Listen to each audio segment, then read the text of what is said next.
Welcome to the Dynasty Academy. Michael Washington. Mark is being a pompous ass before we came on air, and Mark Honest. Well, I mean, you are. I'm not. I mean, you are. Eli Manuel. Why would you draft a wide receiver too? Eli, you can cut this out. You can leave it in, too. Restart.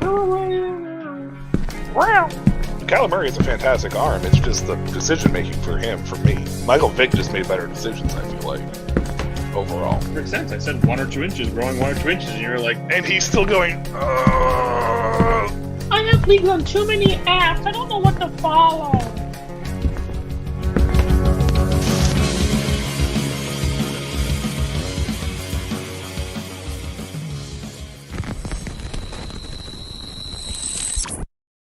Oh, and welcome to the Dynasty Academy. This is night 2 of the NFL draft. We are going to analyze and talk about the fantasy impact that some of these guys have.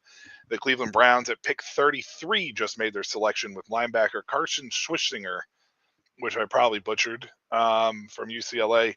Mark, joining me again for night 2. Welcome back, my man. Tampa Bay Buccaneers shirt on. You should be proud of your first round pick. You should be happy with it. I mean, he's a very good player. I still think defense was the bigger need. So, and this pick is shocking to me because I was kind of hoping we would have a chance to get him with our second round pick, and so we didn't take Campbell. I mean, Emeka Egbuka is a great selection. I think you should be happy. It's definitely a future pick, but I think he's also one of the better wide receivers in the draft. So, Totally agree. Again, with all that, it's not that I dislike the pick in general. It's just I feel like defense was more of the pressing need.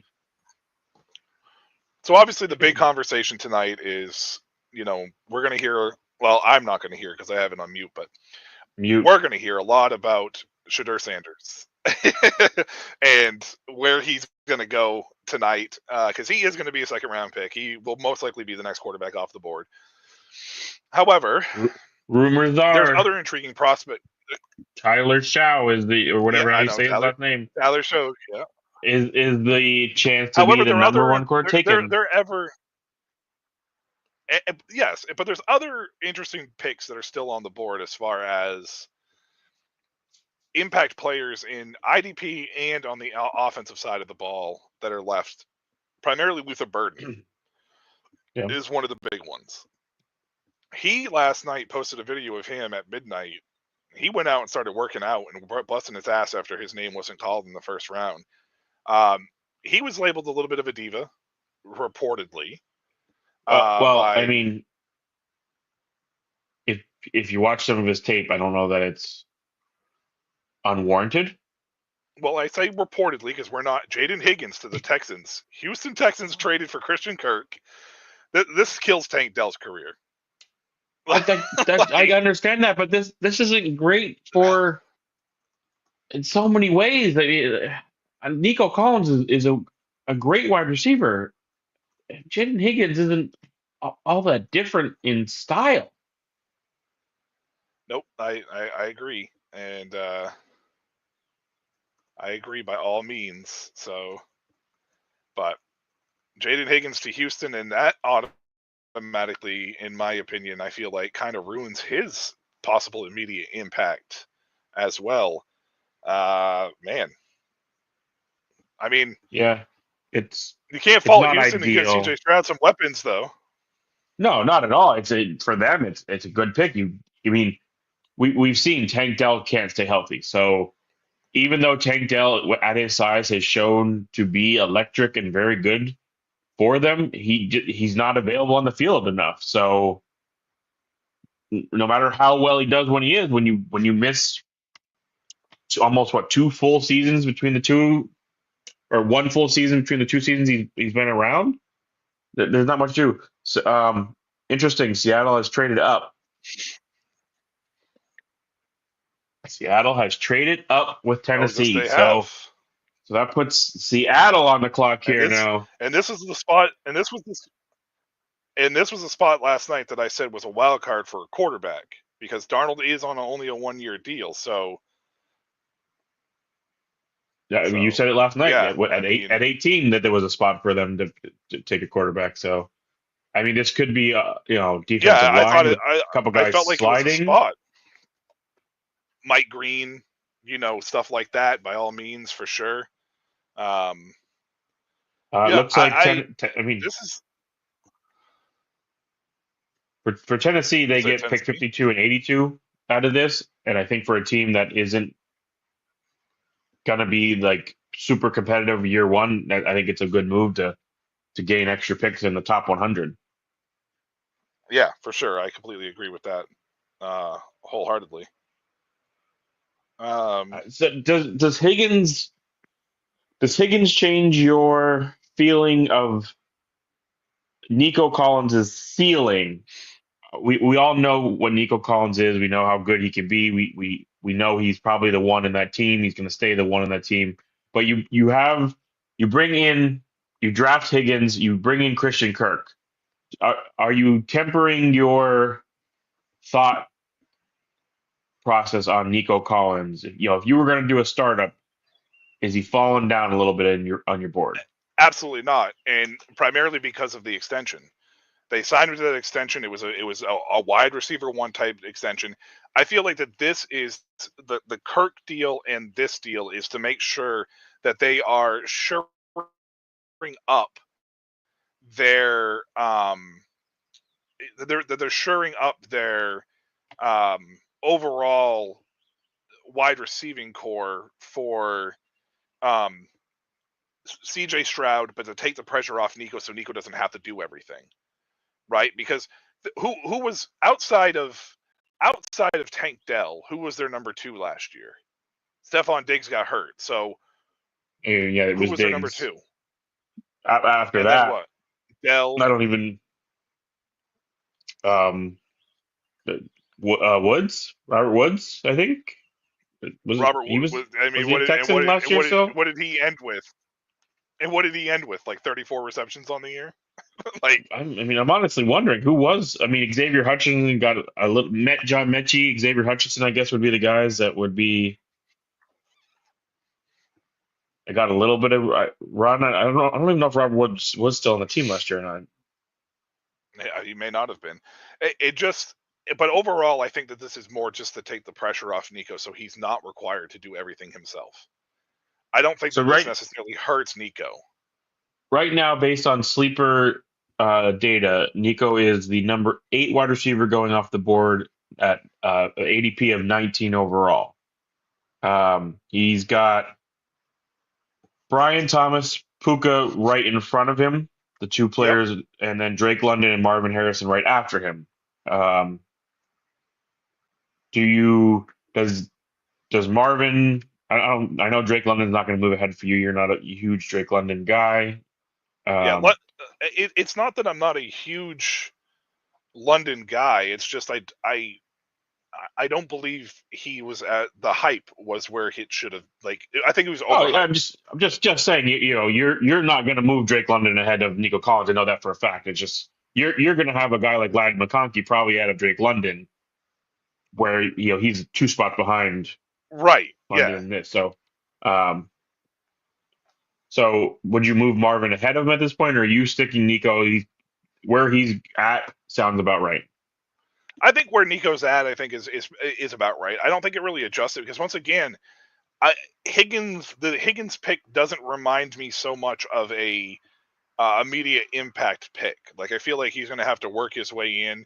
He'll probably be the wide receiver 2 on this team next year because I think they're going to probably utilize Kirk a little bit more for his versatility because he can play in the slot and outside. But it's more of a.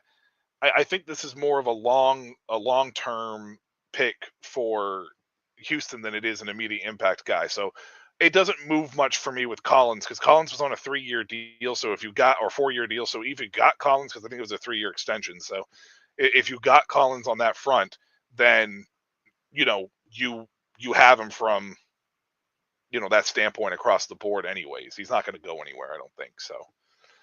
And I mean, Nico is only 26. Also, I don't know if he turns 27. Right. Yeah. And that's the other thing too is, he's only 26, and that's You're looking at least 3 to 4 prime years coming Yeah. now. For sure. I love this pick, by the way. Interesting to me. I mean, you were 20 spots down, so yeah, if you weren't getting them, so if safety was the big need, and you looked at this guy as a round one talent, then I don't think this is a terrible move to get up and get him. Yeah, I don't think so either. I think it's a great. I mean, I love him as a safety. So, and I think Seattle's a good spot for him. Michael McDonald, he was the defensive coordinator in Baltimore. He had Hamilton over there for a year before he became the head coach, and they've always done a really good job of using their safety. So Emma Warrior will probably be moved around a lot for Seattle. So if you have him in IDP, I think it's a great landing spot for him and a potential impact player right off the jump for them without a doubt. So I think it's Cleveland didn't waste any time a with their great second pick. pick. Yeah, and Cleveland's back on the clock at what, 36? They're back. They've already put the pick in. They wasted no time. Oh, so they had these two picks picked out long beforehand. Then they knew what they wanted to do right off the jump. Let's go back to Houston. Does Higgins? I don't remember where you ranked him in your wide receiver rankings before. You did say obviously it hurts his immediate value, but does he move in your rankings at all? I mean, obviously we have to see where some other guys go, but Higgins is interesting to me because he's one of the older wide receivers, right? Because he was in school until his senior year, I believe. I don't think he was an early declare, and he really is a lot more of an athletic player than I think people realize he is. It's just what's his upside is his value, and I think he's actually going to possibly, I would probably say, a more of a high-end wide receiver too in the long term. I mean, I don't really know if it necessarily moves him up, but it depends on the landing spot of some of these other guys because I still like Jalen Noel. Oh wow, okay. So Higgins is currently 22. Cleveland He'll turn Browns 23 stick in in the state December. of Ohio. And this is a very interesting pick because we all obviously Nick Chubb is getting up there in age, knee injuries. I think he's still with the Browns, but obviously you need to find the Chubb's successor. not there. He's not Chubb's with them anymore. Agent. Oh, okay. Well, I wasn't sure if he had signed Jerome Ford. 2-year. Jerome Ford is the only running back they have right now. Nope. And we've seen Ford be all right, but he hasn't been a difference maker for that team. So correct. I think this is you having 3 picks in the top 36. Yes, I know your team didn't play great last year, but it's not a team that isn't a year removed from making a playoff run with Joe Flacco. So right. People would look at you had the number 2 pick. Why are you taking a running back? This isn't a team that isn't built to win now. You had an owner put all of his eggs in one quarterback basket that it has not worked out, and you're struggling to get that figured out. But the rest of the team is very good. Yeah. And this is another one of those situations too. If I'm at work, please help me. Please help me keep my sanity with this pick. Yes, Shane, we will do our best to make sure that the Raiders and the sanity is stayed with you for sure. The other thing with the Browns and Quinshon Judkins is they utilize 2 backs pretty decently. Nick Chubb has been the workhorse for the most part. They've always sprinkled in a second guy to help produce, and I feel like the last couple of years with Chubb, it really made it easier for them to utilize the 2 backs more. That's why we saw Jerome Ford get a bigger chunk of the percentage and kind of work his way into that starter role once Chubb got hurt. So this, I personally feel like, is a fantastic pick. All right, well, hold on, Shane. For Cleveland. Shane does not have to worry. He can keep his sanity for a little while. The Raiders have traded the pick. The Raiders have traded the pick, Shane. They have traded out. So wait, no, did they trade in to get this pick? Is that what it was? No, they were already at this pick. They were at 37. Okay, the way this tweet is reading made me think otherwise. Oh yeah, no, they it says the Raiders trade with the Dolphins and they will pick. Like I guess they mean the Oh Dolphins no, will pick the Dolphins 37. are on the. So the Raiders did trade the pick. Dolphins moved into it. Yeah. I was thinking the opposite, that the Raiders had just Oh moved into it based on the way no. this tweet read. That's why I was like, wait, Oh yeah, no. So the did Dolphins Shane moved up. does Shane like know something that he knew that the Raiders had already traded up together? Yeah, no. Shane said, "Oh, I love it." So Shane, they moved back for you, man. So they're going to keep your sanity here.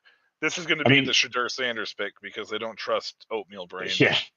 So This is let's Mike these Green, picks are maybe. moving. These picks are moving pretty fast.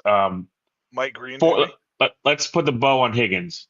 Does Higgins Okay. drop in your rankings even a spot or two right now? Like even without knowing where other guys go, does he move down a spot or two with not knowing that future upside you could possibly get? I think so, just because it's a Yeah. crowded field in Houston.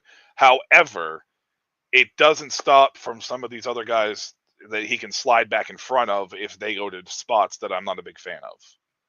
I So I I agree, and I think one of the things to understand also with Houston is they're not this 5,000 yard passing team. They're not built that way. They'll be able to right, play some good defense, run the ball, and pass the ball, 3,500, 4,000 yards, 4,500 yards, that kind of thing, which will support two wide receivers at times. It's just, can Higgins do it? And it's going to be a crowded, team, at least for this year. So I agree. I think he at this moment will slide back a little bit. and Shane, you got a pretty nice return on this. Okay, you got a couple draft picks and moved up in 2 rounds, and you got another pick inside the top 100, I believe, with the Dolphins at I said, 89. did you see what was the trade? Let me pull it up now. They Jonah went Sava, uh, what is it? Savanea? something like that from Arizona. No sacks allowed in 472 pass blocking snaps for this kid. So I mean, So the for Raiders Miami, this traded is a 30. smart move. So the Raiders traded 37. The Raiders traded 37 and 143, and the Dolphins gave the Raiders 48, 98, and 135. Yeah, you pick up an extra pick there. So it was an 11 pick drop, and get another pick in the 100, top 100. So You this is a good drop pick for 11. Miami because it gives them. Yeah. You mean Am I you're on a delay getting for you, Mark? offensive line? Yeah. Well, so I say things and then you kind of I don't know if you're delayed or if I'm delayed. Now you're frozen.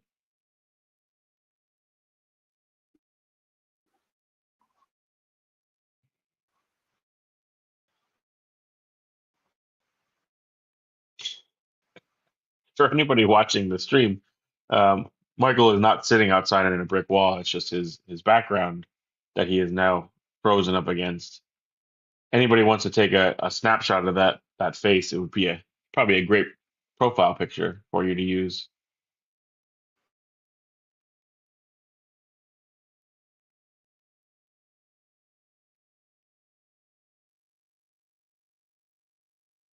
Yeah, the bricks must be blocking the signal a little bit.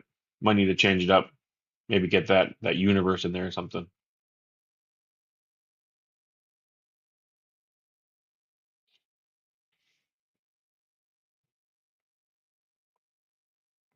Oh, are we back? Are you there? I can't hear you. I see your mouth moving, but no sound. Can you hear me? You're talking. I hear nothing now. Shane, that type of service might go different ways depending on what you're looking for in the alleyway. You're still saying words, but I don't hear anything you're saying.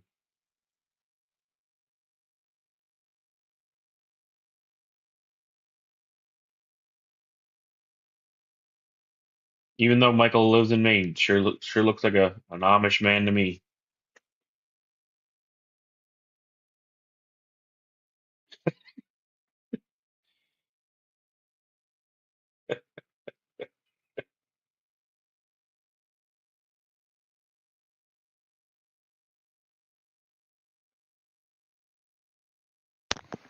Oh, I hear some noise.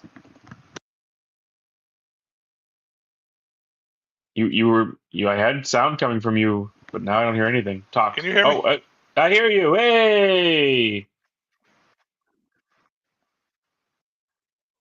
Hey, okay. Am I on a delay though? You are on a delay, yes, because I was waiting very long for you to say those words.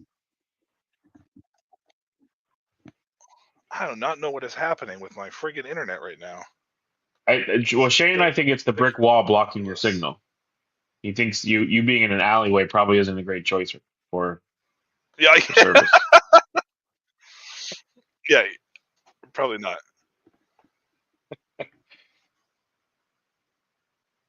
So I'm saying words. Do you hear them now? Give me a sec. I'm gonna see if I can try to work this out. So, I can hear you, but I'm on a delay to you, so it's not helping. I don't know what's going on.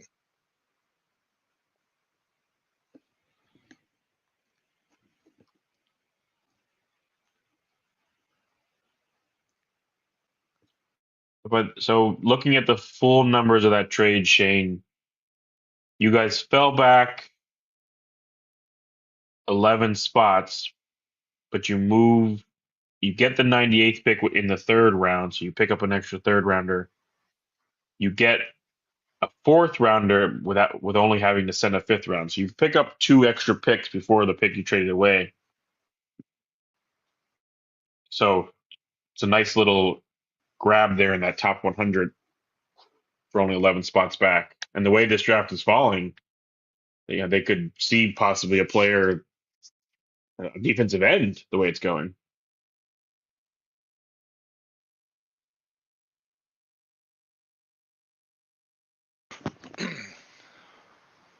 How about now? You got me good? Talk again. Still delay. So Fuck. you look pretty good now to me, at least I'm when still you on a talk. delay. I don't think so. No. I don't believe so. No. Okay, so I think we should be good When now. I say when your mouth moves, I hear the word. So I don't think you're delayed unless there's something else going Okay, on. perfect. All right, so I think we should be okay now. Jesus, I don't know what was going on. Sorry about the technical difficulties, everybody. Thank you for sticking through that. My apologies. Chris, Frizen, who who were you talking about? I was Did I miss confused by something that here? pick also. I'm not sure what was about. Yeah, I'm not sure either. So, we had technical difficulties on my end, so I didn't hear anything all that much either. So, my apologies anyway. So, It was mainly by any just Shane and means. I talking about service and alleyways, and you looking like an Amish man. Interesting. So Judkins, uh, for me, he's a similar running back to Joe Mixon. So for that style of team, the Browns, who want to run the ball, especially with their quarterback issues they're going to have by the looks of it this year, I think it's a great pick, especially for Judkins. Right. Wow, it's an interesting pick here. I I think this is a fantastic pick, and I think it's a fantastic pick. Junkins to Cleveland's a fantastic pick, but I think this is a fantastic pick as well. I'm okay with the landing spot. Yeah, I mean, I mean, the Patriots need everything, so you should see a heavy volume, especially in the passing game this year, because they're still going to utilize who's the running back there? Ramondre Stevenson. Steven. They're going to utilize Stevenson still, but I think Henderson and him can play off each other very well because Stevenson is not a bad pass catcher of his own right. Henderson is not a bad runner between the tackles in his own right. I think one's better at the other thing than the other one is, but I think they can complement themselves very well, at least, for the next season or two while they're together. Right.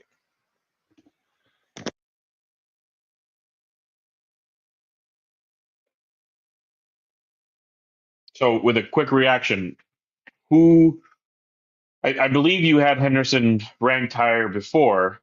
Does this change anything, or two good landing spots? They're pretty much going to stay. I believe they were your 3-4 before, same tier, I believe, but the 3-4 draft rank spot.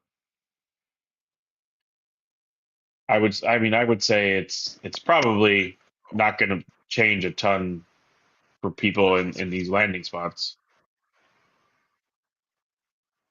Can you hear me okay? Yeah, I can hear I'm you. having all kinds of technical difficulties over here. I apologize. Oh, am I still delayed for you? Yeah, it's my internet for some reason it's acting insane, even though I was hardwired into it, and it's all messed up. Like I don't know what's going on with it. So I was really confused. I had no issues last night, so my apologies to all the viewers out there. Yeah, might as well try it. I guess it's. I believe you're frozen again. Might be because you were resetting something. Shane, I have to wonder if the Bears were considering taking Henderson at all, but for them, I think it's best to look at defense. All the streetwalkers messing with the cables, yeah, that'll do it. Interfering with that signal. I have the brick wall. I have the brick wall up because I'm in a different spot than I normally am in my house doing this. So, Yeah, I was in the same spot last you might night, need to put and like it was perfectly fine. So I'm so confused. you might need to put like the universe back there or something. Was it the Earth that one of the options or something like that? For I think Yeah, I think like the Earth or Bears, you got the to consider universe. defense I here could for do the like a different Bears. room. Yeah, there you go.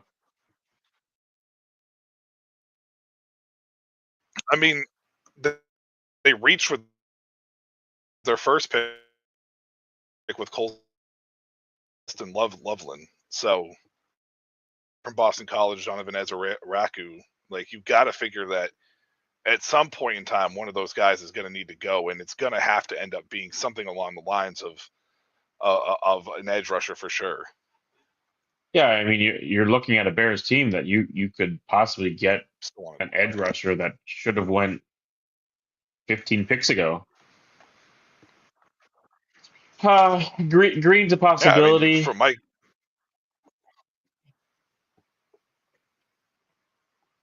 Sorry, I was looking at Shane's question. no, you're fine. Mike Green is an excellent pick here. I think. I mean, he was a first round selection. Like he should have technically been picked already. So I think the defensive knowing his, tackles are kind of picked through, so I'm not sure you want to go there.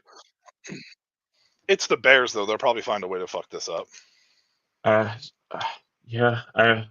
So I think you missed my question. I think that was when you were kind of in and out of things. You originally had Henderson, I believe, 3, Junkin 4 in your rankings. I think I'm correct on Yeah, that, right? Same tier though. yeah, I think you they were are the same tier. same tier. Yeah, same tier. This doesn't change anything for you. You would still No, probably no. sitting on a draft, one time take Henderson, one time take Junkins. Maybe your team, dependent on you know how it's built, possibly go one or the other kind of deal. Nope, I think you froze again. You just don't want to answer the question. It really sounds like you're dot. I think you're dodging this question is the problem. Holy fuck, they fucked it up. They really fucked it up. They really did the one thing I thought would be the stupidest thing they could do. And You they did it. literally And they did it with Luther said Burden. they're gonna fuck this up, and Luther Burden was one of the players listed as next available, and I'm like that'd be the one to fuck it up right there, and they did it. They did it. You already have a bit of a head case in Caleb Williams. You decide to add Mr. I don't get the ball, I don't run But why do routes. you need Luther Burden? Yeah, literally. But why do you need Luther Burden? Like as a Chicago Bear, you look at this team. Why is Luther Burden a necessity for you in the second round at this spot? Why? That's my question. Like, yes, you're getting weapons. Yes, you're doing that for Caleb Williams. I understand that. But if you can't stop anybody, what's the point? Hey, Daryl's joined us. Look at this. I 1R. I One R. I just really think that Johnson is just trying so hard to build things in an offense that he kind of had with Detroit, but that stuff was built over years, and like you built them by adding these kind of picks in years 2, 3, and 4, not right off the bat. I mean, I just really have a I'm problem happy with for Burden. his effort. Just It's give not like working. really gives me pause, and on this team, I don't feel like Caleb Williams is not the guy to get him to be a full effort kind of player. Yeah. So the Bears and Panthers trade is official. It was DJ Moore, Darnell Wright, Tyreek Stevenson, Caleb Williams, and Luther Burden for Bryce Young. It's just when you just read that one side, just Bryce Young. Like Bryce Young could almost be like a Lamar Jackson. I'll use Lamar Jackson because he hasn't really won the big game, but he's a great player. He could be like a Lamar Jackson, and that still wouldn't be a good trade because of all of the other pieces on the other side. Yeah. Oh man. I mean, I really hope Ben Johnson, sat down with this kid, really talked to him about things, and can get him to be Amon-Ra St. Brown, because that's where people have compared them. They're not the same player. I don't want that to be construed here. They're not the same player, but it's a role that Burden, if he puts the work in and gives the effort, can kind of take in this offense. Yeah, absolutely. That I agree with wholeheartedly. But I don't know, man. You're not gonna be able to stop anybody in that NFC North. No. I mean, maybe he just has the opposite idea. I'm going to get my weapons now, and then I'll take all of the other guys in the next couple of years, and then because granted, it is a different quarterback situation. It was Goff compared to Williams. It's a really young guy to a more veteran guy. So maybe we'll get some of these other pieces, and then I don't know. But these, I mean, a lot of these.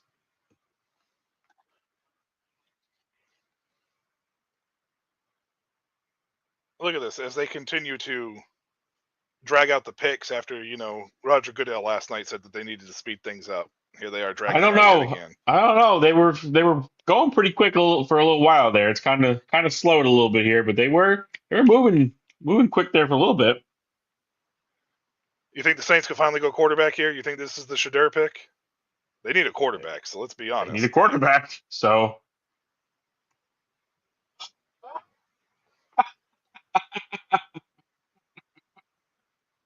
oh, this draft is off the rails.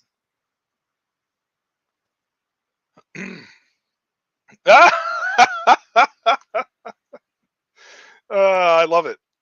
I love it. There it is, Tyler Shogue. I mean, I do too. You're in my division. Please keep making these stupid decisions. I mean, unless Tyler Shogue goes out there and is the next Drew Brees, then what are you going to do?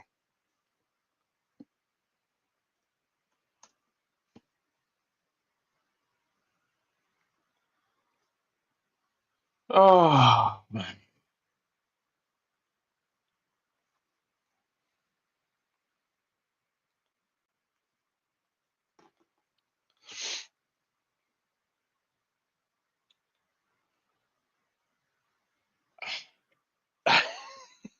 Were you frozen there for a second, or are you just speechless right now? I'm just speechless because I go back to I know you laid into Pittsburgh last night, and I was a little more on the side of, well, we just don't know what they feel. You can't tell me that you as a team look at this guy after what was it, 7 seasons? Was it six to 7 seasons in college, having played? He was in 2018, so 2024, so 6 seasons. Was one full season as the starter, and you went, yeah, this is the guy. This is the guy we want to take over Shadur Sanders. Well, okay, so but we talked last night, and I didn't get a chance to mention it because we moved on. We moved on from the conversation fairly quick, and I didn't get a chance to actually mention it. But how many times have we seen 1-year starters or 1.5-year starters go high in the NFL? And Shog was the guy that started. Oh, there's a trade alert. It looks like Chicago is just traded into 41. With Buffalo, I haven't seen. It's traded out of 41. Buffalo traded into 41. Okay. I didn't see anything on that, so the Bears had that pick? The Bears had it. They just traded it. They had 2 picks in the top in the 40s here? Or in the 30s? Yeah. That's what it was.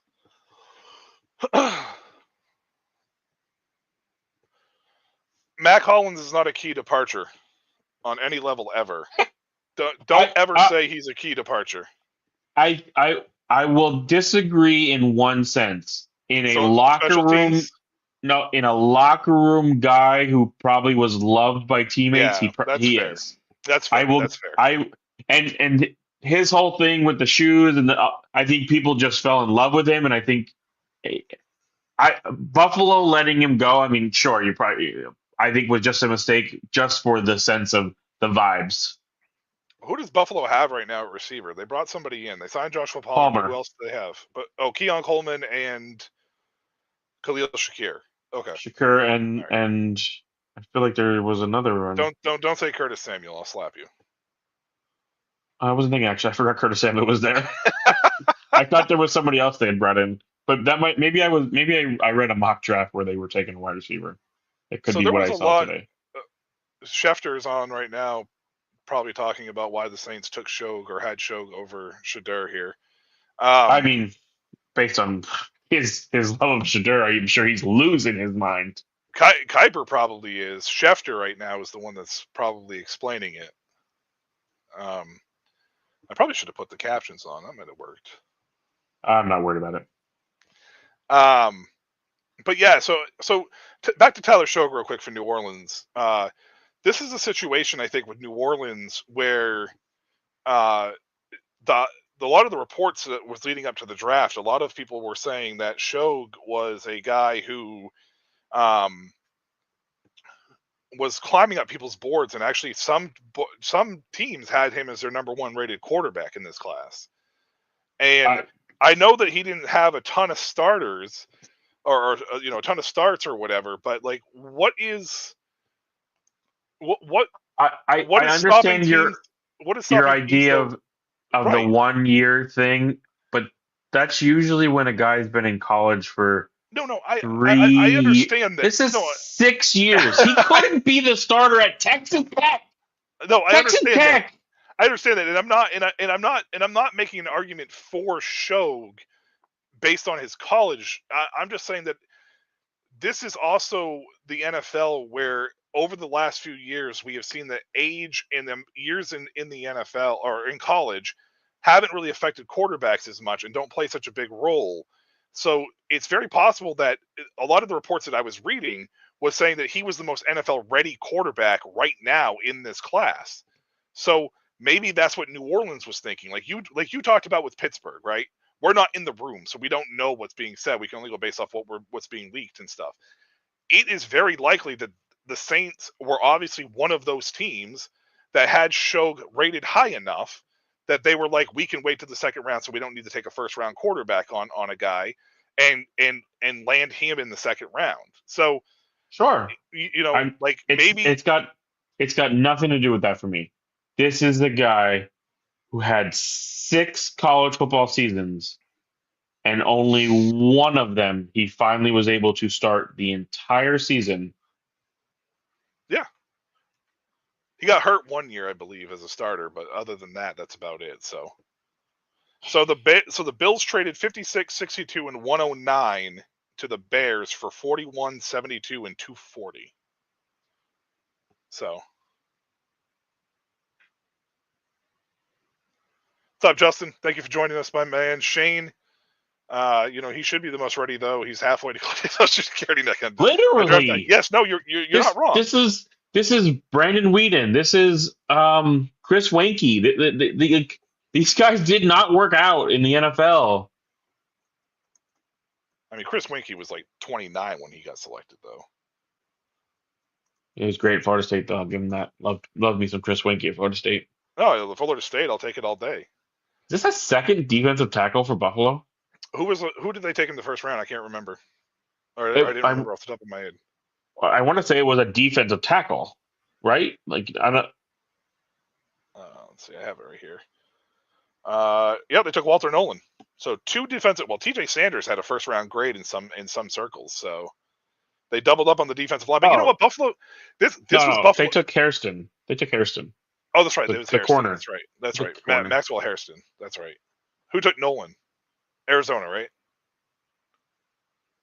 Yeah, Shane. Thank you. It was Hairston. That's right. So here's the thing for Buffalo, though. This is a great pick because their interior defensive line has been terrible for like the last 4 years.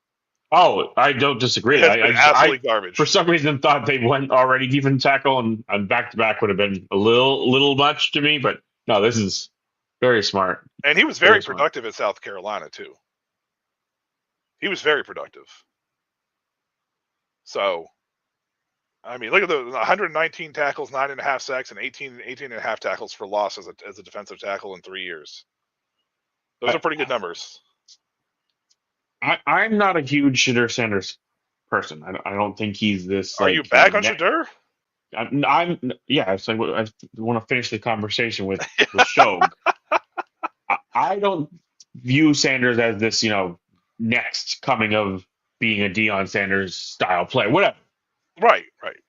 But you can't sit here and tell me this kid is better than Shedeur is as a quarterback. I personally still have Shedeur. Not you. No, I know. No, I know. But I personally still have Shedeur ranked higher than Shog, and I have Shedeur at a point where he's, to me, was a first round talent. I said it from the start that I felt like he was a first round talent, a late first, but I felt like he was a first round talent.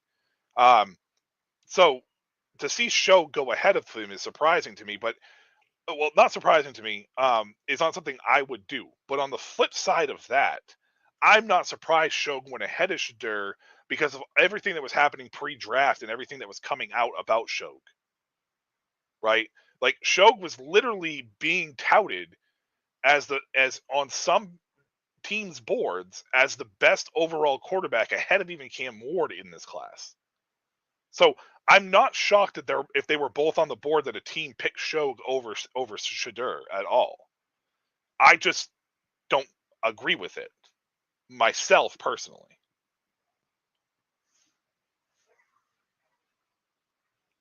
This is getting very interesting. This is really starting to turn into the 2022 class here a little bit. I don't think it's quite as bad as that because what was the first one? First wasn't Pickett till 22 or something like that to Pittsburgh, but then you didn't have another one till the third altogether. Shane just said Shog just celebrated his son's 18th birthday. He's leaving college. The kid's going in. He's not that old there, Shane. Close though, but he's not that old. I mean, what is he? He's 25, right? No way. Shog, he's going to be 24, 25, right? I would say at least 26. No, you start college at 18. He'll turn 26 on September. Oh, he'll turn 26 in September. Okay, so yeah. 26 for the start of the season. Well, possibly I mean, start of the season. Hey, kudos to him. 26 years old. Who knows? Maybe he'll play to be 46 and have 8 Super Bowl rings. On the TB12 diet. He'll just drink 3 gallons of water a day and never get a sunburn because that's how that works, according to. Or what was it? A gallon of water a day, according to Tom. I don't know. I didn't hear that one. Yeah, it was his in his TB12 like book or whatever. He wrote that supposedly he drinks like 2 gallons of water a day or some shit, and that's how he doesn't get a sunburn. Oh, even though that's not how that works. Not at all. I mean, 2 gallons of water. I mean, for how much you worked out, that's probably a very good thing to keep yourself hydrated there, Tommy. But I don't think it's keeping the sunburn away. Yeah, Shane. Exactly my point. You get it. Play till he's 46 and have a long career of 8 years in the league. Yeah.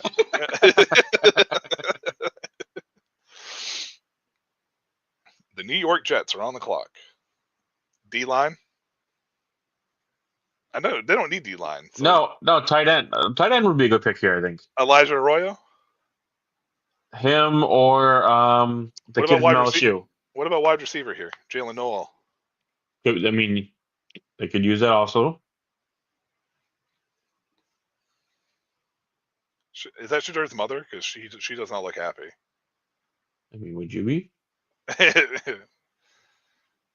She got the baby in her hand, so she's happy now. But oh my God, did you see the video of the lady last night when the baby ended up throwing up because they were sitting right next to one of the players that got picked, and she kept wanting to clap, but she's holding this little baby in her arm, and she's just like flapping the baby around. Hey, I was right. The LSU tight end.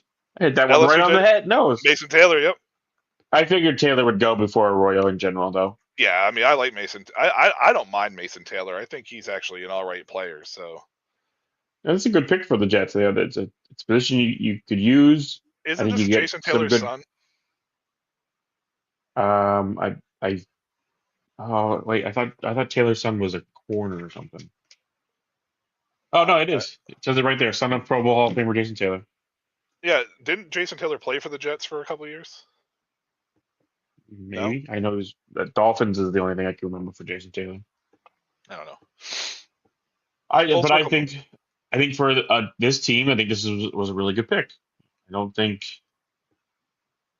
Is it fantasy relevant right now though? Because I mean, tight ends are very rarely fantasy relevant right off the jump. So is this No, I mean you get maybe he did play for the Jets for one season. He did. Okay, I thought so. Yes, he also played with Washington for one season. He did. So maybe Mason Taylor will now spend his career, a chunk of his career with the Jets, and then go to the Dolphins for 1 year. He played for the Dolphins 2 separate occasions. 10 years, went to Washington, went back to the Dolphins, then went to the Jets, and then it says he went back to the Dolphins, but I'm assuming that was to retire. Yeah, it was probably to retire. Probably signed like a 1-hour contract or whatever so he could retire as a Dolphin.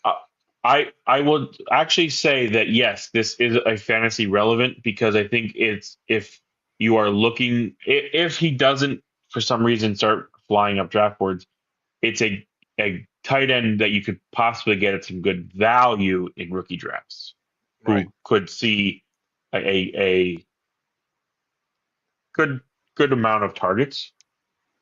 Daryl, as far as Harold Fanning Jr. is concerned, for some reason he's just not getting love though. For some reason, no. I've seen. Well, I mean, you've said you've seen 6th round mocks. I've seen him in the 3rd round of mocks. I've seen him in the 2nd round of mocks. I've seen him in. Yeah, like I mean, I don't know. Defense again for San Francisco, so they're deciding they're going to rebuild through the trenches. Which is how they did it before, so I can't blame them. Yeah, I mean, let's be honest, because this is pretty much what they're doing. I mean, they have the most dead cap money. They're probably not going to contend in the NFC this year. They'll probably end up having a fairly high pick next year, just because of that dead cap money. They weren't able to make the moves I think they wanted to make in the offseason. Their number 1 wide receiver is coming back from a pretty devastating knee injury, and they have a fairly young team overall. Christian McCaffrey is a year older, and we're already seeing that his body over the course of the last few years is starting to kind of take a toll with the amount of hits he has. So this team is definitely going to be. I mean, they may be just a strong team in general, just because that's who they are. But yeah, I mean, they're going to be in games. They're going to win a good amount of games just because of coaching and grit and toughness and that kind of thing. It's just the NFC West is not an easy division at the moment, and I don't think that you're going to compete for it right now. So, but I think it's a team that's just they're building like they did like 6 years ago. Build through the trenches, and then we'll figure everything else out. That's pretty much what they're going to do, and so far that's what it looks like. I mean, Michael Williams to me was a gift to them at 11. I saw a little mock analysis that gave San Francisco a D- for that pick. What? Yeah. Somebody on even somebody if you on Twitter, don't like the player, yeah, it's not a D-. They didn't take somebody who was like rated in the 20s of draft boards. You at least get a B for at least taking D-. gave it a D-. Yep. That's just making hot takes to make hot takes. They said that they didn't get value with the pick at 11 with Michael Williams. I was like, you obviously don't watch Georgia football, because this dude was all over the place. Like, let's be honest. Like, I don't care if anything about that. He was rated at least around that spot. So what value did you lose out on? Right. Hey, do you remember the CBS mock draft that had Jack Beck at 10? Yeah, I do. Yeah, that was a good one, right? That was a good one. CBS, folks. CBS Sports. Somebody actually put Jack Beck at 10th overall. Shane, if you're there, that's cracker juice move right there. I think this pick for the Cowboys is either going to be Jalen Noel or if you say Jalen Royals, I'm vomiting on my floor. Oh no, I was thinking of a running back who's available now. Maybe I don't like Caleb Johnson in this offense. Maybe a Cam Scatterboo. Get that. You that really just grit. want me to take. You just really want me to hate every player that I like in this pick, don't you? But you do this all the time because it's the Cowboys. We did this last year where they took players and you were like, I like this guy, but you got to get over it. No, I don't. Well then, I mean, who do you want them to take that you won't be happy about them? A bust. I don't care. Yeah, who? Give me a name. I don't know. Darius Alexander, the defensive tackle from Toledo. I don't care about him. Shadur Sanders, would that be where you want right now? Shadur Sanders would be a good spot right here. I don't mind Shadur. That make you happy? I don't mind Shadur. I don't mind Shadur. Let me put it this way. If they draft Shadur Sanders right here, Brian Schottenheimer better just walk into Jerry Jones' office and say, I quit. I fire myself. You could have Deion Sanders, because we know that's what's happening in the following season. Right. No doubt about it.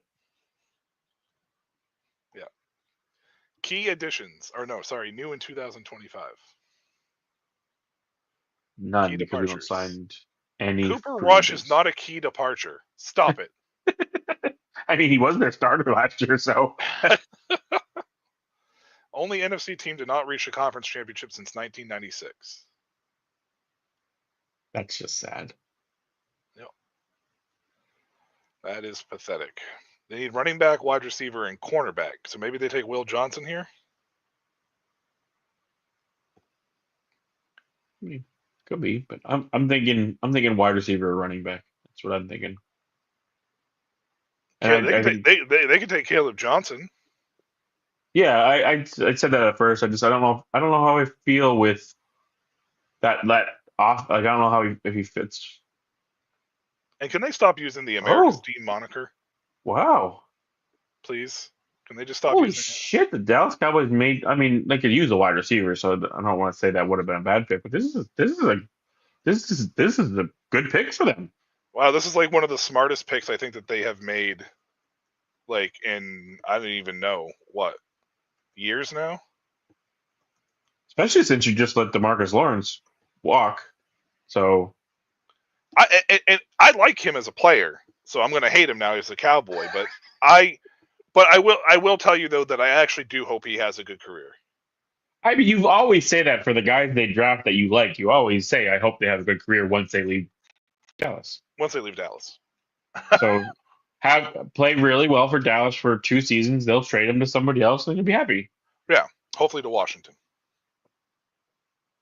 I mean, we don't see that happening. So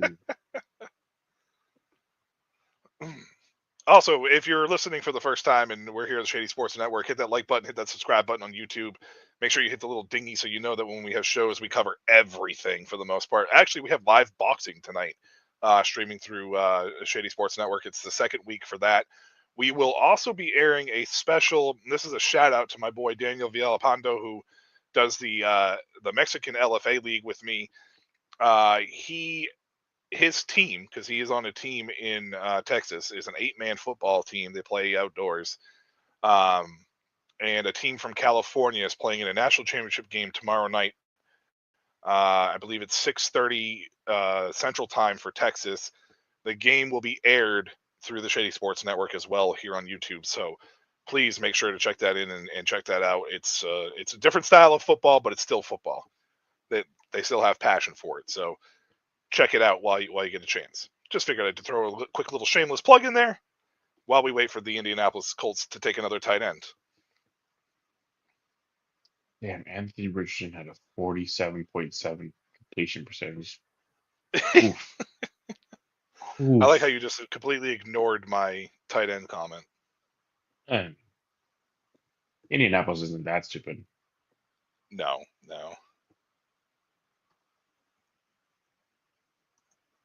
Not that stupid at all.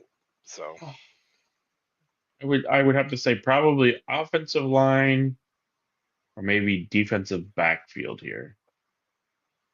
it could be D-line. They need D-line help too. But DeForest Buckner should be healthy this year, so maybe it won't be interior. Is there an edge out there that they could take? Yes, there is. Yep, there it is. You know who's going to make? You know who's going to be happy? What is going on with Mike Green? What? Yeah, Mike Green is crazy to me. At least Will Harvey got some news that he had a knee thing. Who did Mike Green slap that nobody wants to talk about? That would be crazy if the friggin' Rams right now drafted him with that D line that they already have in Los Angeles. You know who's who's going to be happy with this pick? Shout out to Brent, because he's an OSU fan and a Colts fan. So, oh, he's a Colts fan too. There you go. Yeah. Hey, Daryl. No, you gotta don't love have what TJ. happens. You have Jack Sawyer. Never mind. You don't, JT. Tua Moalu. Moalu? I'm not sure how you would say that last name. Moloa? Tui, I think it's Tui JT Tue Mowalu, I believe, or something like that. I'm pretty sure it's Tue Malalau.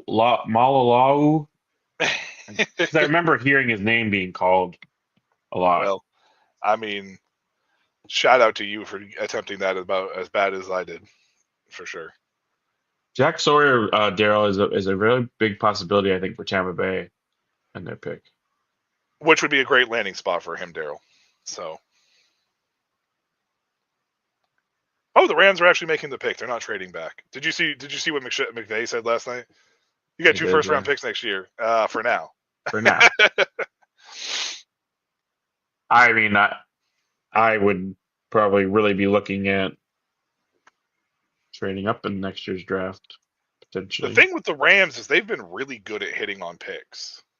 They have that, especially and that was something that people pointed out with the Jacksonville trade, because their new GM comes from the Rams, and I guess he was a big reason why they were so good at late round picks, because of how he evaluated and everything. So the trade up and losing some early picks was how people were justifying that. I mean, when you come from the pedigree that the Rams have had the last few years with their draft picks, it's really because you haven't had anything third, fourth, fifth, sixth, and seventh rounders. Yeah, you would have to put trust into it for sure. And I mean, I had mocked a tight end to the Rams. Is there a tight end worth taking right here? Who's still available? the kid from Miami.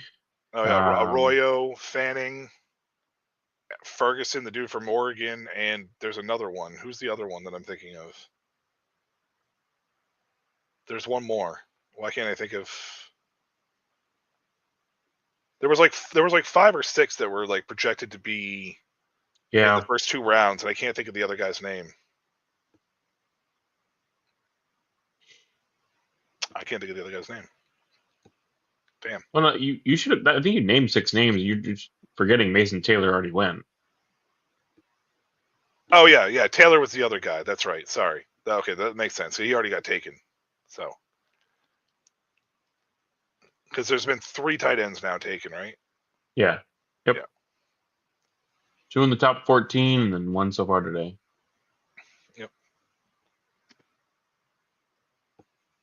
What else do the Rams need though? Linebacker? No. Probably. Corner? I don't know that there's a lot. I don't know if they want to wait on Will Johnson if he does have a knee issue. Yeah, but you got 2 corners. The kid from Florida State. I'm not trying to say his name. as Thomas. That's what pretty much I've been calling him, is as Thomas. Okay, and then Amos. I think so if you want corner, you can get around. Could this be a Shedeur Sanders pick where they let him sit? I don't like him in that offense though. I don't think he's. I mean, it could be, yes. I don't think I like that either. Hey Shane, if you're still around, the Raiders are close. 2 more picks. I think for them having 2 firsts next year, I don't think you take Shedeur because if you believed in him, I think you would have taken him last night. Yeah, I think so too. Daryl, I'm surprised too that what is it, Siobhan? Is that what, or Sharon Rebel? Oh yeah, but then I actually saw a mock today where they mocked the second and third, and he wasn't picked till the 3rd round, so I was very confused. Well, he's coming off an injury, so there might be the like Will Johnson sliding. It could possibly be a concern with the injury. So look at that. Draft gems: Cooper Kupp, Kyron Williams, Byron Young, Kobe Turner, Puka Nakua. Like, keep going. Just gonna flip to another graphic there. I'm sure it's going to. Yeah, Verse, Fisk, Cameron Kitchens. Like, these guys are good, man. These guys are good at drafting. This is the complete opposite of the Miami Dolphins. It really is. I honestly could see Milrow possibly get picked before Shedeur, depending on the team. Not to the Rams. Not to the Rams. Raiders? Maybe. I feel like McVay's arms are just getting bigger and bigger every year. Like he's skipping leg day. You see that their war room is in a firehouse? Yeah, I saw that. Michael Brockers, he was a good player too. I think he ended his career in Detroit though, didn't he? I believe so, yeah. I really think if the snow hadn't picked up as much as it did in Philly, the Rams, I think, had a good shot to beat them. Yeah, I think so too. Somehow you're behind me, or you're looking at, because you're putting the names in the thing before it was announced on my screen. No, I just fast forwarded. Oh, so you were behind. I was behind, but I didn't realize with the hiccup that I was going through with my internet, I think it messed up my TV too. Oh, because you were seeing the graphic about the Rams after I did. That's why. Well, that's why I clicked on it. But that's when I clicked on it though, because I was like, this doesn't make any sense to me. Like, why am I not? Because I'm on YouTube TV as well, so I was very. That's why it was surprising to me last night also when you were somehow behind me. There's your tight end that you said, tight end. And here's one of them. I mean, I don't think the Rams have a ton of holes, and this is a solid player. I don't think this is anything. For me, I don't again, this is you're looking at now the possible tight end picks in the second round of rookie drafts, and that's where I would prefer to take one. Not saying saying Ferguson has to go in the second round. I'm just saying I'd rather wait on one of these guys than take Colston Loveland at 7. Right.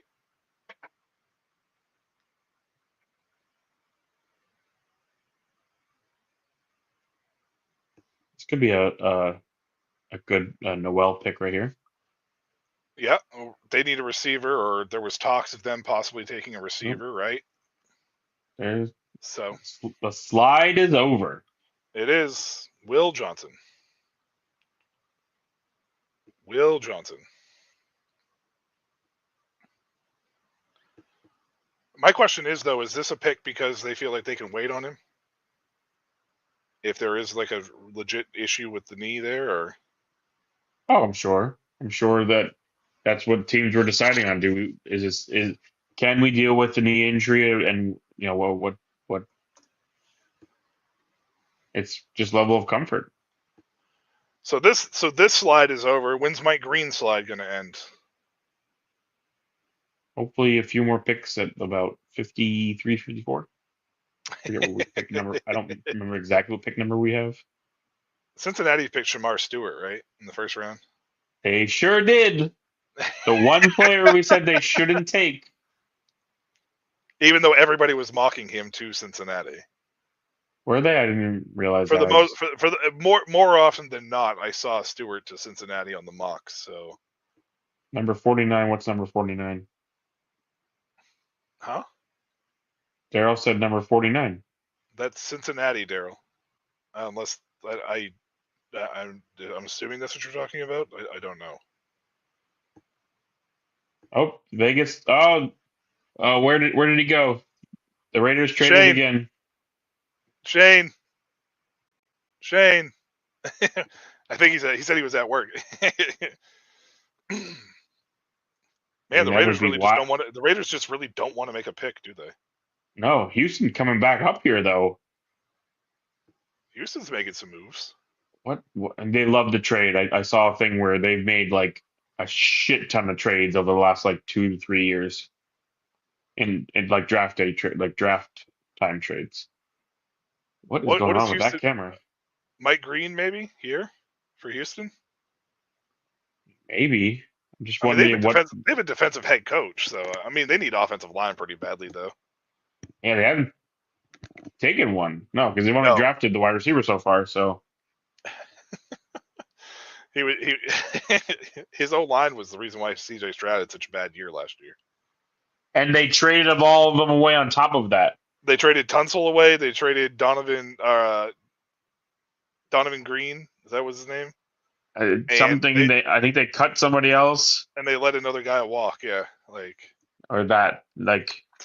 yes, this is a team that could definitely use some offensive line help. I'm just wondering who's available. Offensive line is. Yeah, literally, that's what I'm thinking. Who's available? That could make a difference right now.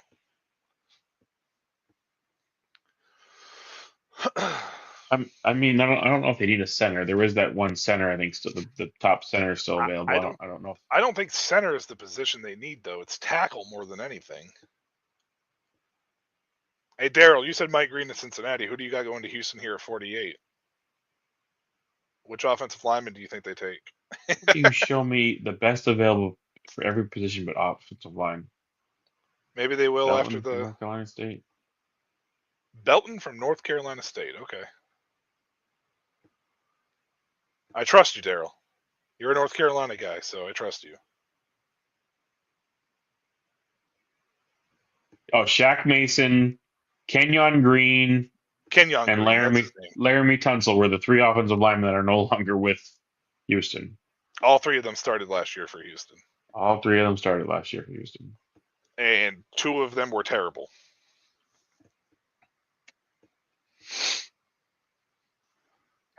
Show me the team needs. Show me what the tackles or the offensive linemen. We're back to the quarterbacks. What in the? Oh no, this is the best available. Okay. Shador Sanders has been the best available from Mel Kiper since pick number 1, and he's still on the board. Maybe not pick number 1. I think he did have a couple of guys ahead of him. I saw a cut up last night over the 3-hour period. Mel Kiper talked about Shador Sanders for 10 minutes total in total time, more than any other player throughout the course of the night. I mean, so far the only thing is that center from Jared Wilson is the only one in the top 10 of players available right now in offensive line. Could he play guard for them too, though? I feel like centers usually can do guard. Who was it? It was Philadelphia that did that a couple of years ago, wasn't it? They had a center last year. Jurgens or played guard, last year there was a center that played guard. Cam Jurgens was their guard while whatchamacallit was there, and as soon as he retired, they slid Cam Jurgens over, and now they just gave him a huge extension. Yeah. So it's possible. Maybe that's what they do. And I think Cam Jurgens, I think, was drafted out of college as a center also, but they took him as the heir apparent. So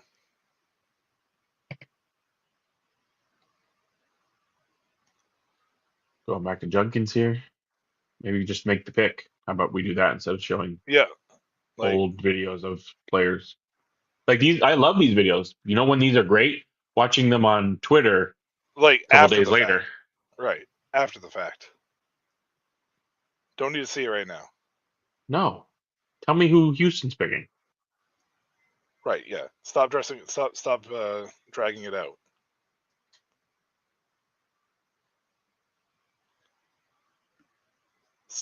dragging it out. Dun, dun, dun, dun, dun, dun.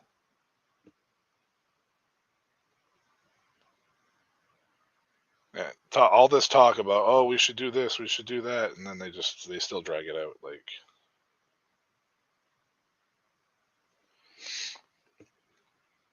and we're gonna have to listen. When they already made a selection, so maybe we won't have to listen to the guy as long. Oh yeah, ramble on or whatever. Yeah. Owen Daniels. Daniels. Oh, it's a good pick actually. I've seen him go around this area. I think it's a great pick, and he was actually mocked in a first round in a draft that I saw. I think he was like going to the Rams or something. So he's been kind of moving around as well. Daryl and I have a running joke about how bad Daryl butchers names because he does it worse than me sometimes. And this is another case right here. It's Scranton, Daryl, not Scranton. Scranton is where I live, actually, Daryl. Yeah. It's not Scranton.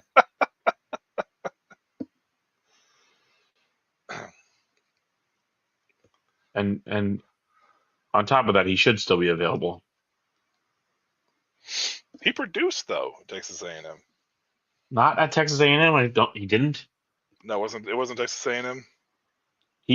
I'm pretty sure their top player this year had 3 sacks.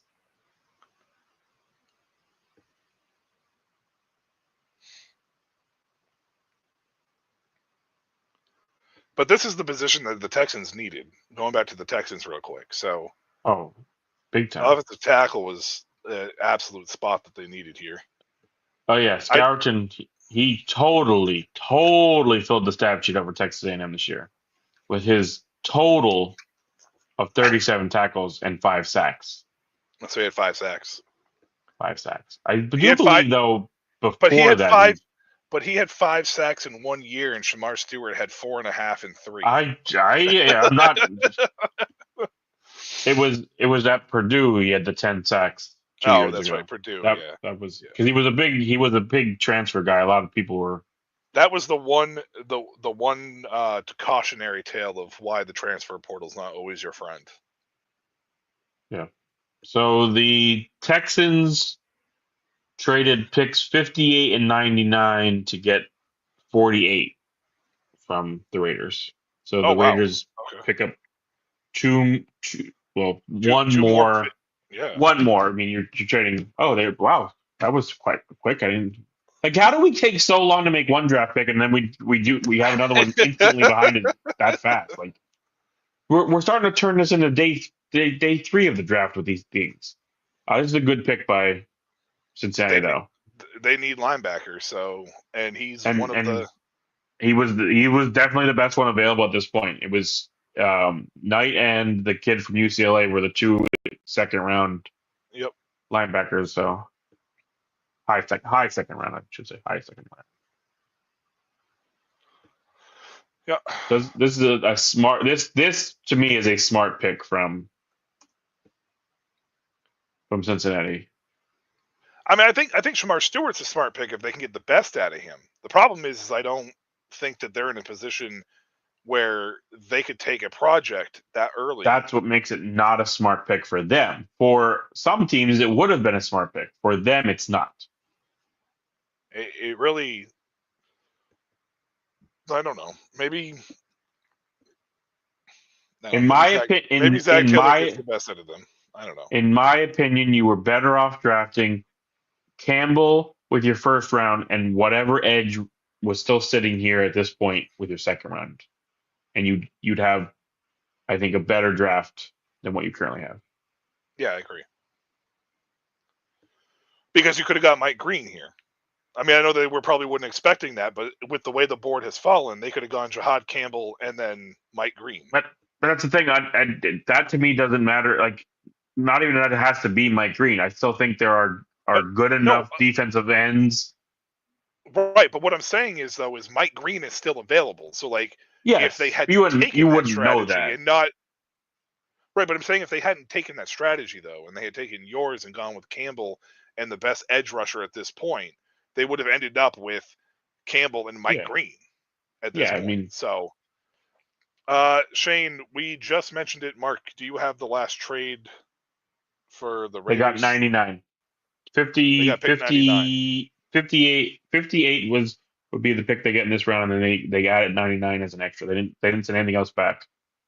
So they got like another top 100 pick back. Yep. Actually, I think they get that. I think that puts them back to back in the third. I think that puts them at 98 and 99. Something like that, yeah. Yeah. Let's see. Yeah, I would. Okay, exactly. Even if Mike Green isn't available, let's say he had been drafted like expected or whatever, gone by that pick, you could take the kid from UCLA. I'm not trying to pronounce his name. Odewu. Oladejo, I'm going to say his last name is. You could have gotten him. And I think that's a better draft choice than going with Stewart and the hope, in my opinion. I really just don't understand though when you're playing and I get that, edge is important in that division, but basically you're competing with Lamar Jackson. And that's really the only person you're competing with. So I guess like you said, he is a very good. Stewart was talented. Yeah, as athletic a and run defender. Talented. Yeah, right. I could understand that. That makes a little sense. Still don't like it, but it at least gives some. And maybe Jahad Campbell just didn't have the spy capabilities that they wanted on Lamar. I don't really know. I'm not. Because let's face it, the AFC North. Okay, there's a trade. Looks like the Broncos are trading back with the Panthers. Panthers are moving up to 51. To 51? Yeah.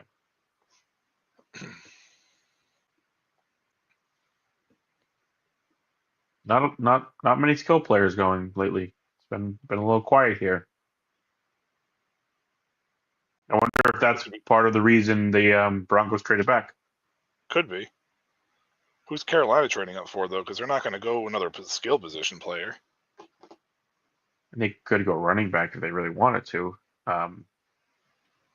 Whatchamacallit had a good season, and that's fine, but I don't think he's your long-term, They still have Jonathan Brooks, though.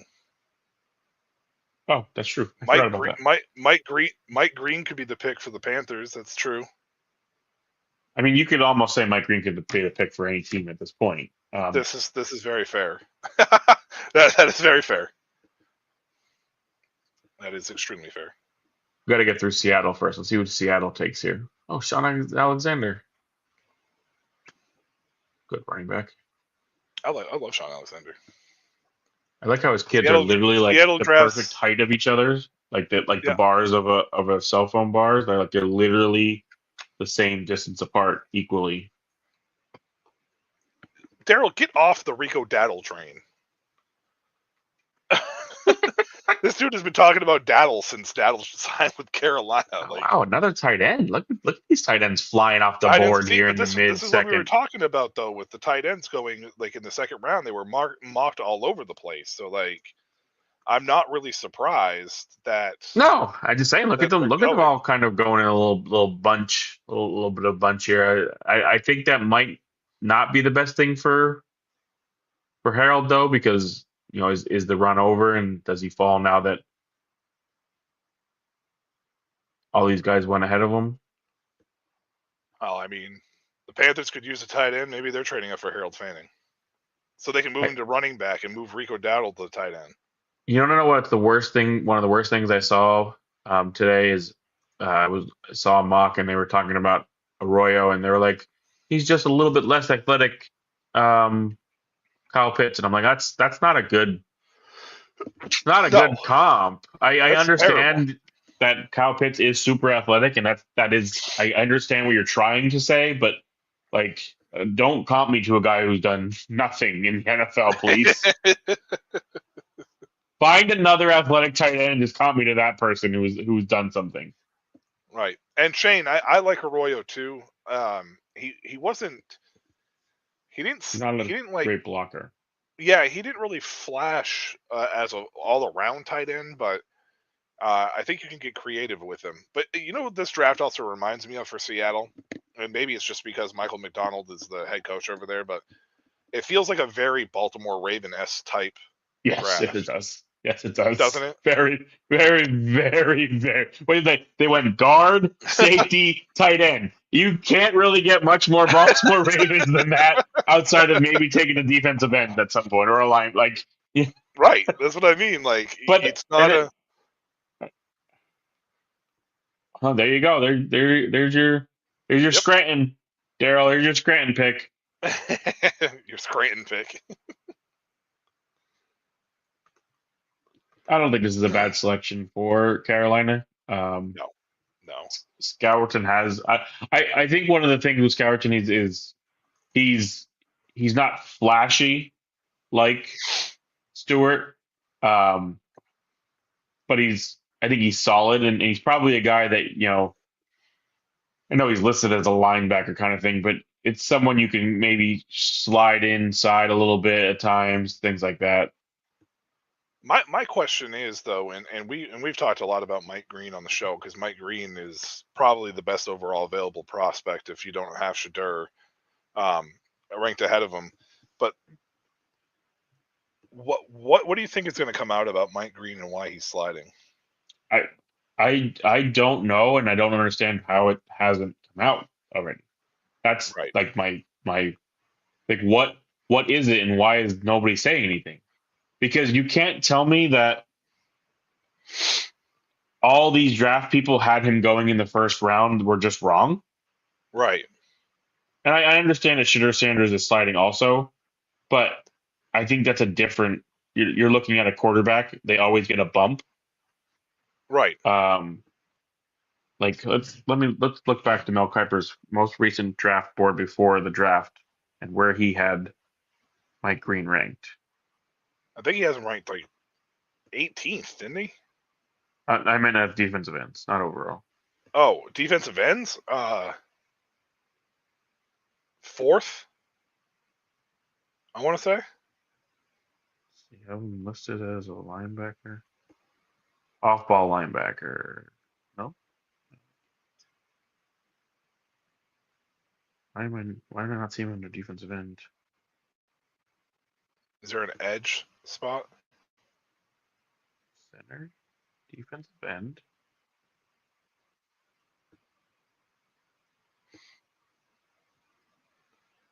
Defensive tackle. There you go. There's the other edge guy.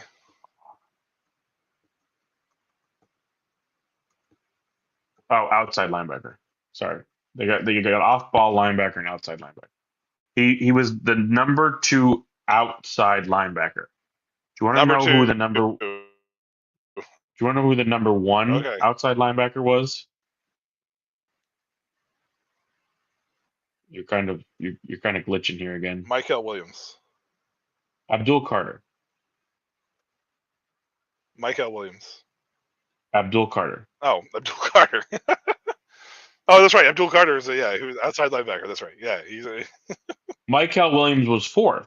Mike Green was 2nd. That's where Mel Kiper. And I understand he's not the end all be all, but you cannot tell me that. And he's not the only one.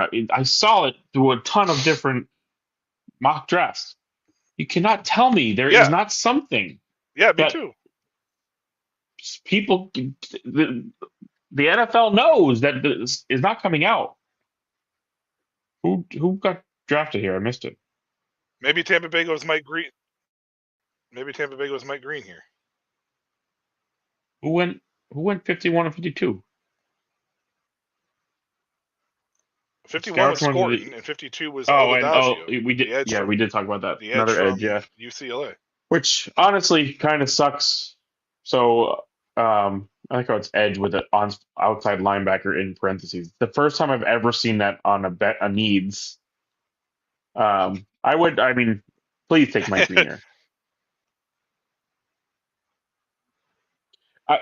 Mel did have Jimmy Clausen as his best quarterback in his draft. He's terrible with his quarterback takes. He also said that he would retire if Brady Quinn wasn't.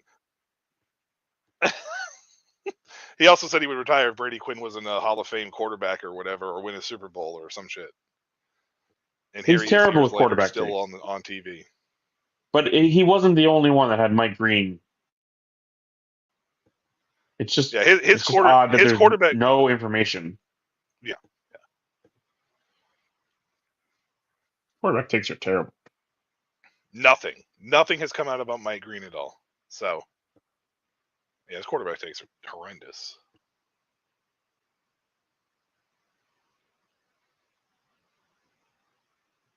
Boy, Jack Beck, 10th overall. You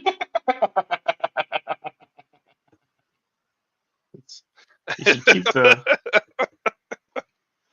You should go find who the friggin' writer was and tweet him back. I literally should just write CBS and be like, dude, I can do this.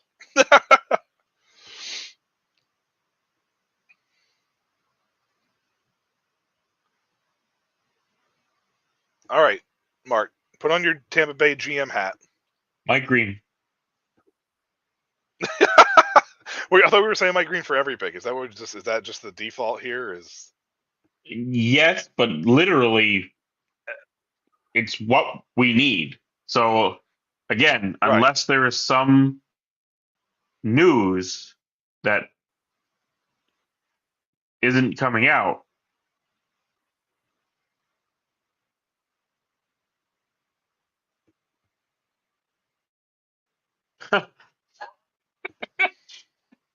remember how we talked about Cincinnati? This tweet is, we could have had Jihad Campbell and Mike Green, and we chose Samar Stewart. The next one is the lineman that Mike Green ran over at Jamal.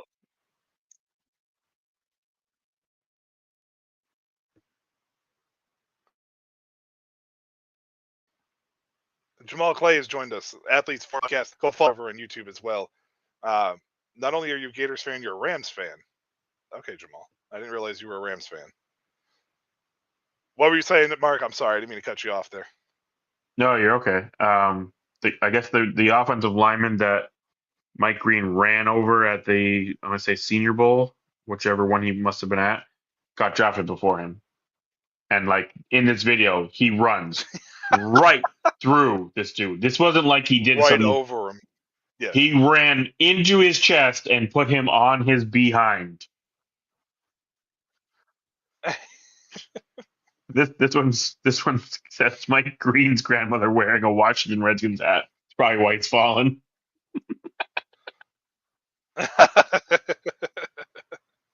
I would love him in Washington. I'm not going to lie to you. No, but it's a Redskins hat. Like she's wearing a Redskins hat. No, yeah.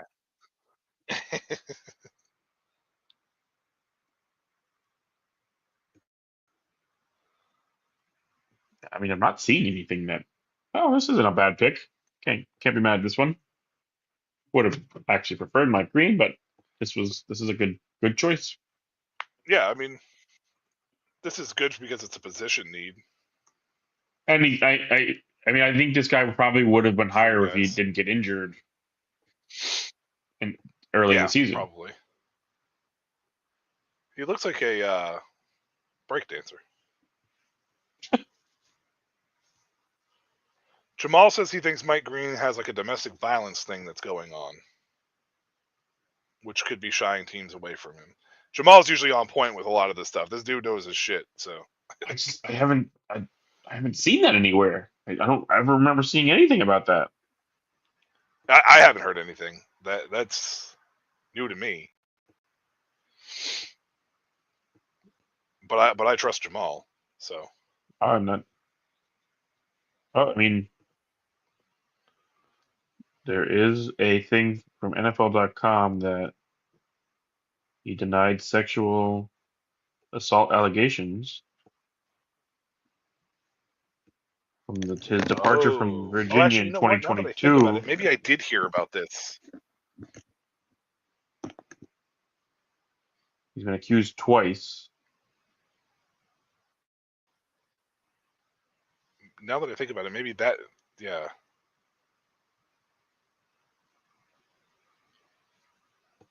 I want to say I heard, vaguely remembered that. The Packers are going to spend all of their picks on nothing but wide receivers. Packers are going to take Mike Green here, and they're going to have drafted Green and Golden.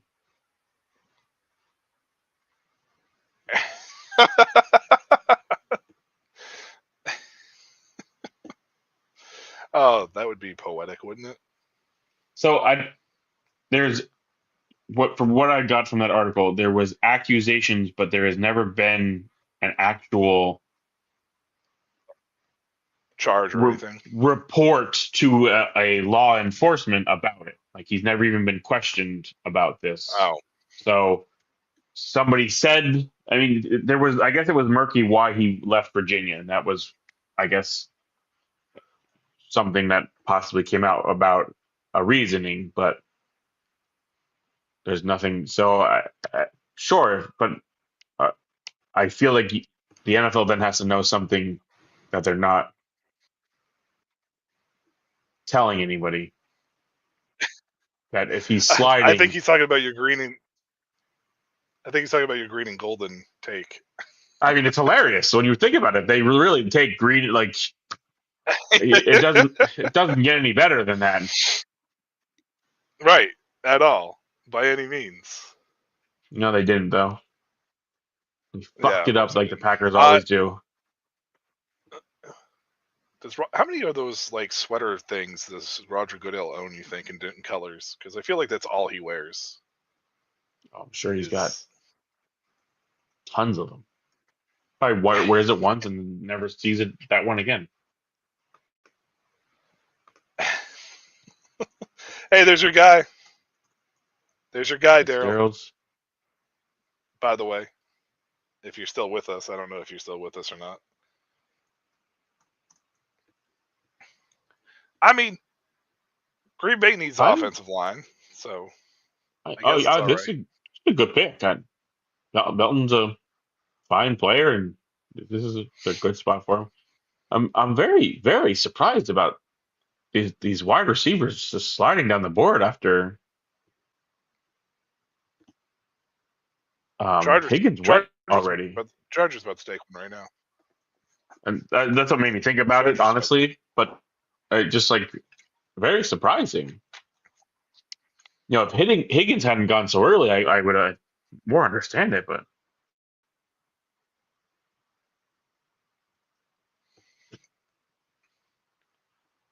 maybe maybe Chicago takes one.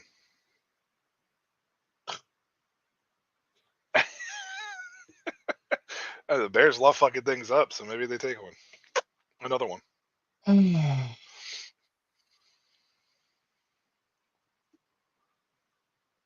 Which wide receiver would the Chargers take here for you, though?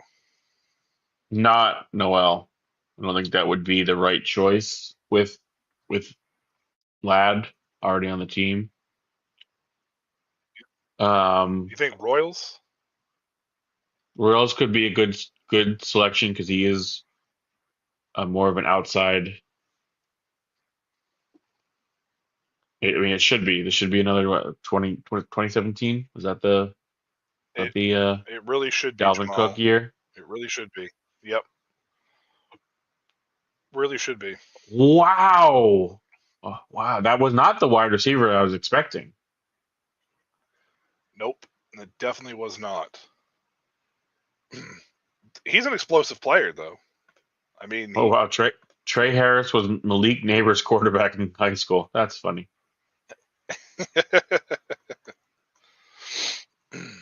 What'd you say now? What'd you say about Trey? I think he's an explosive player. I mean, Oh, big time. If he doesn't get injured, probably even like his stats over I think only 6 or 7 games this past season were crazy. It's he was a standout at Louisiana Tech as well. Just- So I mean, it's not like he hasn't produced everywhere he's been. It's just I think just surprising with he's got names good that were still on the board and everything. Yeah, but you know what though? This is kind of a very Charger-esque type pick. I mean, Quentin Johnston is not what they expected him to be, and Trey Harris has. I think he's very similar in size, right? Like this is not. Well, I think Johnston's a little bit taller, but this is not this regime's type of pick though, in my opinion. This is an old Charger regime type of pick. Nah, I feel like I honestly, I'm not saying that Jack Beck is better than Trey Harris in any way. He probably maybe fits this style team better. But again, Trey Harris has been very good. Ladd's still there? You think Beck is more of a slot guy? Well, I mean, he played tight end, so or at least he started out at tight end. But so that's true. Like maybe. I think they needed a big body guy, though. You lost Palmer. And Quentin Johnson hasn't been the dude, and they don't have who else do they have over there? Yeah, Trey Harris has better hands, Jamal. I agree. Like he's way better than Quentin Johnson. I think he's going to be way better than Quentin Johnson. Absolutely. I mean, I had high hopes for Quentin Johnson, but yeah, in general, his hands are better than Johnson was coming out. That was Quentin's biggest knock. Shane, everybody might take Mike Green. We literally we're gonna talk about him until he gets taken, and then we're gonna forget he exists. He the Raiders possibly could be the steal of the draft. The Raiders are up in 2 picks. Shane, you think they trade back again? They're just gonna own the 3rd round. That's what they want to do, is just own the 3rd round. It's like me in fantasy football. I just want to own the 3rd round. Like I don't. Big difference there is the 3rd round of this draft actually has good players in it. I found some pretty good gems in the 3rd round, mind you. Mm-hmm. What do you think a total number is? For what?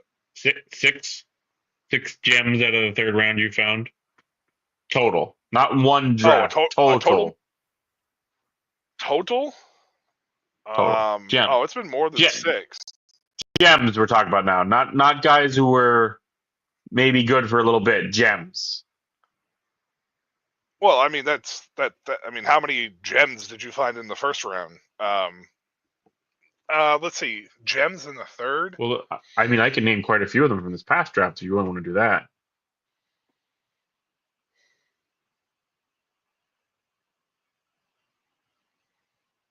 You think the Bears are? Oh, you're talking about the Raiders, Jamal. I was like, you think the Bears are taking Shadur? Man, Third round. I mean, I've been playing fantasy football though for a long time. I've been playing since like 2015, so you got to remember that too. So my third round pick track record is probably way higher and better than most people's. Let's hear some. We got a little commercial break here before we gonna get a flurry of 3 picks all of a sudden. So I mean, if I can't remember all of them, but I can think of some of them. Like Cooper give me Kupp some. was one. Okay. I grabbed him in the third and in a spot. I'll give you Stephon Diggs because I know he was a third round guy. I took Stephon Diggs in the third as well in a few spots. Kenny Golladay was a third round. He was good for 4 years. He was good for 4 years in Detroit. You're fringing on that a little bit. I don't know about 4 years of good in Detroit, but okay. Or 3. I mean, 3 to 4 years that were solid in Detroit. He was pretty productive. So okay. Man, I would have to look back at my drafts to find out where I got third round picks. I don't remember my drafts like that. I have so many of them, man. Yeah, I know. I still don't think there's the third round. You can sometimes. Puka, trust me. Puka was a 5th round pick for me in several drafts. In rookie drafts. Yeah. In the 5th round of the NFL draft. In the 1 quarterback league, I got him in the 5th round. That's crazy. Yeah. Oh, look at Seth Rollins. No, I understand. I understand that the third round is not a high hit rate by any means. I was only joking about that, but I mean, I feel like I've had some pretty good success in the third round. I mean, none of the guys are like Hall of Famers, but they're going to produce for you. Cooper and Diggs probably. Well, maybe Diggs is. Cooper should be. Right. Yeah. I mean. So, it is what it is. To get back to Shane's point, I think this would be a great spot for the Vegas to take Shedeur. You've traded back. I agree. You've gained a lot of picks. On top of it, you could take the swing and let him sit, and you're in Vegas, so take the gamble. Right. Yeah. I mean, at this point in time, there's nothing you can hit. I mean, nothing that you can really go wrong with. If he doesn't work out, he doesn't work out, right? Like, it's just the way that is, right? And you've gained picks to alleviate that a little bit.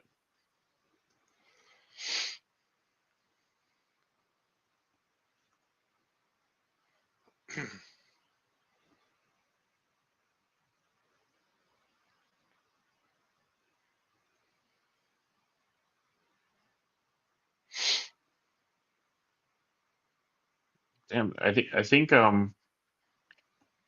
Denver and Las Vegas are trying to set the record of who could trade back the most in the second round. Probably. Did Denver trade back again? Yeah, with the Lions. Probably. Broncos trade 57 and 230 to the Lions in exchange for 60 and 130. Oh, okay. So the details for that trade's already out? I haven't even seen it. Yeah, the details, yeah.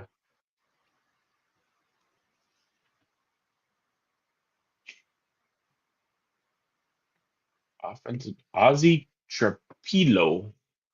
I like this pick for Chicago. I mean, they've revamped that offensive line so that this is a guy that they don't need to rely on, right away. So yeah. I mean, you've brought in some veteran offensive linemen who aren't going to be there for very long. So yeah, I agree. This is a good depth / future pick.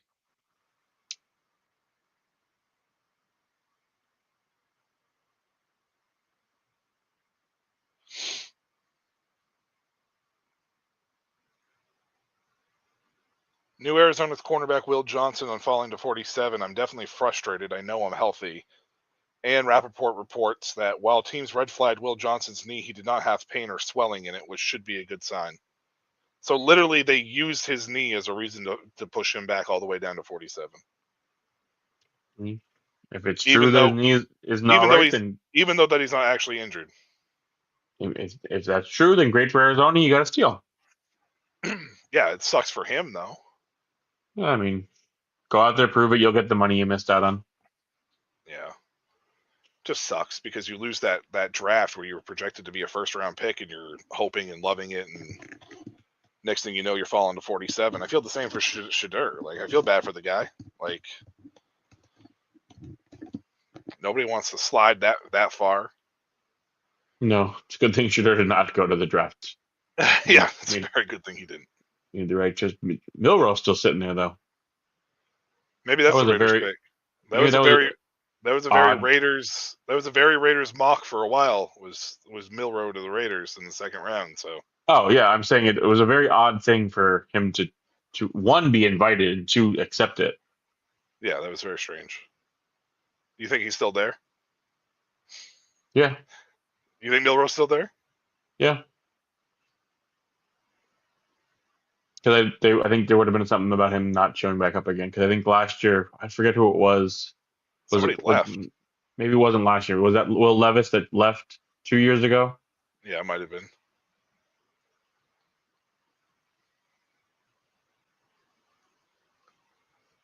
What's going to happen, Shane, with the Raiders is they're going to trade back into 2026. They're just going to keep trading back all the way into 2026. They're going to trade back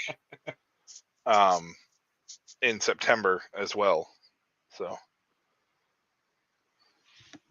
but I mean, acquiring picks for the Raiders isn't a bad idea. I mean, you're revamping a team. You got to reload over a course of a roster that you didn't put together. It was an old regimen basically, and you need to try to rebuild this team in your image. So you load up on more ammo and give yourself an opportunity and chance to at least hit on a couple guys, and then you can reload for next year. So Pete Carroll's the new head coach with Pete Carroll. Why that totally slipped my mind. Yeah, so I mean, yeah, I think this is a very Pete Carroll way to run things. Yeah, I mean, like I said, you're talking about a team that's been kind of meddling for the last few years in the AFC West, and that division's pretty loaded. So you now have an opportunity and chance to find hopefully 3 or 4 guys that can contribute to your team on a consistent basis, and that this is the way to do it. So I'm actually surprised he fell this far. If you want my honest opinion, by the way, I meant to say Tate Ratledge. Yeah.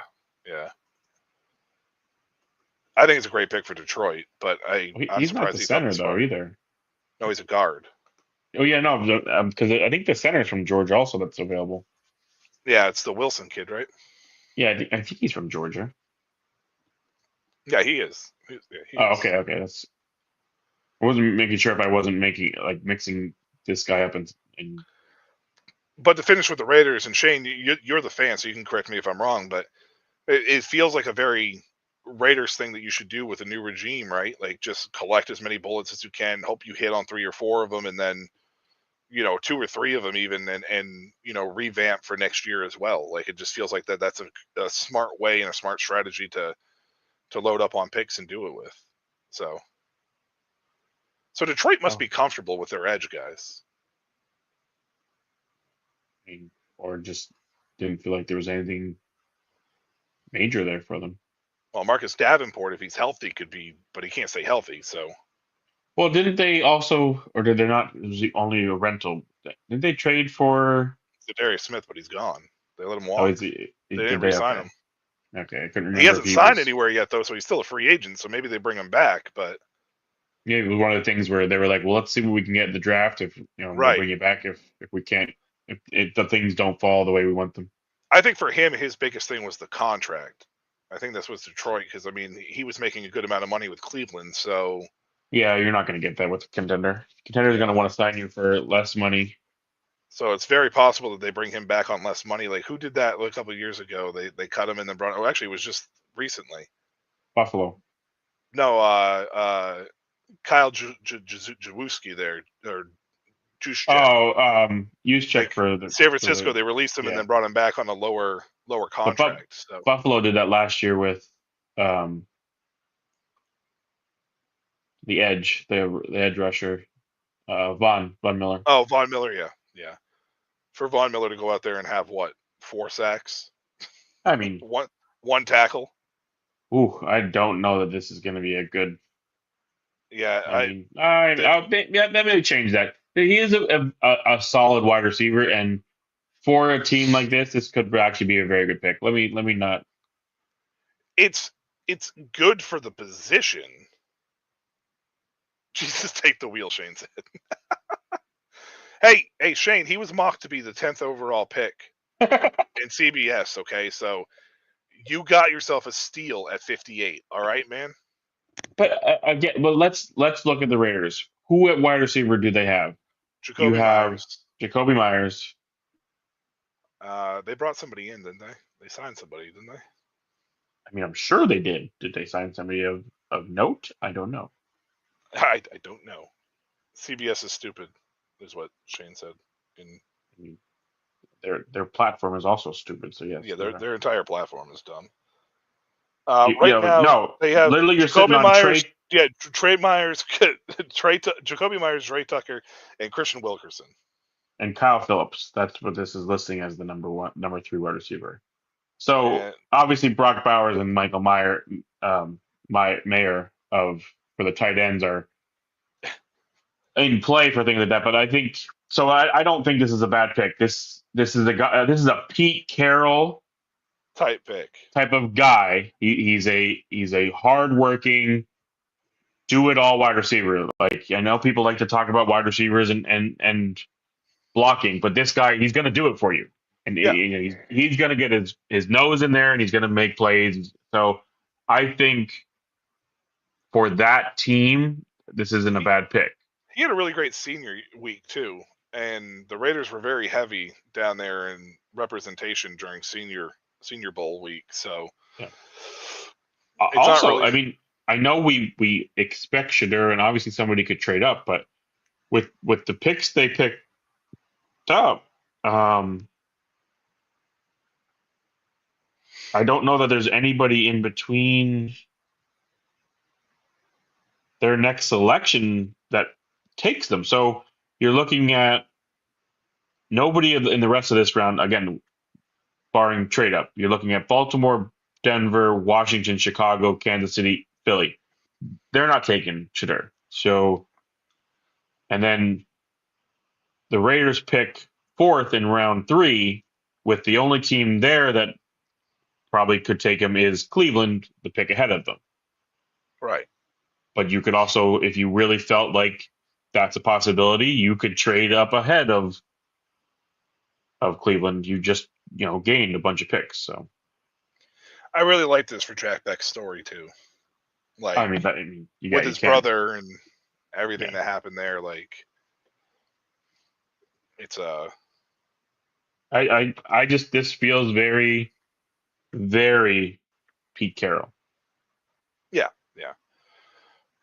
The question just becomes now is what is Beck's going to be like? What's his ceiling with the Raiders? Right? Like where is he going to be? Is he going to be used like Tyler Lockett? Is he going to be No, used like Jackson Smith Njigba? Like what is he going to be for a player? Like I I don't. I think he's closer to JSN than he is Tyler Lockett. I don't think he is like he's similar to JSN exactly, but yeah. I That's think what I he's mean. I was just I saying think like he's closer to that style than he is to the Tyler Lockett style. yeah. I was just curious as to like what you thought that he was going to be used as. Like, what was his position to be used in this situation? Like, kind of style of wide receiver. I think How? I think he's more of a possession, um, mi- short to mid range style player. I don't Yeah. think he's a great deep threat. Yes, you still need a true wide receiver 1. Jacoby Myers is not a true wide receiver 1. He's a great wide receiver 2. Beck also could probably be a very good wide receiver 2/3. You do need a true wide receiver 1. I agree. I don't know that you're going to find that in this Don't draft. sleep. Don't sleep on 5'8" Trey Tucker. Yeah, yeah. Watch the Ravens just take Mike Green and laugh at everybody.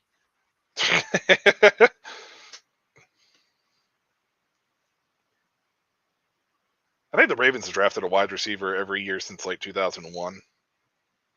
They did, and I think this might be the year they don't really need to. I mean, I'm sure they'll take somebody somewhere, but I don't know that they draft a wide receiver in the top 3 rounds. They're going to draft Shadur Sanders right here and move him to. I Backup don't have it. quarterback behind I don't Lamar have. Jackson. I don't have anything. I was going to say something wise, but it was just like it just sounds dumb if I say it, so I'm just not going to say it. Because he's not an athlete like that you can move him to some other Right. positions. You know, the other thing is Kevin Winston being on the board too. I saw him mocked at the end of the first round a few times to Philadelphia at 32. I think that was a little too ambitious for somebody. They're just trying to make maybe a splash. And that's a good point too, Shane. As a fan for a team, like you never want to feel like your team is reaching for players. And yeah, I don't think that was a reach. And I don't think the Raiders are doing as such. Like, and I think that's what makes a smart draft, and it actually kind of really, I think it really kind of distinguishes the good teams from the bad teams for the most part, right? Like when you're not reaching, like when you guys for some friggin' reason hired Mike Mayock as your fucking GM, he reached on almost every pick that he had with John Gruden as your head coach. So, and you saw how well that worked out. I mean, they had 3 first-round draft picks that year, and I'm pretty sure every one of them, including Josh Jacobs, was a reach. I'm pretty sure one of them plays for us now. Clelin Ferrell? Clelin Ferrell, yeah. Yeah, that was the biggest reach of all reaches. You took a guy who was projected in the 20s at 4. 5. 4! 5, right? I thought it was 4. Either way. Maybe it was 4. Either way, yeah. I mean, like, come on.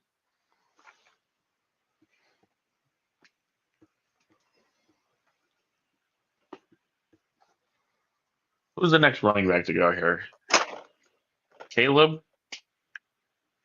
Dylan?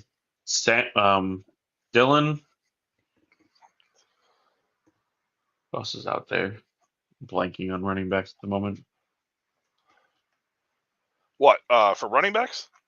Yeah. Scadaboo. Caleb Johnson. I'm trying to think of the guys that are right around this area that are up for picks.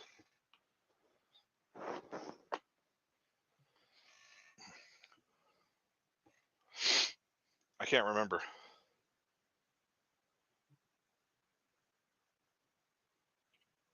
Who's in this area? Ravens could be a sneaky Caleb Johnson spot. You know who's still a free agent is J.K. Dobbins. True. Too, by the way. I think his time at Chargers is over, though. Yeah, it's definitely over with them taking Hampton. Hampton. I think it's definitely done for.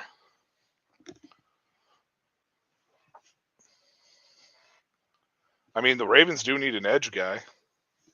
Is the drop finally over for Mike Green here? We'll see. I don't think they take running back here, but I could see them taking one maybe with their next pick.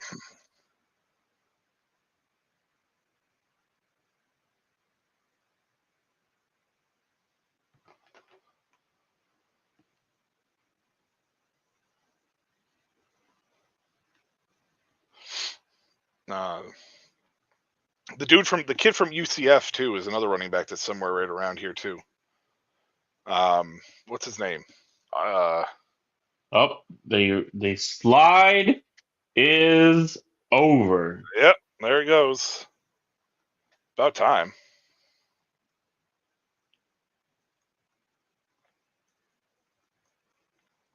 Now I'm curious as to what's going to come out. Yeah. Yeah, Shane, the speedy back from UCF. What's his name? Is it RJ Harvey? He's right around here in the second round too. That name does sound familiar.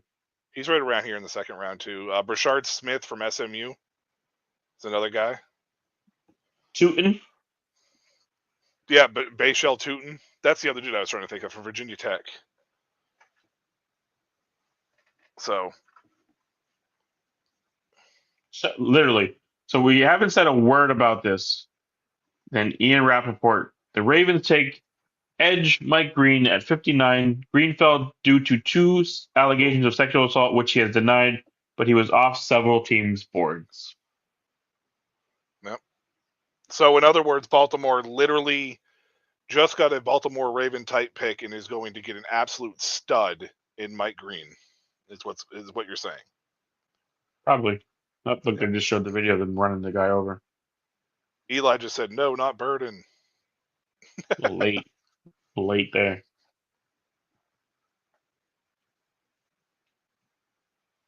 But like, just sitting on this. Oh, the NFL's stupid sometimes. Got to be wide receiver here, right? Because Denver doesn't have wide receivers. I feel like. Am I misremembering the wide receiver room for Denver? You have Cortland Sutton and then a bunch of skinny speed guys, right? What for Denver? For Denver. I mean, they need a running back though. They can't keep denying running back, can they? But They you don't you They don't got think the wide Audric receiver? Estime. You don't think Yeah, wide Audric receiver is a? Yeah, Yeah. Well, Daryl's answer I think makes my point even better. yeah, Vele, Franklin, Marvin Mims. Oh, here you go. There's your guy. You literally were Yeah. just talking about. See, That he is going to fly up draft boards now you already know it. You already know it. because he is now Alvin Kamara. Yeah, pretty much. Yeah. This is a good pick though too because I think with Audric Estime, who's the bigger back, it's basically like the who did Peyton have down there that was like a 1-2 punch? It was Deuce McAllister and who Ingram. else? Oh, I don't know about no. then. Mark Ingram and Alvin Kamara, right? Like, Yeah, they were together for a few years. Yeah, I mean, Mark Right, Ingram was there longer than Kamara was in general, but it was always Ingram, and then there would be another guy. I want to say Sproles was there for. I think Sproles was there for a little bit. Was it Sproles or is it, there was always Mark Ingram and another guy. Mark Ingram and another guy for a while. So, I mean, I'm not sitting here saying Audric Estime is Mark Ingram or RJ Harvey is any of those other guys, but yeah, just saying in general. Like, I mean, that's what you're getting with this pick. All right, Washington, let's go, Jalen Royals. Come on. yeah, be a good pick. Or Noel. I don't Or think Noel. Noel could be a Or good Noel. good Yeah, pick for you Noel's- guys. Yeah, Noel's a good one. Yeah, Noel's a good one. I like Noel. This could be cornerback too because we need cornerbacks pretty badly or defense edge. I think Green probably would have been our pick if he had gotten to us. He was off the board. I mean, I could see Washington if with those things. Oh, with those things floating, being a team like, yeah, we don't need any of that stuff on our team right now. Like, we need to change the image around true. us. It's a good pick. That's a really good pick for I like you this guys. pick. Yeah, this is and because he was. I don't think they expected him to be off on the board at this point. I'm really happy with Washington's draft, though. That is a bold take there. Connerly and Amos. What was the take? I'm a little sideways now, so I'm not really facing my TV because I'm in my chair because my back was killing me. So They're comparing them to Patrick Surtain. Oh yeah. I mean, I hope so. Yeah, 100%, I hope so. I mean, but I'm just saying that's a bold. But you know what though? I'm going to sit here and just say this right now from a Washington standpoint. Like, it's not sexy as far as the picks are concerned, but it's exactly what this team needs. 2 physical guys. Josh Connerly's a physical offensive tackle, and a physical cornerback. It's. I mean, I feel like they did the exact same thing last year.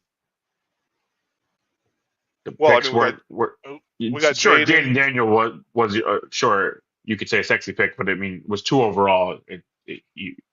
But I feel like the rest of their draft was solid need guys.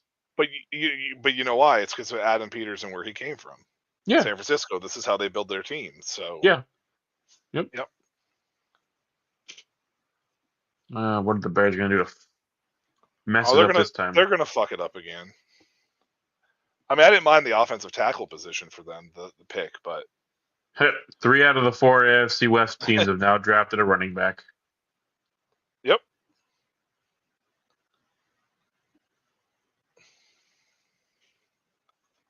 That they have. That they have. Who's the only team that hasn't? Kansas City, right? Yeah. Which still have. Oh no, did it? Is he still there? What's his name? Who? Or is he a free agent this year? Who? Running back for Kansas City. Pacheco? Yeah. He's still there.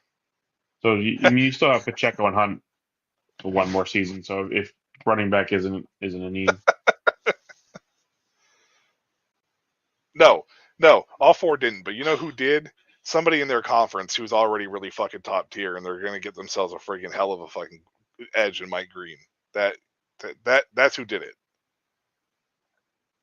And honestly, with the allegations and everything with Baltimore, I know they have the issues with Justin Tucker, but that's a kicker, so it doesn't really count. I don't think that there's a better franchise for a guy that has some sort of like to be able to kind of have an image change than in Baltimore. I really don't think that they have a ton of those guys on that team ever. I mean, you could say a murderer with Ray Lewis, But Ray Rice. well, but what happened with Ray Rice when it happened though? They released him immediately. Yeah, but a lot of people think that was just because they kind of had to.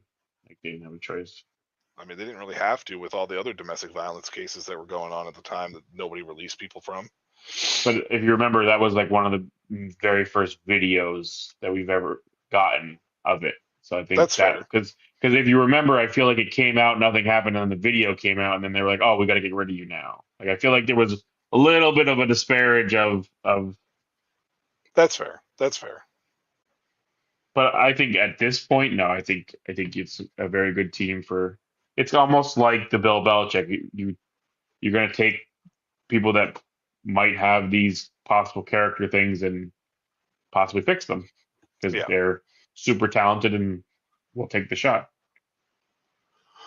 And I'm sure Mike Green right now at this point in time is grateful that he got picked and that the slide is over, and maybe he will light a fire under his ass to want to, not have those issues, right? Like, hopefully that's the direction it goes in, because this direction could go anywhere in any one of these directions, right? Like, it could send him off the rails, and he could, Oh yeah, big time. So. Or he gets into an organization that do the work, you'll be great, and he does. Right.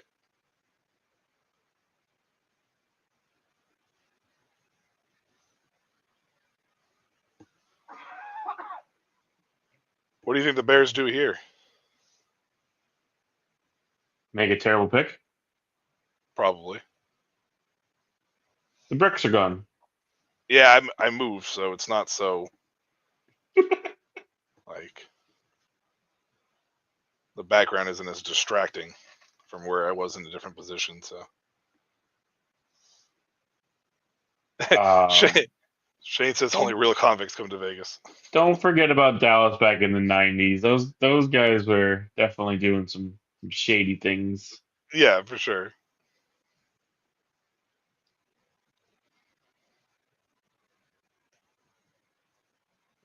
Actually, make a good pick here, I believe. I'll give it to him one time. I don't think it's a terrible pick. No, I'm saying I think this is actually a good pick for them. Yeah. No. It's funny because Texas A&M's D line really didn't do much, but they had 3 guys go in the first 2 rounds. Honestly, though, this is the one guy where I mean he's a defensive tackle. You if you expect to have a bunch of sacks from defensive tackles, you don't know how to evaluate defensive tackles. The booger sugar.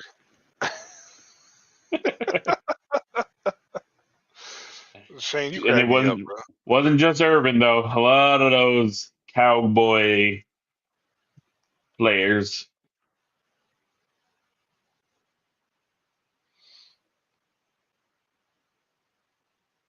I guess the Aussie pick wasn't bad either.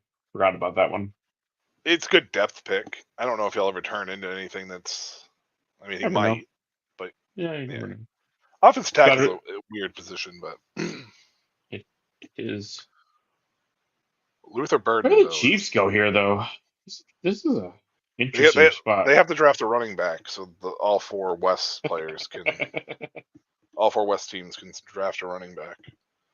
They have to complete the quadfecta. Is that what that is? Oh, that's why Turner fell. He had the stretch factor. I knew there was something about Turner. Oh yeah. Is it quad? Is it? Would it be? Would it call the quadfecta? Yeah, I guess. Is that what it'd be called? Too bad it was not the running back. Oh, But no. they do have a pick Not at all. early in the third round right now. So Yeah, for sure. You know, man, these defensive tackles are flying off the board. oh yeah, they are. I mean, but this is a very heavy offensive line and defensive line draft. I know. Woof, flying.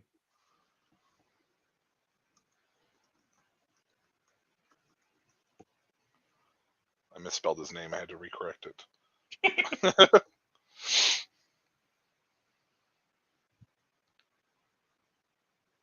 See, Daryl. Now if you know anybody named Omar, you can call him Omar with one R.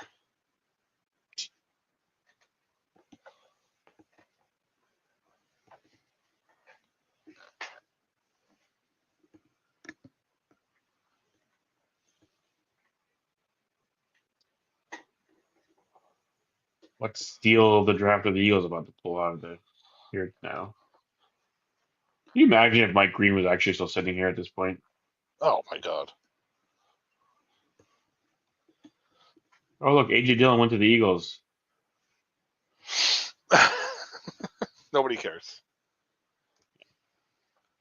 But he did. He went to one of the guys listed as key additions. He wasn't a key addition when he was drafted to Green Bay. Is this the last pick of the second round? It is, right? It is. Yes, it is.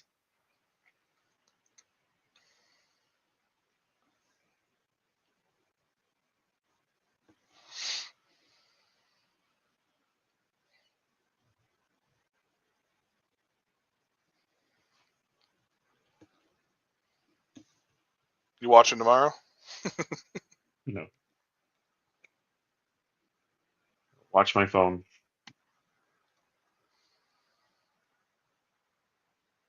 I can't stand the four pick the video we're showing is guy was picked 4 picks ago.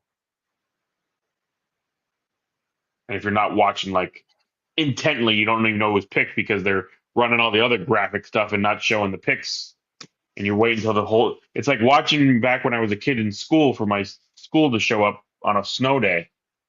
If you missed it, you got to wait for the whole thing to roll back around. Oh, I forgot about that. And now you get calls, texts, Facebooks. Completely forgot about that. Delaware's going to be FBS next year. Really? I didn't know that. They're joining Conference USA. Wow. That's right. But not North Dakota State. The Delaware Blue Hens.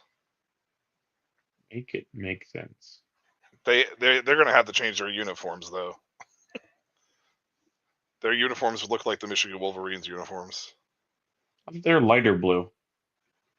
No, it's basically the same color. This is what Shane says about day 3.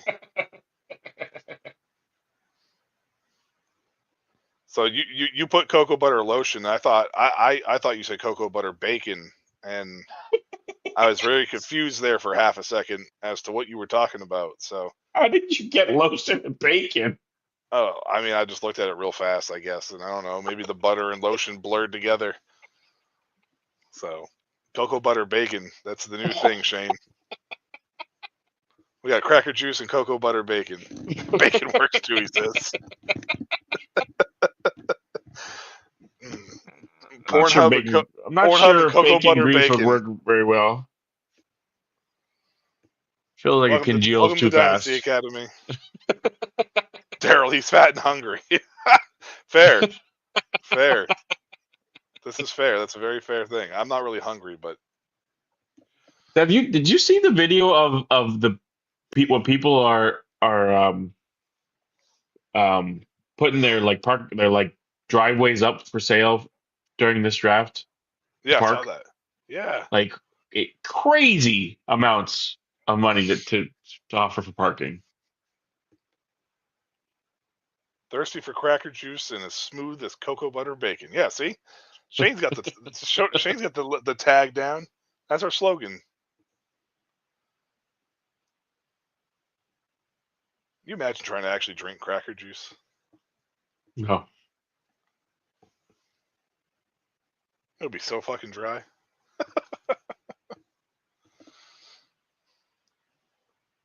Just like my sense of humor sometimes. All the Eagles players, you couldn't find somebody better than Bo Allen.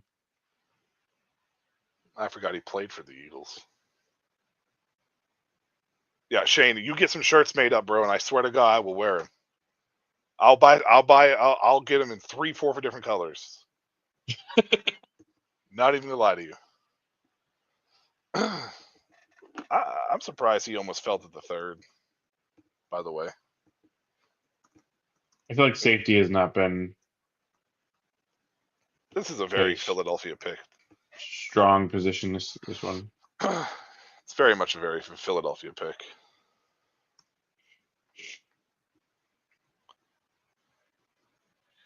Business in the front, party in the back. Yeah, see, Daryl knows what's up. You better get yourself a cracker juice and cocoa butter bacon shirt too, Daryl.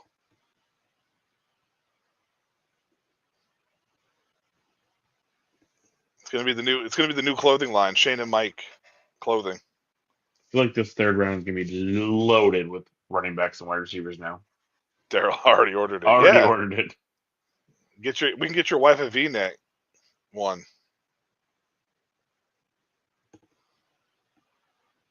I mean, I know she probably won't wear it, but you know, K might.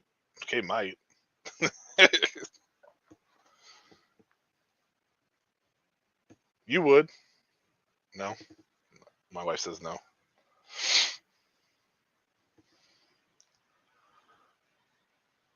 Giants draft Shadur Sanders right here. Gotta complete that quarterback room. Yeah, see, Shane, you know, Shane and Mike Clothing. I'll let you go have your name first. I'm humble.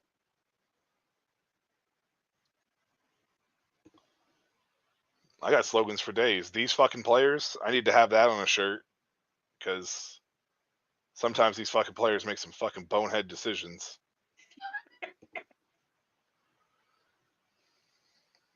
I've been trying to get Shady to go ahead and make some of those up, and he hasn't pulled the trigger on that yet.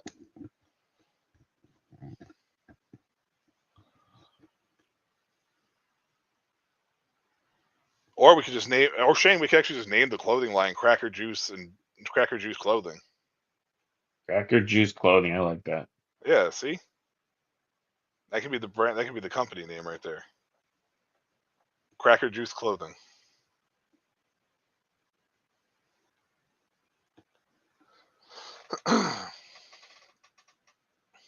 Giants could use a wide receiver. They could. Their wide receiving room sucks, pretty much, to put it politely. Use a running back. Not that I dislike Tyrone Tracy, but I mean you could utilize somebody else to go with him too. Tyrone Tracy's the man, though. I mean, running backs though are interesting because like fourth round is basically like a first round for them.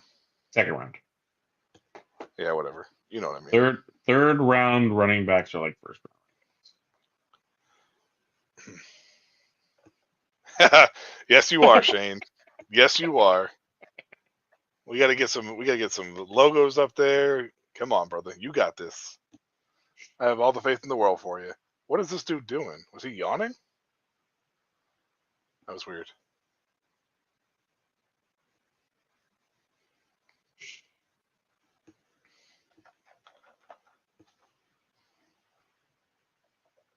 So we're into the third round, and Shadur Sanders is still on the board. Shadur Sanders is still on the board. And, I mean, I think you're essentially down to two teams who need quarterback, maybe three with the Jets. And Kirk Cousins still could be available. Oh, I forgot about Pittsburgh because they hadn't picked that whole entire round. So I guess you had 3 to 4 with Kirk Cousins available. I mean, based on what the Giants think of Dart, nothing's to say that Wilson or Winston isn't a possible available player at some point. Right.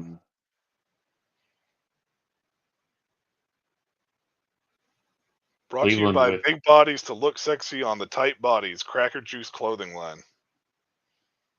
See? Shane and I are marketing masters. We got this. you didn't like this guy.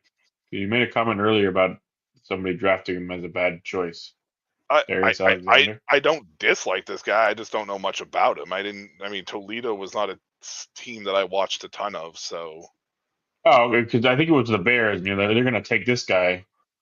Yeah, So I thought there was something about him that you were like, no.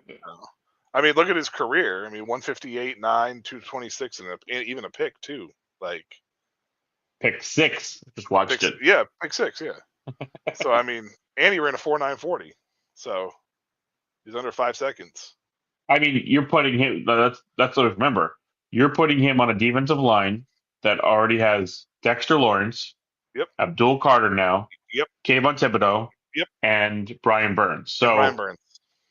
Even if he's not the run stuffing big guy, you are opening up a lane for him to come straight up the middle at people. So. I saw him mocked a lot in the second round too.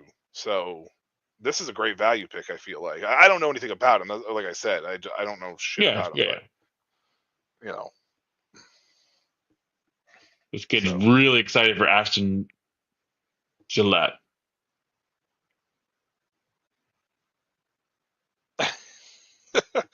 My wife Nikki wanted to say that she is not making the shirts for us, Shane. So.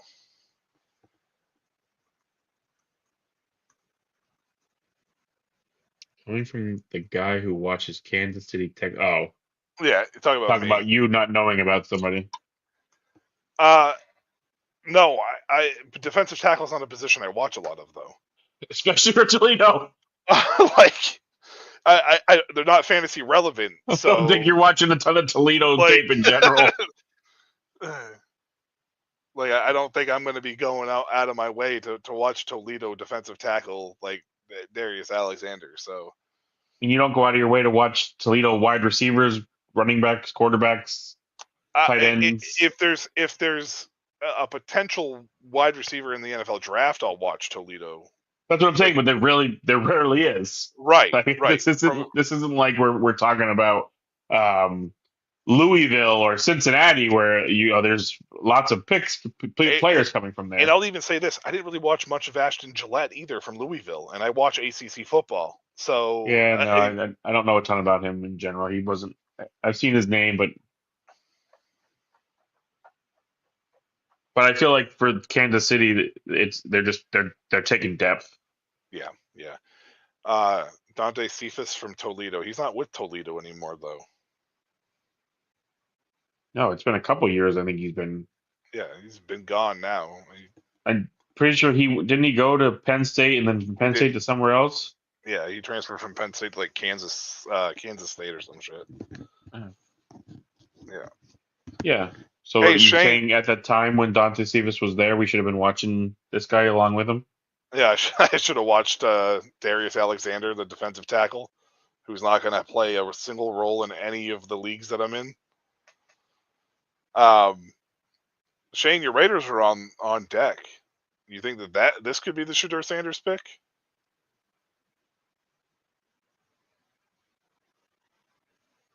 What do you think Dion's going through right now in his head? Oh, he's so mad. He is so mad.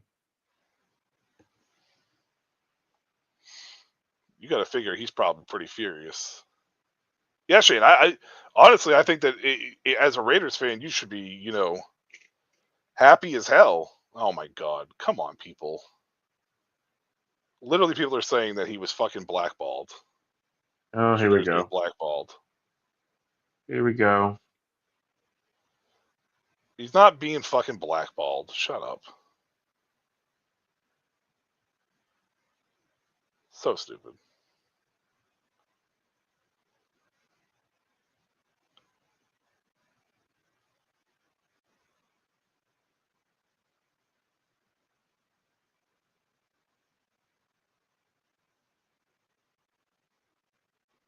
I kind of hope he slides and he gets to Dallas again and Dallas takes him. Please do it. Please, Dallas. Please do it.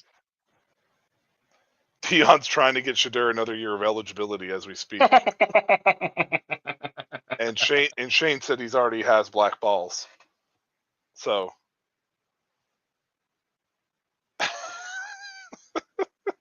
I don't know if we should make that into a shirt, Shane. That might be a little too that might be a little too questionable with that one.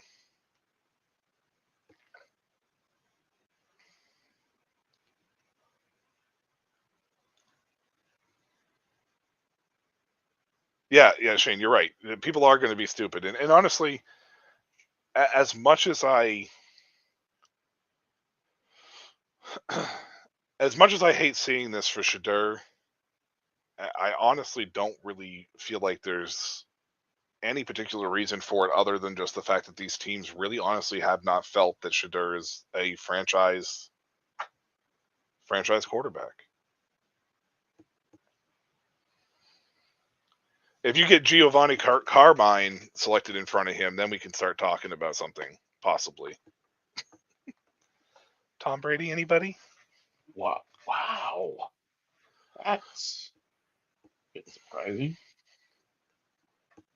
At least Harold doesn't have to change his wardrobe color scheme up. Nope, not a single bit at all. And it's not really that surprising if you think about it from a standpoint of Njoku is, older and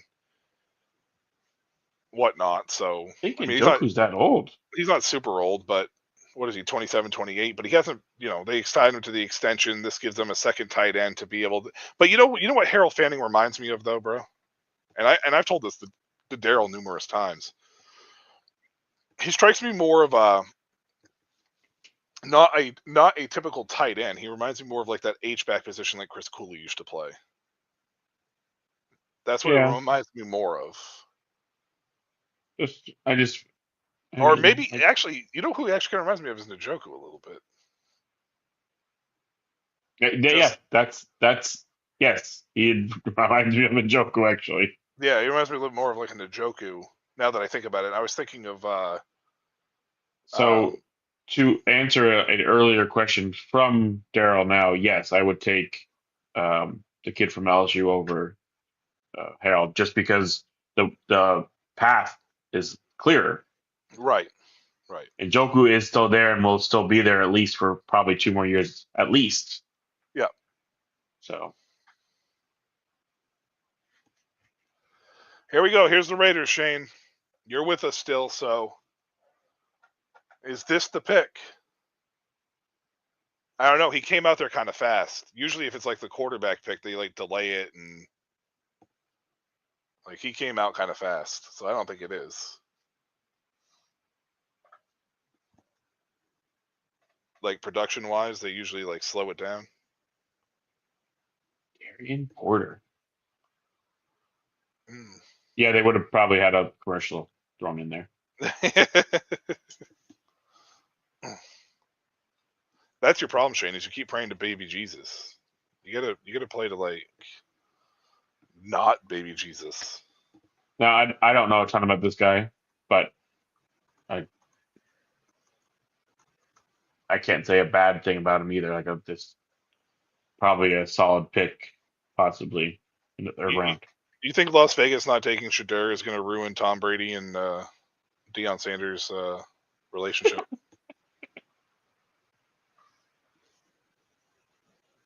Please, adolescents, Jesus, please. There you go. You're moving up in the world now.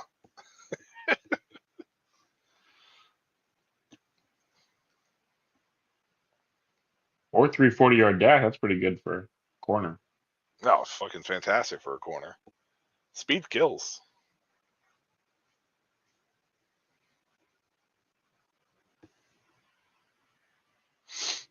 New England going to finally take a wide receiver?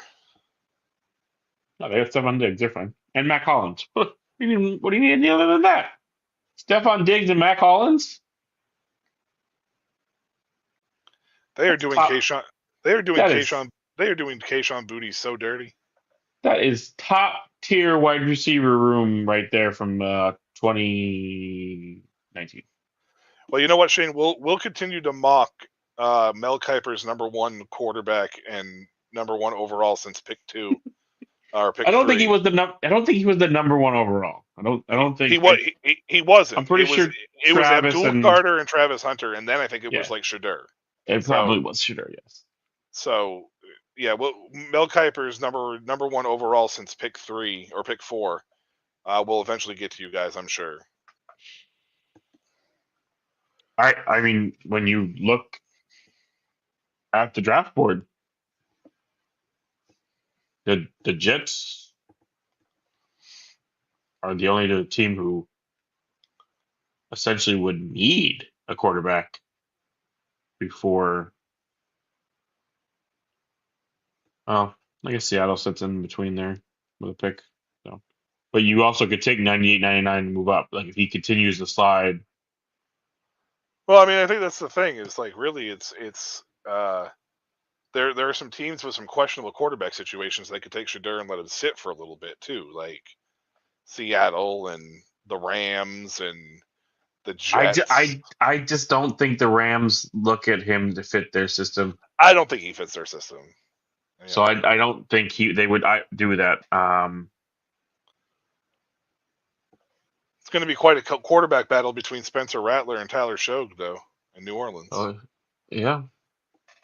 Oh, look, hey. Oh, they took a wide receiver. Didn't even realize that. They took a speedy one, too. He's pretty fast. Yeah. Kyle's it's an interesting player.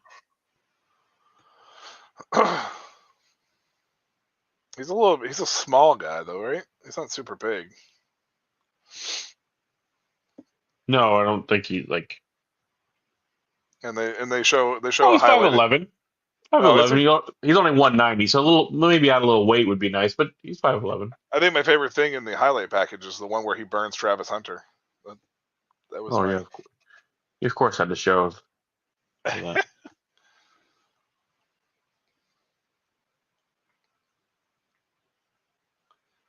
That's a pretty good draft for New England, considering they needed offensive help because they were not very good offensively, and that's good for Drake May. Yeah, I mean, because their defense isn't bad.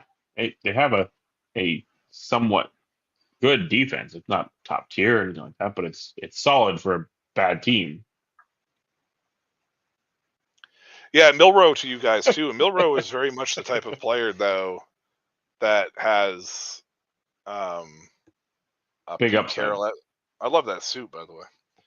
Has some good upside. So Milroe's tape is a lot better as a quarterback than people give him credit for. Like compared to where he's being like touted as, I think his tape's better than what people are saying.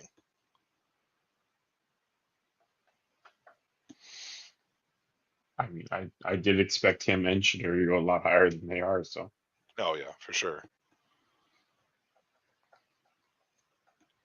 I don't know who this is. You don't? No. Oh. I'm a little bit surprised that you don't. Really? Yeah. I don't think I've seen anybody talk about this kid. You want my honest opinion though? I don't know shit about him either. He had 28 receptions last year. Yep. And he transferred from Hillsdale? Where the fuck is Hillsdale? It was a community college. He was a JUCO transfer.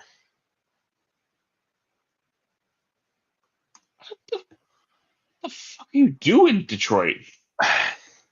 I've been seeing a lot of his name as a guy that's been flying at draft boards. He does not drive a Tesla, Shane. Or maybe he does. I don't know. How do you know? So how do you know? Yeah, I found this to be very weird for selection. Tesla is like is his entire last name capitalized outside of the E? It's Like, Tesla.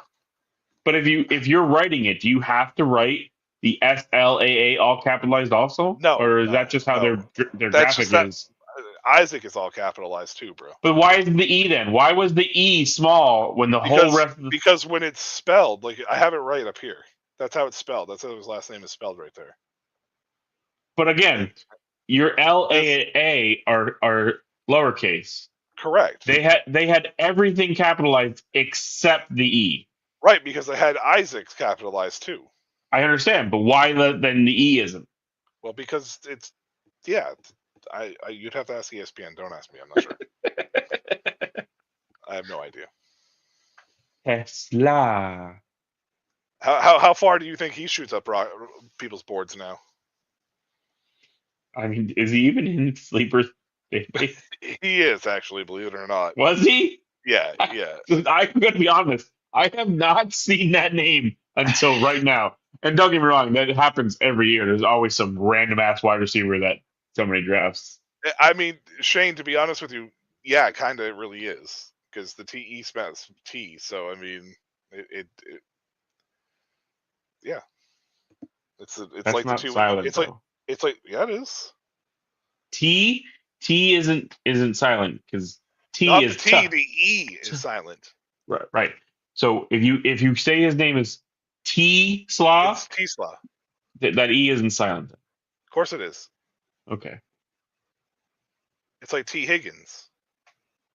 That E's not silent either. The two E's are silent. Yeah, no, they're not. Because you're saying T.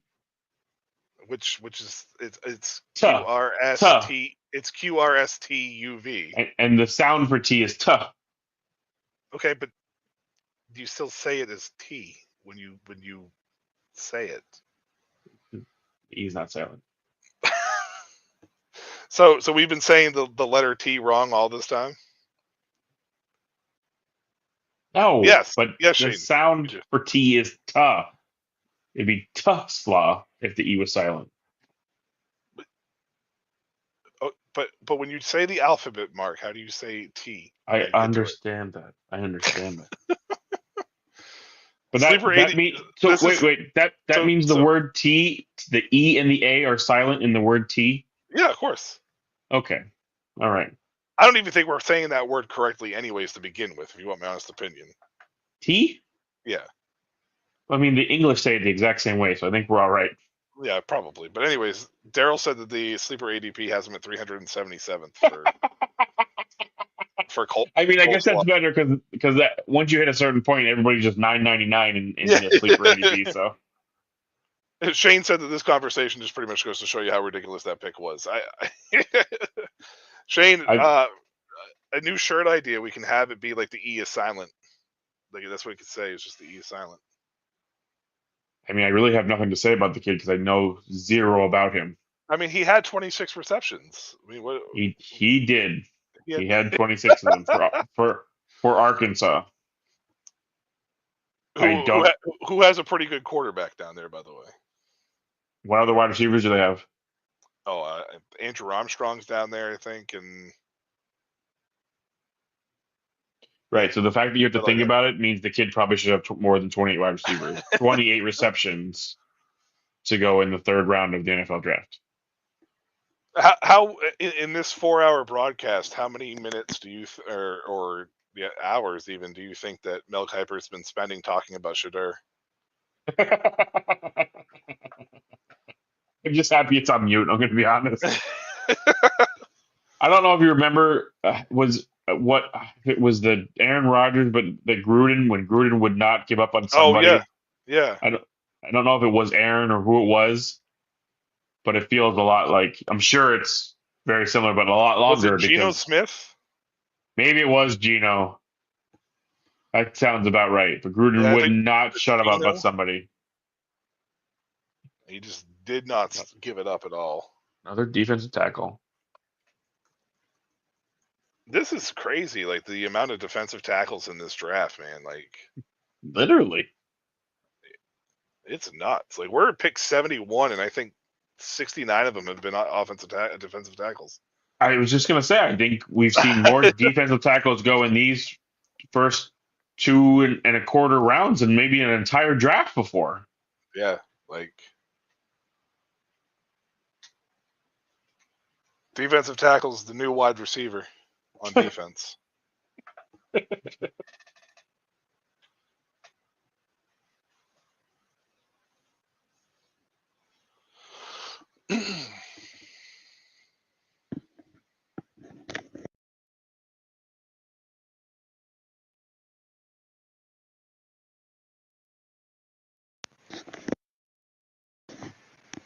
There's 5 in the first round. Yeah, Shane, exactly. But wait, there's more. Yeah. How far down do you think Mel Kiper's rankings list goes for defensive tackles? Do you think we'll hit every single one of them? 4 in the second round.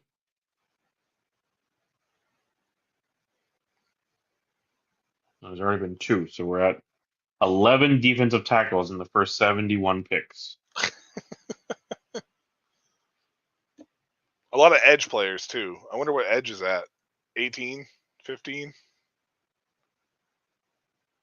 D-line in general. I mean, he's got, according to this, he's got another 29 defensive tackles that are available. Well, another edge just went. Oh, Lennon Jackson, he was a guy I saw in the second round of a lot of He has mocks and stuff. spot baldness. He's got a form of alopecia. Weird that you know that, but okay. Did you not see him at the combine? Dude has like no eyebrows. No, I didn't actually see much of the combine. Oh. He had 6.5 sacks in 2023, so that's more than Shamar Stewart's entire career. Go Cincinnati. Who day? Literally, they want to know who he is because he didn't make an impact.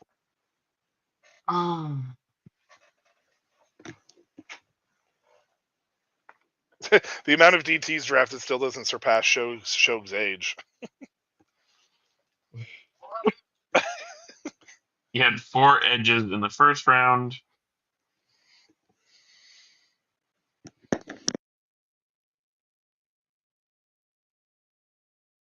Five in the second. They're exactly the same. 11.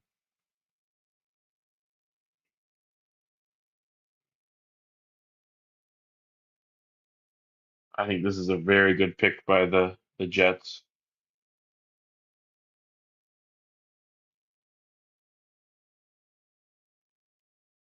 He's a very solid and good good pick for them. What, for the Jets? Yeah. Yeah, it's a great pick. And I love him as a player. I mean, I think it's pretty cool that he gets to go to the Jets and play with Sauce. Yeah. Yeah.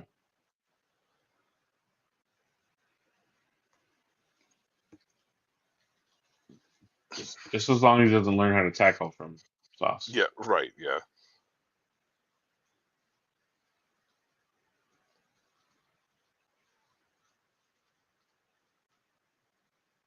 I mean, I understand that's kind of a nice grab, but like it's not also a great highlight to show of a guy. Oh man, I don't remember Jalen Ramsey being so big at freaking Florida State. He was. He's a big dude there. Mm-hmm.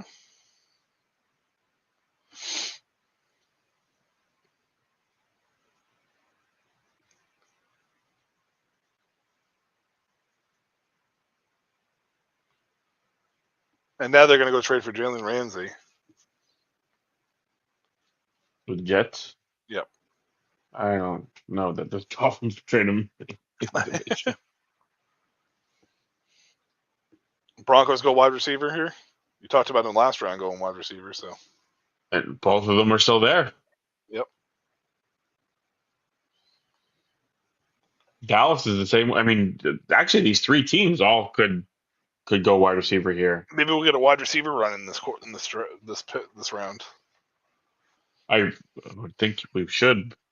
Um, but Noel, Royals, and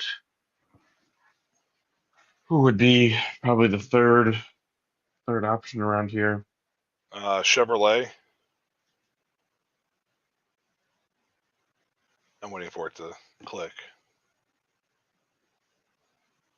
Honda.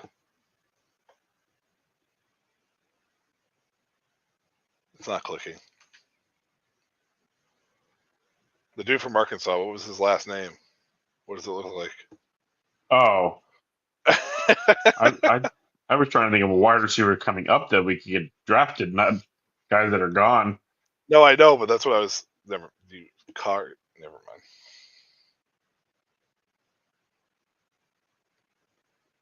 Ty Felton's an interesting one. Strepo. Sure, is still available. I forgot about him actually. Savion Williams.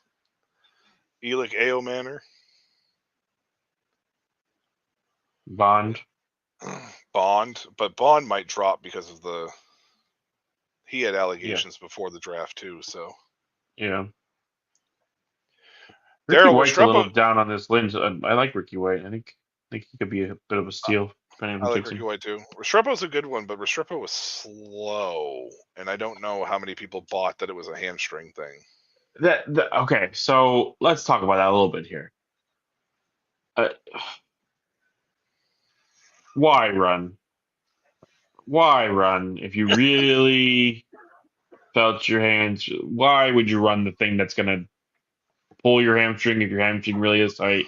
Not that you need to be dude. And the worst part about it is your speed in the 40-yard dash doesn't make a huge difference because you can watch your tape and see you have enough game speed to be perfectly fine. You saying that almost is worse than just saying nothing and being like, whatever. And that's kind of where I was going with it. Is like, why would you, like, yeah, you were slow, but why would you even talk about your hamstring tightening up? Why would you talk about you decided to run it because you wanted to just show what you could do? But that's not going to show what you can do if you're going to then have a built-in excuse that your hamstring was fucked up. Like, that doesn't make any fucking sense. So, Yeah, because either way, that's not really you then. right. Like, I'm actually surprised that Siobhan Revel's still on the board from East Carolina. That injury must be a bigger concern than people are saying. Yeah. Because he was a fringe first rounder supposedly. Yeah.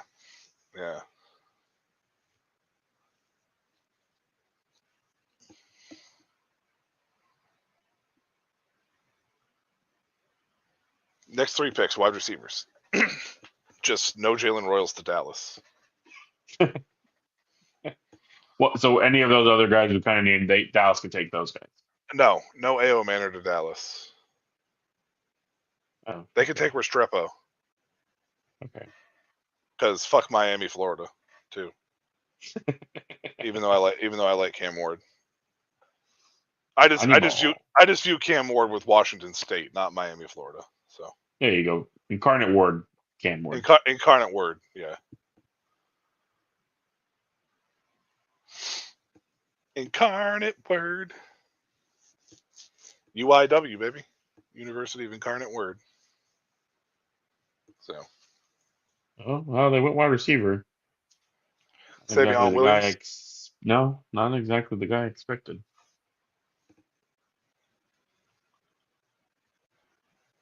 Not a big. I mean, Pat Bryant's all right, but I'm not a big fan. Well, I mean, he had pretty good, career at Illinois for not being a, not having good quarterback play till this year. Yeah, till this year, but he's also a converted quarterback, I believe. I mean, they usually all are, but I believe he was recruited as a quarterback, and I'm not a big fan of his frame. He's slight. I mean, again, not a terrible pick. He's not a freaking Tesla over here, but But let me ask you about this guy though. When you take a look at Denver, isn't this like Marvin Mims and Troy Franklin already? Right, Like, right. What? Then why do you need to? You already have right. two of them. I do think to be fair to him, I think he's slightly better as a well-rounded wide receiver than those guys. And I think the other thing is too. Well, I don't know though. I don't know. It could be a good fit. It could be. Yeah, Maybe and maybe they've already given up on Franklin. Maybe Bo Nix can't save Franklin and politic him. I don't know. I'm not really sure. Where does just it keep. fit for you though with the receivers that are still on the board? Does he move ahead for you being in Denver at all, or no? No. No. I mean, let me not say no because he was in that tier of probably like 20 wide receivers, and it's not that big, but it's Yeah, I know quite what you mean. large. Yeah. So yes, he'll depending on where somebody's going to go, he could slide up here a little bit here and there, but no, it's not like he's not jumping. He's not going to get ahead of Jalen Noel just because he got drafted ahead of Jalen Noel.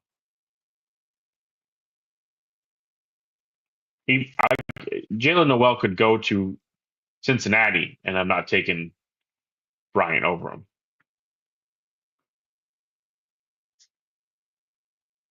This is what the Niners do. Just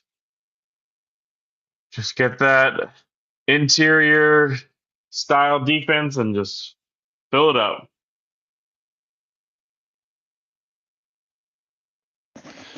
Well, I mean, and this goes back to what we talked about last round with San Francisco, right? Like this is just very much a San Francisco type rebuild, right? You go with the players that are you know, your type of player that, you know, Nick Martin may not be a Dre Greenlaw, but he could very well be a guy who comes in and has a strong showing at the linebacker position for a few years and ends up staying there for, you know, 6-7 years, and then you move on from there, right? Like that's pretty much what he does. You know, you do. So You want to know what makes this pick for Detroit even worse?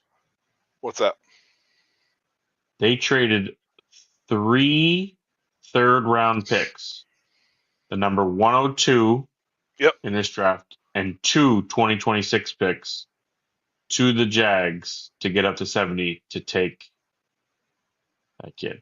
But this is what I'm telling you, though, Mark. Like, this is why I was a little bit surprised that you didn't hear about this kid, because this kid literally has been flying up boards, like everybody's boards, for forever. Like Literally seen nothing about him.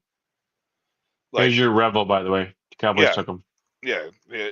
I love this pick for Dallas. I love this player. I hate Dallas, so I hope he has a great career once he leaves Dallas. So there you go, Daryl. That's your boy. That's your ECU alum guy. I really hope somebody picks Royals and Noel before the 4th round, Yeah, me too. because just historically, once you start to hit that wide receiver hit rates, no matter Royals, Noel, how good we think they are, start to fall off. Royals, Noel, and Ao Manor. Those are the 3 guys I want to see go this round.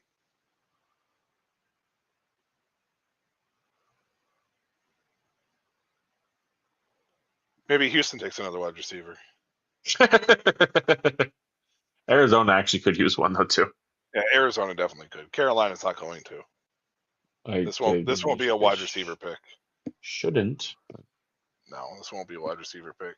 Oh, that's actually a really good pick for Carolina.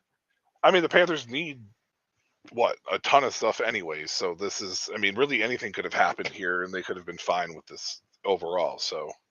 Oh, sure. I think this is a bit of a steal for this kid. Oh yeah, for sure. I mean, yeah, the Lions head scratcher, as you just said to. So, oh yeah. Yeah, I like this guy. I mean, it's another edge, and I can't say his fucking name. I don't. Umana Milene. Inslee Umanamalin? I drafted Milan? his brother in um, prison. His brother also plays for Ole Miss, doesn't he? He just transferred there. Oh, he just transferred there. I thought he was Yeah, there already. his brother's name is Prince Will. So it's Princely and Prince Will. Where was he at before? Nebraska. Hmm.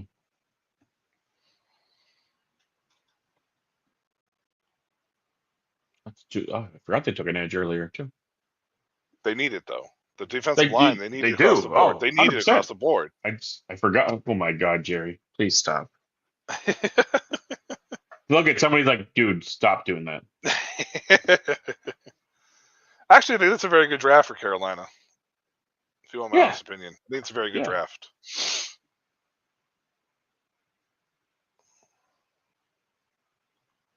I forgot they took Scranton. Yeah, Scorton. He's going to be Nick Scranton from now on. From now on, okay.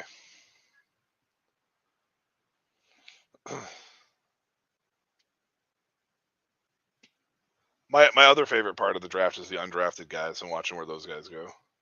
They don't Well, ever I really feel like they don't ever really make super big splashes, but I think it's just a lot of fun to see where they end up. this could be a year with some interesting names in the undrafted. Yes. I mean, the running back class is so deep; they're not all of them are getting drafted. So there are going to Right. be some running back names that And I feel like fall if in there's there. any offensive position that is fantasy relevant that could make a name, um, I mean, yeah, look at this past season just for the Niners. They were on to their fourth or fifth running back for at least one game at one point.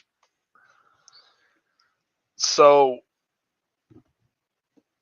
I'm gonna say this because it was not from Ari or anybody that I follow, but Pick 79 was just spoiled for me from somebody else that I get notifications from. They apparently shared a 79. yeah. Jeez. Do you even know what pick 78 is? No, I don't know Pick because I don't. This is from an obscure like. But that's weird that 79 is the one that popped up, not 78. Well, it's because they shared it from another source. Is it a wide receiver? It's You could say it, and that won't bother me. Because if it's a wide receiver, we could talk about how stupid that is of Houston. it is. And it's going to be a name that you're going to fucking hate. That went there. Does it start with Jalen? Yes, Fuck. they took both Iowa State guys. Which, I Sorry, mean, sorry for you viewers that are on here, the 84 of you that's watching. But Houston at pick 79 takes Jalen Noel. I don't know pick 78. It was an obscure site that normally doesn't share draft stuff. That they shared it for some reason, and it came across my screen accidentally. And hopefully it's Jalen Royals for the Cardinals. But to be honest, on almost a lot of other teams, that would be wonderful because the two of them are so different of each other, but they play so well off of each other for that reason that, yeah, put them in the same offense because it's really good. See, unless the idea but is you Christian traded for Kirk, Christian Kirk. but unless the idea is that that is a 1 year, I don't know. It's mind-boggling, bro. I agree, it is. I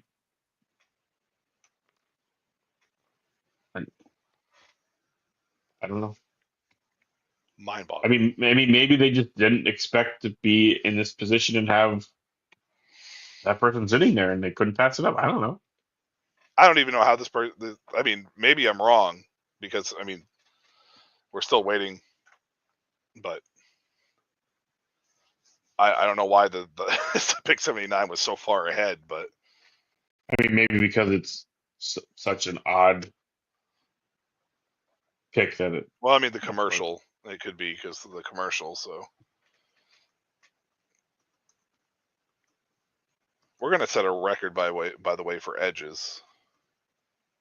I mean, defense tackle on edges, yes. There's no doubt about it. Like it's gonna happen.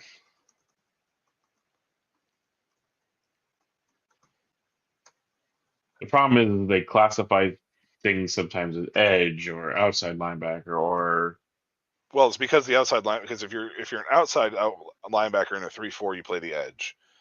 If you are a 4-3, if you play defensive end in the 4-3, you play edge. So that's why it's. well, that's what I mean. So it might be tough for the idea that people will say, well, there really isn't that many edge, not edge. They're out. This was an outside linebackers. It was this guy, like so. I wish they would stop with the classification of outside linebacker and DE and just call it edge, anyways. Yeah, literally. Because a 3-4 defensive end is really just a defensive tackle. But it's about money because Yeah, of one course of it those is. makes a lot more money than the other one does, and they play the Right. same, almost the same position. Yeah.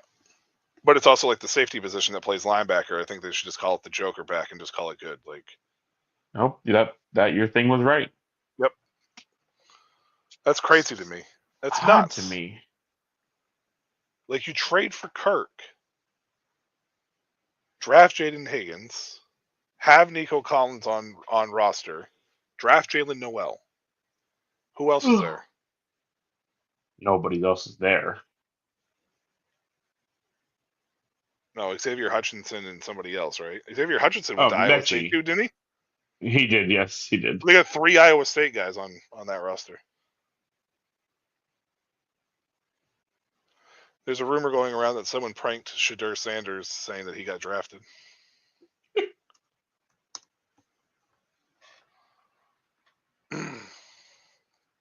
I mean, you only sent a 7th round pick next year for Kirk.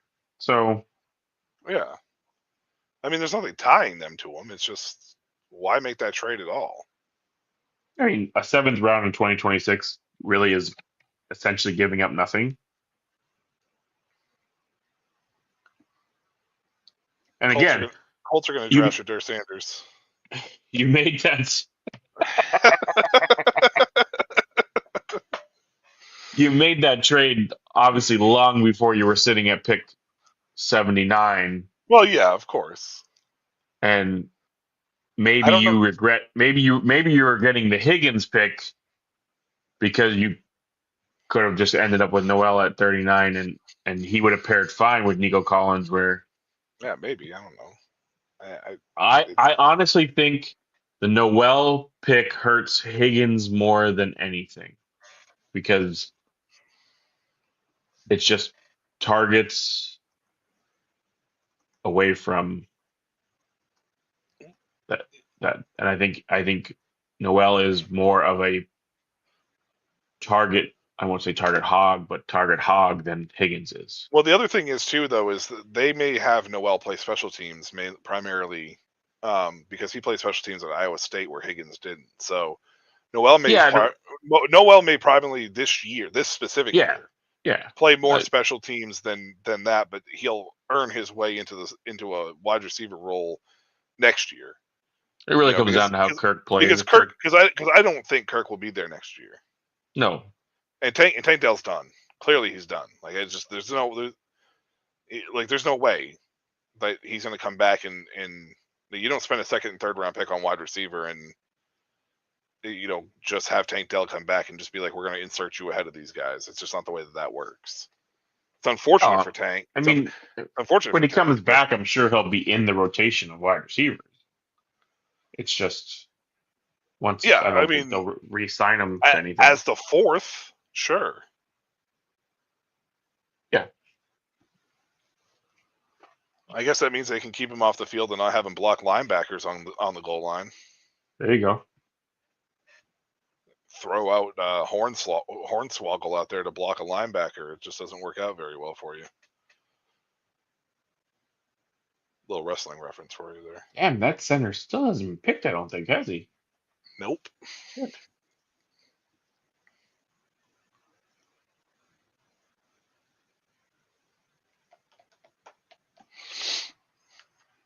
Another Georgia offensive lineman, though, right? That's what made me think of it. So, I mean, That's Oh, both that's right. guards Because now. he's the center at Georgia. That's right. Yeah, both of his guards now gone. But I feel like Georgia though. I feel like Georgia just literally recruits linemen that could play every position on the line, and just Oh, sure, yeah. so when they get to the NFL, it's like, where does this team predict you at, right? More than anything else. Oh, pick 83 is going to be very interesting. Yes, it is. It's going to be extremely interesting. You think Traylon Burks has any chance to come No. back here with Tennessee, or do you think he's just done? I think the problem with that was I honestly feel like it was a panic pick after they traded AJ Brown for the pick. Oh, 100%. And I feel like I don't think Mike Vrabel really cared for the pick. I think the GM was kind of, I agree. I don't know what the GM was honestly thinking, to be honest with you, but I think they traded AJ Brown because they felt like they couldn't afford him because of the Harold Landry contracts and all the other contracts they had for those edge guys that were not producing at, the price that they paid for him. And they were afraid that he was going to walk anyways for free. So they made it. And then they were like, oh, we'll just draft Treylon Burks. And they didn't really find a good way to use him. And to be fair too, Burks got hurt, I think, his rookie year. And He's been hurt a few times, I think. yeah, and I think he got hurt in the offseason heading into camp, so it just never really – I don't think they ever truly saw what they had with him. And they just never gave him a legit chance after that, really. That's what I'm saying. Do you think maybe this year if he can stay healthy, do you think he has No, a possibility to? because I don't think what's his name? Callahan cares, because Burks was there before he got there, so – I'm just trying to think of who they really have there. I know they have Calvin Ridley, but other than that, it's. I mean, he may, because they don't have anybody. It may just be from a default standpoint, but it also depends on what they do here in rounds 3, 4, 5, 6, and 7. So Never mind. They have Van Jefferson.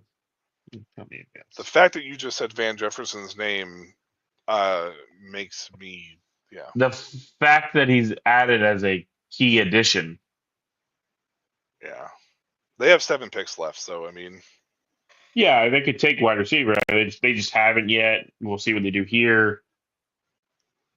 I'm just, thinking.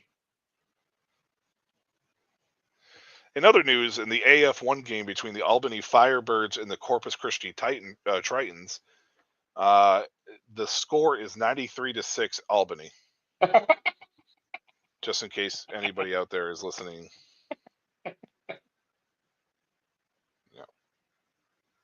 How about Carolina going dark?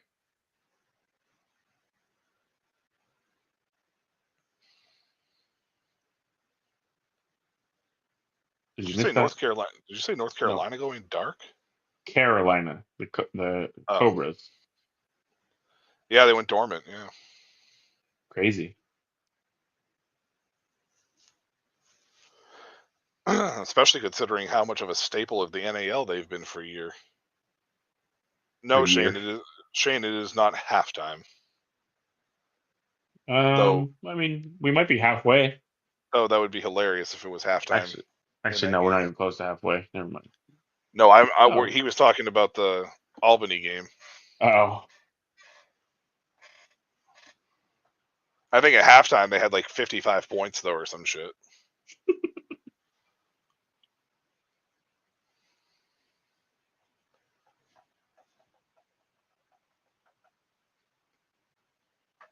Come on, Jalen Royals.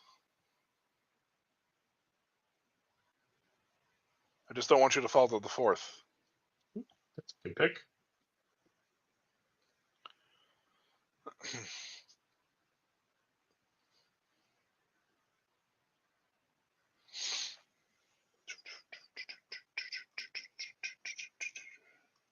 I am a little bit surprised here though at the lack of receivers that have gone.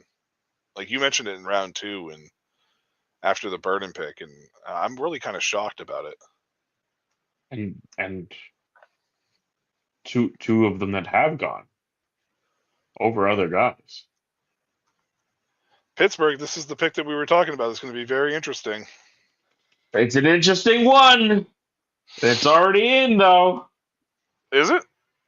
Yeah, but Have you I mean seen it? no, I do. Oh, I thought you had it spoiled for you. I was like, no.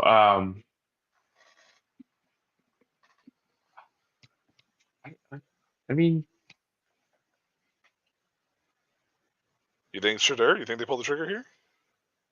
they should. I mean, I feel like they're letting Aaron Rodgers hold them hostage. So At this point, I would say go F yourself. It's pick 83. We got a freaking steal. Is Daryl over here spoiling things, or is that his prediction? is that your prediction, Daryl, or did you see something? Caleb does make sense for them, though. That would be a very, very Steelers pick.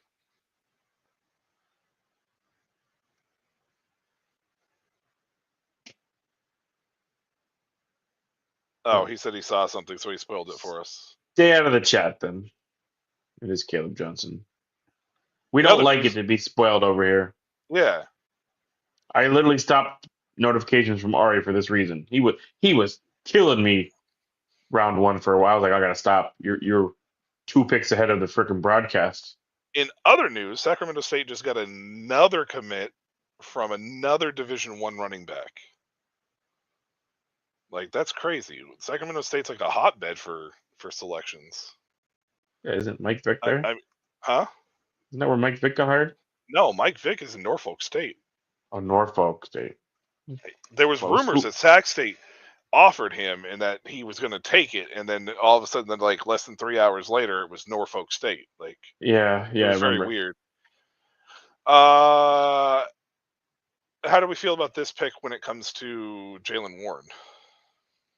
I mean, Jaylen Warren and Najee, they put a second round tag on him, so fed off of each other perfectly fine. I mean, if you sat there and thought Jaylen Warren was going to be the guy for Pittsburgh and that you didn't expect him to bring any type of competition in, then you were just naive on how A, Jaylen Warren is, and B, how the running back world is. Right. Pause for one moment here. Yeah, Tampa Bay's on it. And it's Simeon Rice. I would unmute it if it wouldn't be too loud. You love Simeon Rice. I do love Simeon Rice. Oh, another corner. Interesting. Well, I mean, you guys need it. We do. I'm surprised it's not like a safety or something. But we have seen a few of the safeties go here. Your secondary was pretty rough last year down the stretch. So it's not terrible. Dean is just he's injury prone, so it's hard to have him as your cornerback one because he easily is a quarterback one. He's just injury prone. And Isian was very good for us out of the slot last year. Yeah.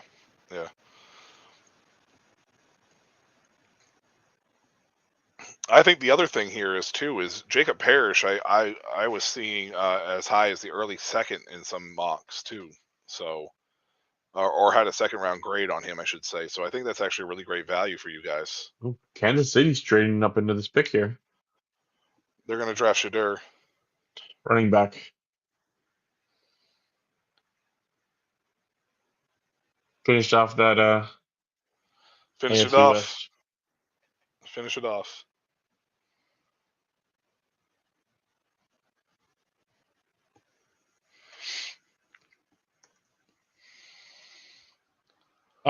To go back to Caleb Johnson, I think him and Warren play well together. I don't want to say Caleb Johnson can't catch the ball. It wasn't something he was asked to do. So, well, and the thing is with Caleb is, and I mentioned it in our rookie pre-draft show, is Caleb reminds me of a 2-down thumper, and which is perfect combination for Jaylen Warren. Like, like it's a great counter punch, and it reminds me of Brian Robinson and Austin Eckler for Washington last year, right? Yeah. Like, But I'm not saying Caleb can't do it. It's just we haven't seen it. So Right, if he right. develops, then he could be a bit interesting. For me, it's you know it's a tough spot. I'm not sure that I'll draft him in too many places personally.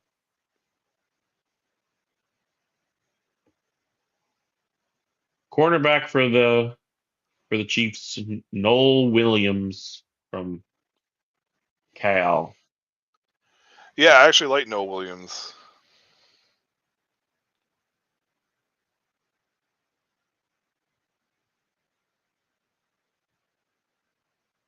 Tell you what, though, I mean, a very strong defense, and they are just adding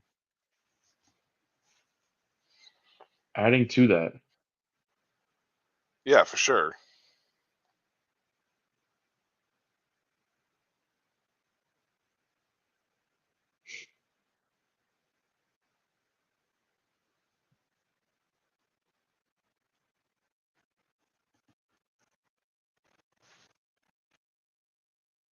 This could be a good spot for Royals. He fits well in the Chargers offense. He does. But didn't they select a wide receiver? Did they? Yeah, didn't they take the guy that we were talking about that reminds us of Quentin Johnson with better hands? Oh, they did take Trey Harris. I totally forgot they Trey drafted Trey Harris. Harris. Yeah, I couldn't think of his Totally name. forgot about that. Never mind. Yeah. Never mind. Trey Harris going to the Chargers probably moves him up a little bit from where I would have had him before. Not a huge, but moves him definitely up. I think it's a good one for the sense of he has a chance to be a starter right off the bat for the Chargers. Yeah, and if he They don't really have anything there. I mean, develops a long Lad, term, QJ, and who really? Because DJ Chark's gone.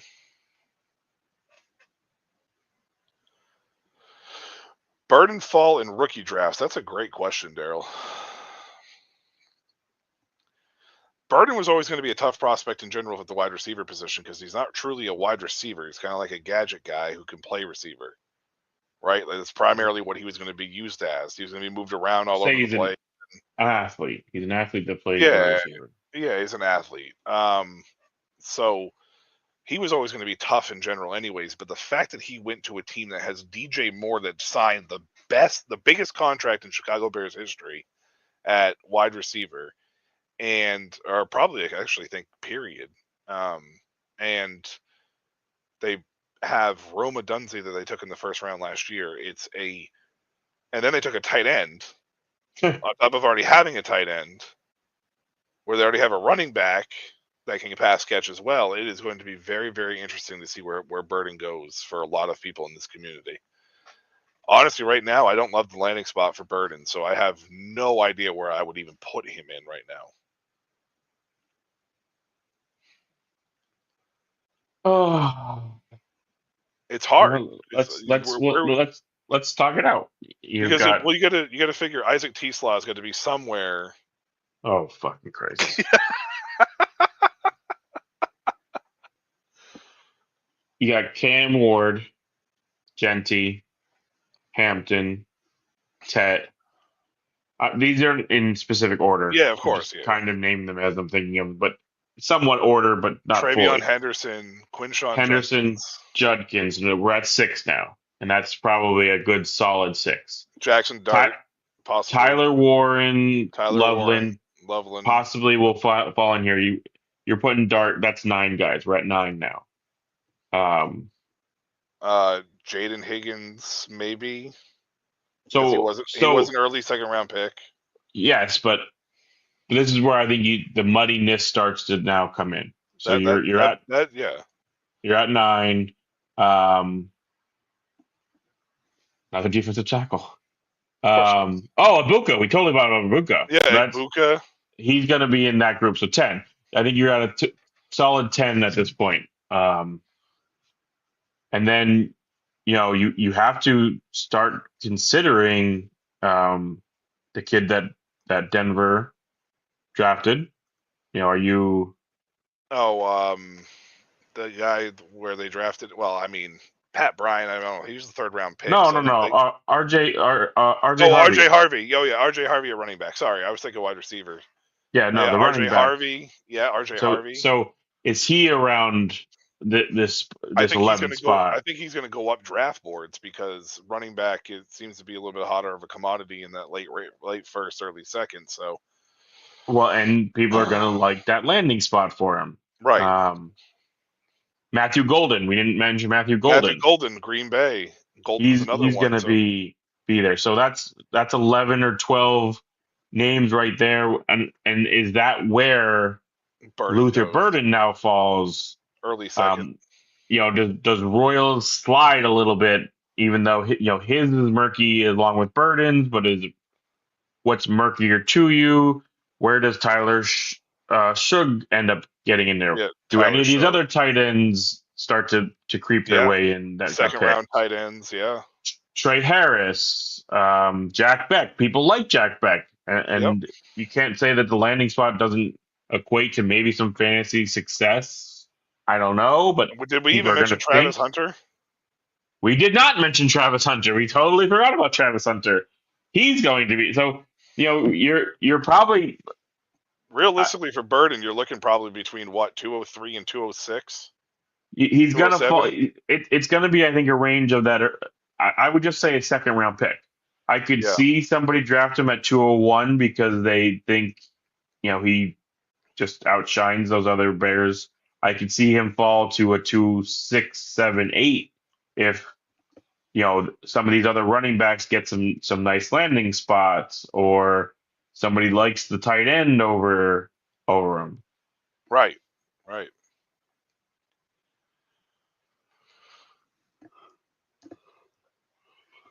We missed Golden and Hunter in that conversation. And he was already almost a second round pick as we were talking about him anyway. Yes. So I mean, we muddled in some tight ends in there, but yes, we were pretty much at pick 12 even without yeah, right. Like all those without even things. I mean Warren and Colt and Loveland, like that's fine. But by that point Holy crap! But at that point What we were the are these? Oh my god!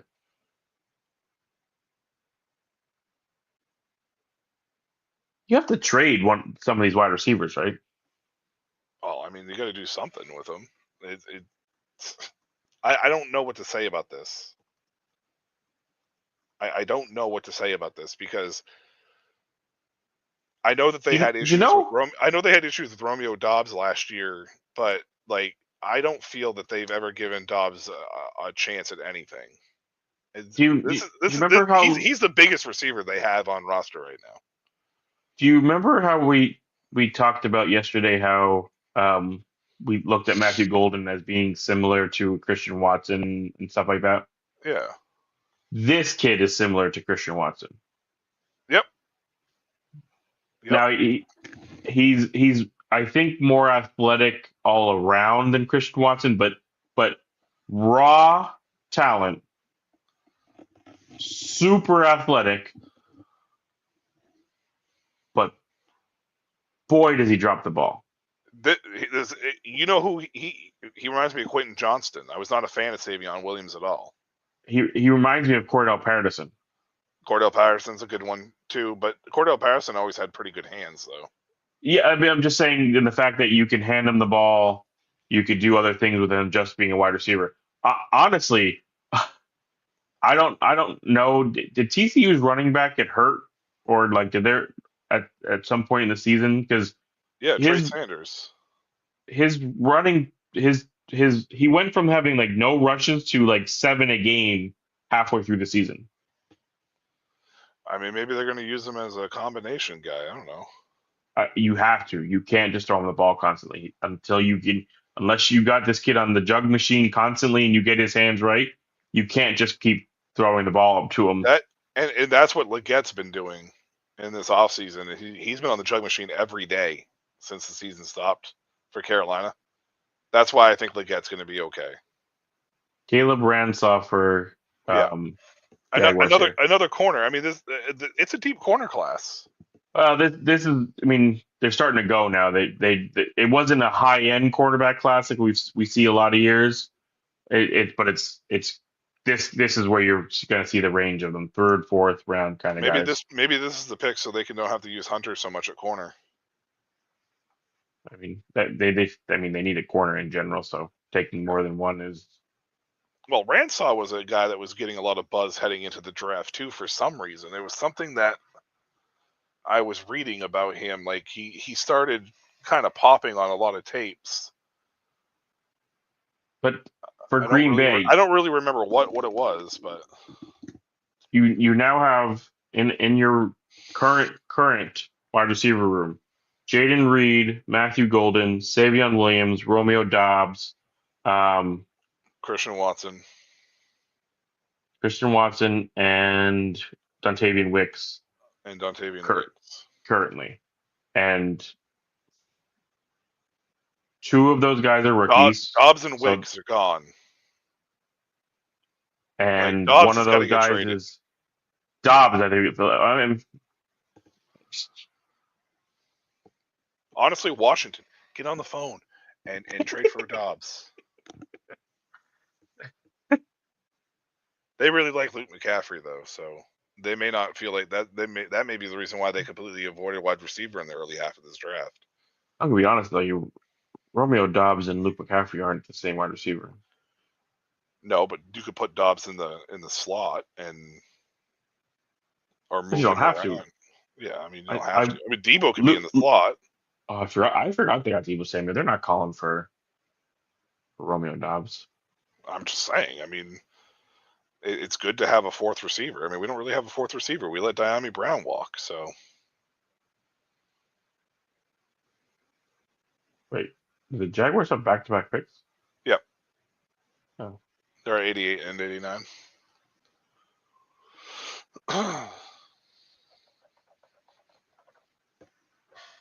Jacksonville Jaguars select Shedeur Sanders, quarterback, Colorado.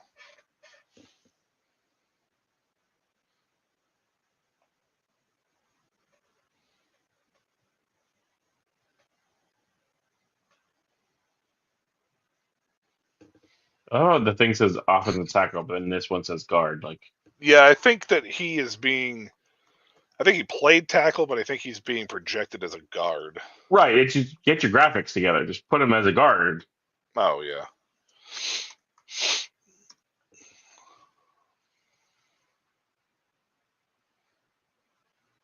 I mean, so far, this at least looks good for ETN and Bigsby. Yeah. Yes, it does. And honestly, the fact that they didn't take a running back may be more of their trust in Bigsby than necessarily ETN. Sure, that's why I said both, because either one of them, whoever they end up choosing as their, and it could just be the both of them again this year, and that could be fine. Houston has the last pick in 102. Is there another Iowa State wide receiver in this class? What about the Iowa State tight end? Is there an Iowa State tight end? Let's see. Because Rocco Becht went back to school, so they can't draft him. The quarterback over there. Maybe they'll trade for Breece Hall next. They'll change their name for the Houston Cyclones.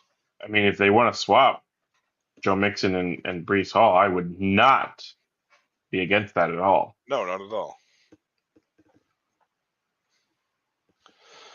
How about the Rams? Shedeur Sanders? Not a good fit, but you think maybe?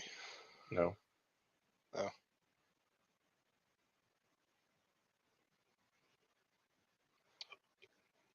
There is no more Iowa State wide receivers listed.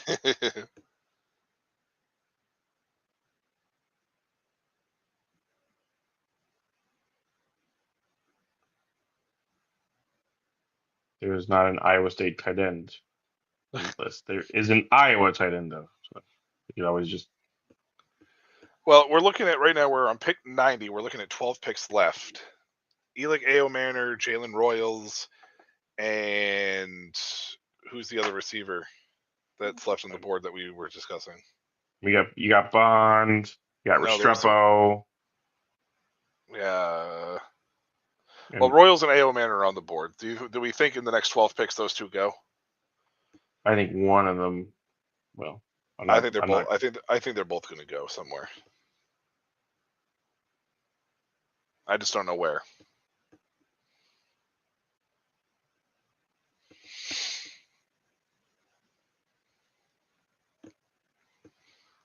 Who's left? At the Rams, Baltimore, and Seattle next. And Saints, Browns, Patriots, Eagles, Vikings, Raiders, Niners, Raiders could be a spot because they still need to Falcons, revamp. and Texans. Texans definitely don't need a wide receiver. They already had 8 on roster and decided to draft 5 more. So I don't think I see the Rams going Baltimore. wide receiver. Well, the Rams don't. I mean, what is it? Devontae. They have Devontae and Puka, and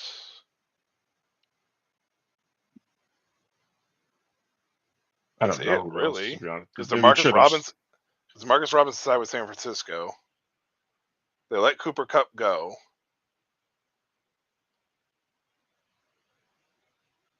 They could go receiver. I don't know if Royals or Aoman are fit. Tutu and Jordan Whittington. Oh, Whittington's there. That's right. Tutu Atwell doesn't count though. No, I don't see them taking one right here. I don't know that I even see the Ravens. I think the Ravens are kind of okay with their wide receiver group right now. Well, they extended Bateman and they did. Zay Flowers Flowers. Yeah. has played well. You still have your two. And Bateman played well last year for when he got the shot. So Yeah. And they signed DeAndre Hopkins. Hopkins. Yeah, so I don't know that we'll see a wide receiver. Seattle could. Yeah, because it's what JSN really right now, and that's about it. Cooper. They brought in Cooper Kupp, and they brought in Marquez Valdez-Scantling if that counts. So yeah, and then Jake Bobo is on roster, so sure. Seattle could be a Royals or AO Manor spot. Saints could take one. Saints could. You don't really have anybody past Olave. Shahid's been hit or miss, but also injury prone. They brought back Brandon Cooks, but I mean, what's he really at this point? That's a great.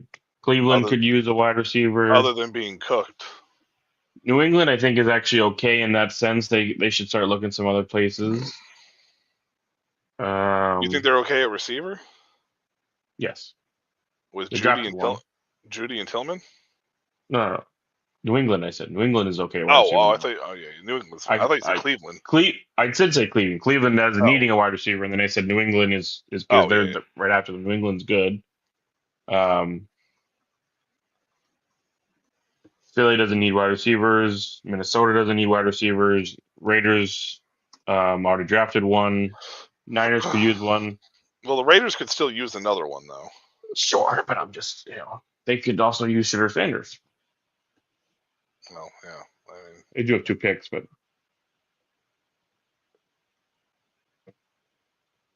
Niners and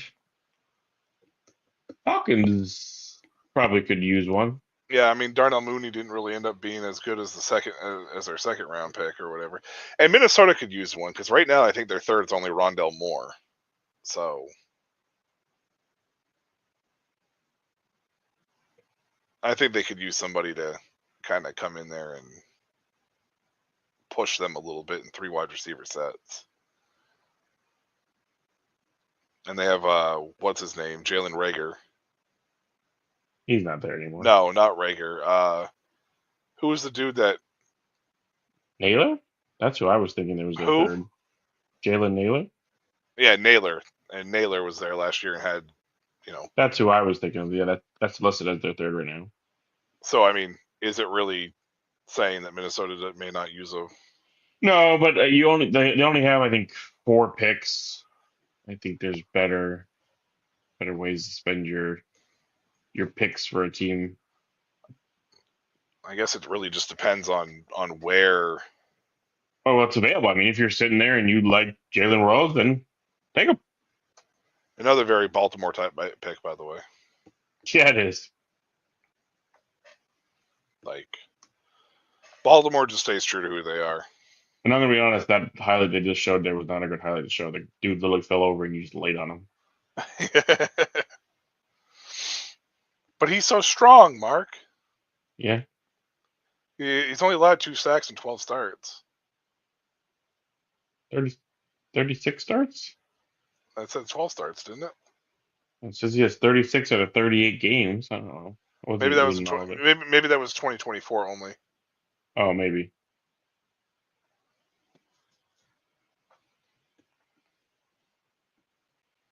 Safety, edge, tackle. Yeah, that's a Baltimore Ravens draft. Like, Outside of them trading back and adding picks, yeah, that's a pretty straightforward draft for them. I mean, to be honest with you, it's going to be the same with Seattle. There's very Baltimore Ravens type draft in Seattle.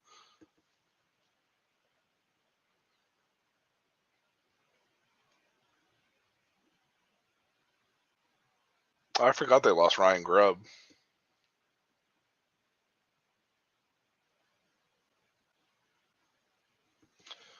Forgot they lost Ryan Grubb.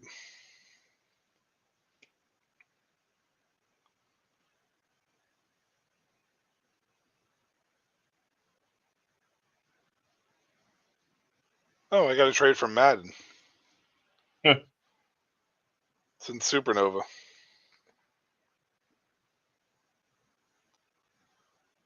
Let's see. Oh, He wants to give me Tyrone Tracy for Travion Henderson.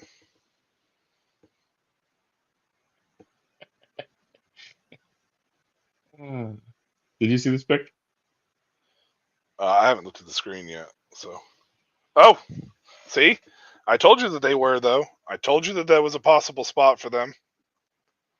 Only I told you that. 78 picks later, but yeah. But I'm saying I told you that this was a fit. That this would be more of a fit. I feel like than Shedeur would have been. This is very interesting.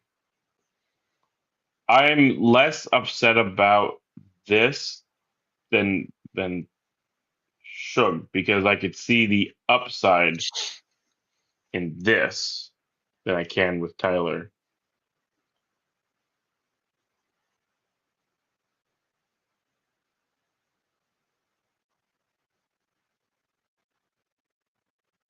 Because essentially you're playing a year to year thing with Darnold.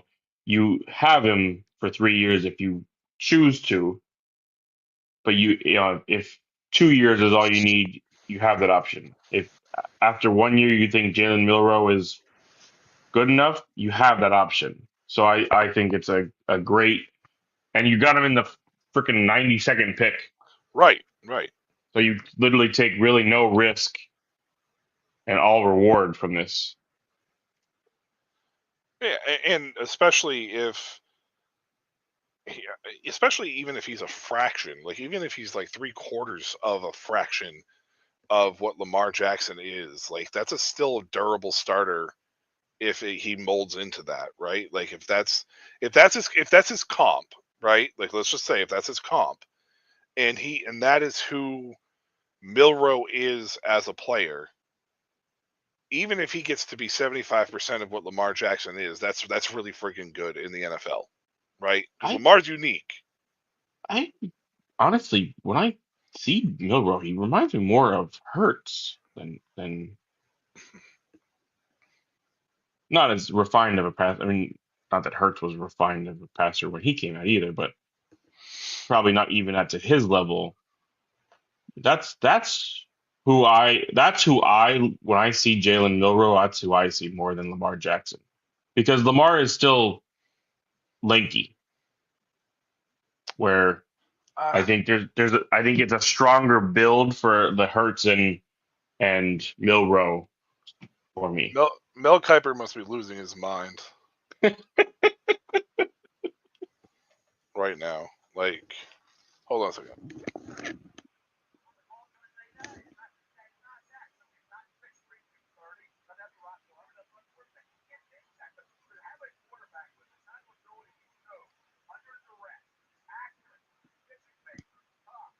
He's going on a rant right now about Shedeur.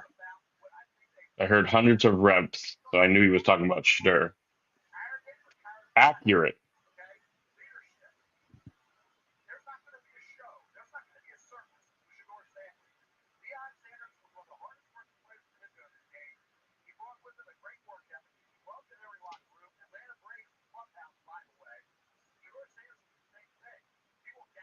I don't know what Deion Sanders is paying Mel Kiper, doing for Mel Kiper that he has him so wrapped around his finger. He is riled up right now. We've had 3 rounds of him still not getting his number 3 player.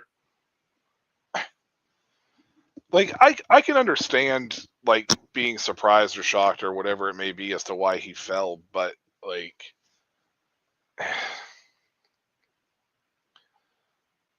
I feel like that Kuiper doing this is taking away from these players. You know 100%. I mean? Because you're knocking down Milrow for nothing that has nothing to do with him. Right. I mean that Sanders falling has nothing to do with Milrow, like at all. So I don't understand why where every single time a quarterback gets taken, we're making it about Shedeur. You know what I mean? Like, what happens if Shedeur falls out of the second day? I mean, we're literally, 8 picks left? I say I think 9. I think there's 102.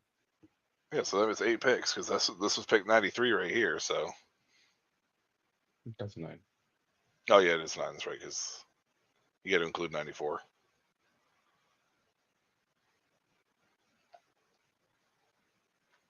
And 93. So we didn't get 93 yet.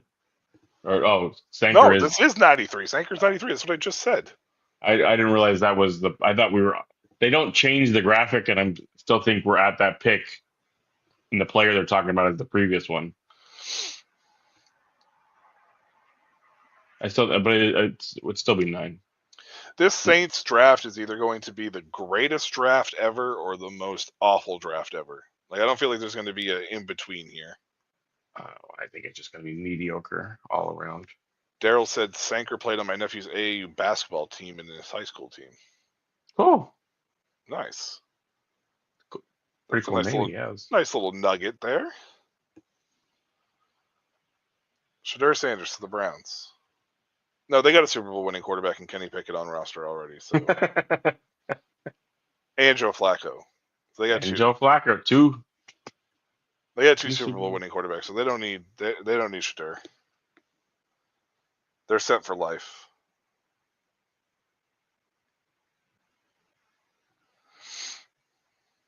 Xavier Watt still being available is surprising. That's interesting. That's interesting. Last time Seattle picked a quarterback in the 3rd round, it was Russell Wilson. And that pick was the Geno Smith trade pick from the Raiders.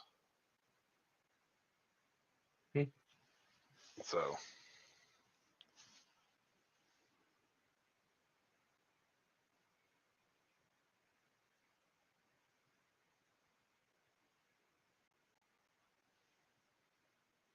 Change anything Milrow-wise for you?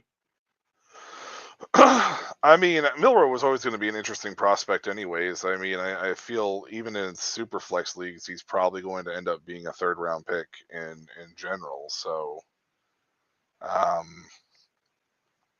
you don't think this bumps anything up at all? Not really. I mean, you got to figure it's going to bump him over Shedeur at this point. It depends for me. If Shedeur goes to Cleveland or Vegas, it doesn't. Yeah, that's fair.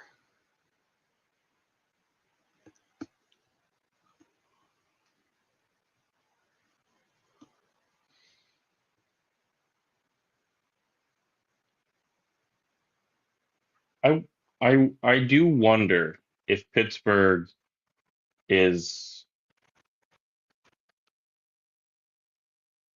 I wonder if nobody else is calling Atlanta, and Pittsburgh pretty much has said, if we don't get Aaron Rodgers, we'll trade you for Kirk Cousins. Yeah, but why wait? Why wait on Aaron Rodgers? Like, that's what I don't get. You're in the NFL draft right now with it's not the greatest quarterback class, but an opportunity and chance to land Shedeur Sanders as a potential guy to come in and start if Aaron Rodgers decides he doesn't want to play with you. And see what you have with him. Why are you waiting for Aaron Rodgers in this point right now and not taking Shedeur and saying, Aaron, we need to know? Because we need to know if because you're getting late in the process now. You have Mason Rudolph and Skylar Thompson. Those are your only two quarterbacks on roster right now. You play in a division with Lamar Jackson and Joe Burrow and an improving Cleveland Browns defense. You do not and cannot wait so late in the process for a 42-year-old quarterback who has not showed shit. So, like, what's the point? Like, that's my problem. That's my problem with Pittsburgh across the board here.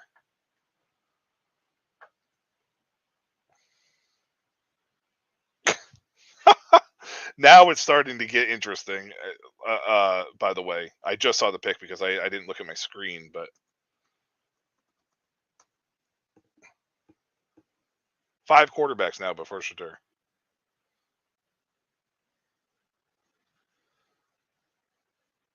Three of them I can understand.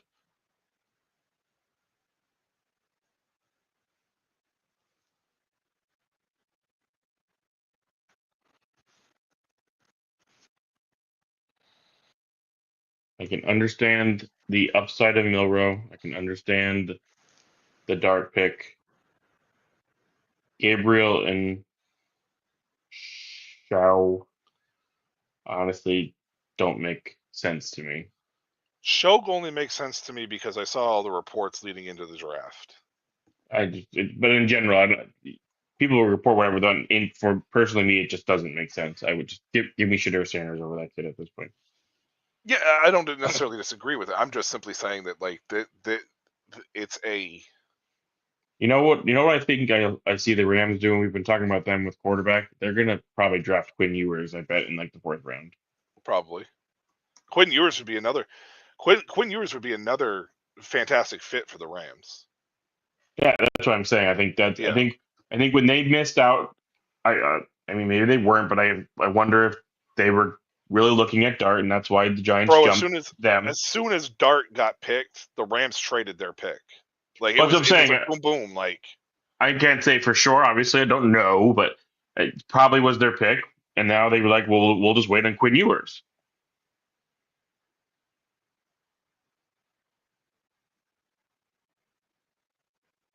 Shane, honestly, I don't think the Raiders at this point are going to take Shedeur. I mean, unless the thing is, somebody's gonna take him. Yeah, but I understand that. But we also thought he was going to go in the 2nd round. I don't know. I'm saying, and here we are. Here we are. If you're Vegas and you really want him from the end of the 3rd. If you're Vegas, you really want him, you take him with one of these 2 picks. If you don't care, then if he doesn't go there, I don't think Vegas wants him. It's mind-boggling to see Dylan Gabriel go ahead of him. I agree. Like, to a quarterback needy team. This is a fantastic pick for New England, by the way. So I could understand if it was a Rams, if it was a team with a more ready to win team, that Dylan Gabriel has played enough in college that you could be confident he could be your backup quarterback coming in. Like, you draft him to be your backup. That's not the Browns. The Eagles traded at a 99. To 101. No, Vegas had 99 already. No, the Eagles are trading into 99, or no, 99. Vegas is at 98. Vegas had 98 and 99. Oh, that's right. So They're trading. The Eagles are moving to 99. Oh, okay. I think.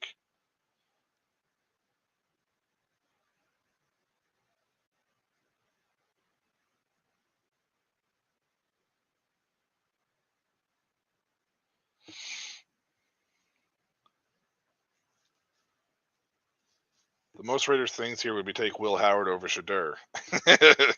I saw some hype around Will Howard too as being a potential 3rd-round pick. So Oh my God! If Will Howard gets drafted before Shadur, the Atlanta Falcons selected Shadur Sanders. oh, that's a good pick for Atlanta. Yeah, Damn, damn. were you hoping to land him, I would actually be very nice if he got away to the 4th, but I or don't also were you just pissed off because they're in your division? right. Yeah. That's That's what it is. Yeah. I would like. I honestly think it might have been a better choice to take him over the other corner in the last round, but I don't know a ton about that Kansas State corner to know if maybe he's a versatile kind of guy. Right. So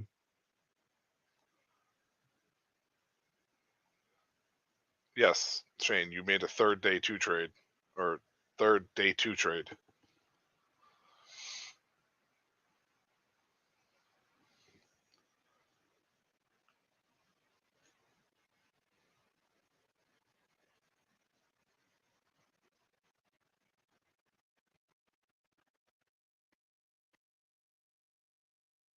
Maybe the Raiders didn't have 99. No, they did. They did. they did. Hmm. Okay, there's the trade alert. Now it's coming up. No, Minnesota traded the pick to Houston. I think Houston just moved up from 102. They're going to take a wide receiver.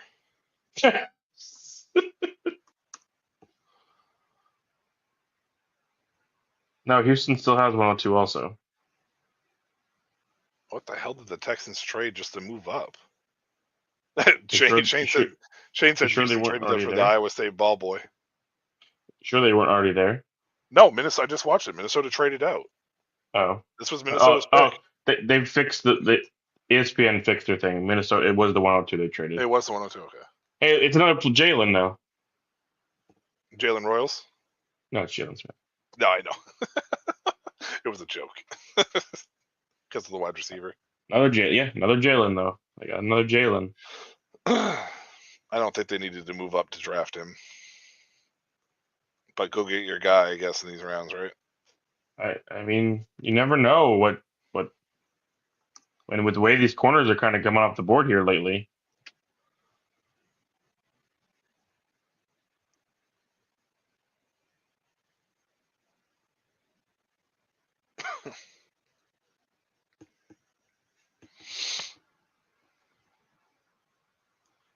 Well, I guess it's another red and yellow team, though. It's actually very similar colors to Iowa State.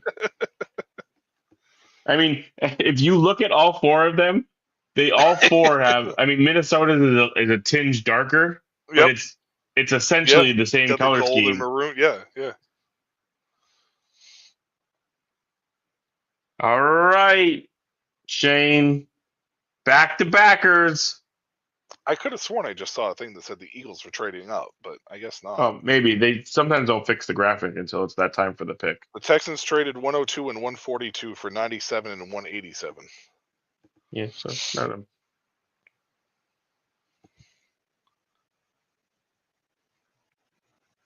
I mean, at this point, they're in a timeout, but they have the next pick, so it doesn't matter. Right.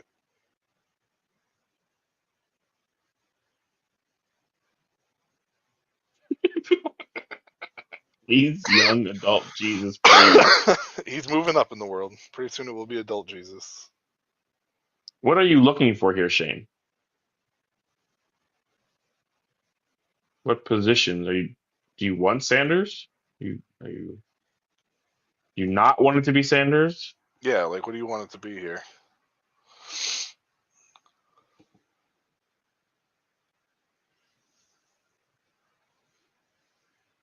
Maybe the trade you thought you saw was the the Texans moving in with and the Vikings. No, I read it was the Eagles, and it was something about 101 or something. You want But now- Sanders the most, okay? But now I can't find it.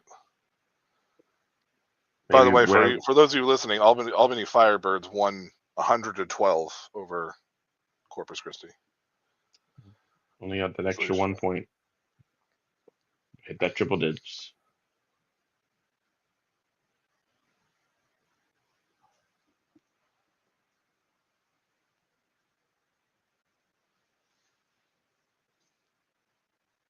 Oh, I guess I can go back to following Ari now because.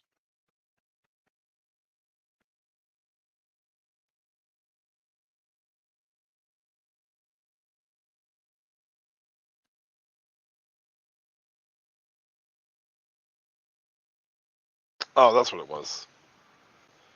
It was the Eagles traded. The Falcons traded up to pick 96. The Eagles moved to 101, and they got an extra. And they got an extra 5th round pick out of it. That's what I saw. So it wasn't the Raiders.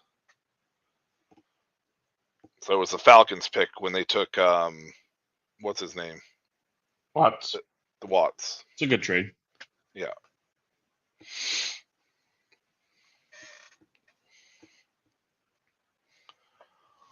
I wouldn't mind another wide receiver too.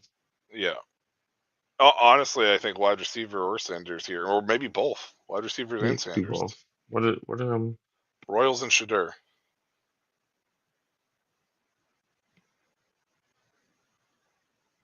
What is Vegas?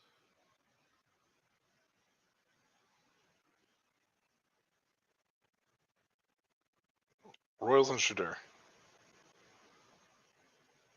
I'm not sure if there's any really safeties or guards left either. Not there isn't any, but I mean, like, Mbao from Purdue wouldn't be a bad pick. You said Frazier from LSU.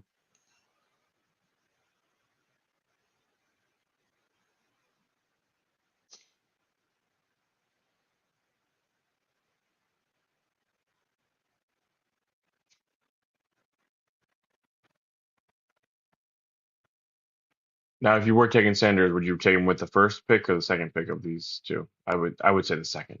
I take it with the second. Build that suspense. Build the suspense right up, yeah. Yep, that's what I would do.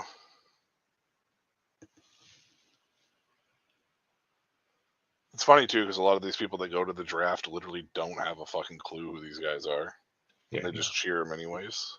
Yep. They're like, I watched it earlier. The lady that I forget her. They announced.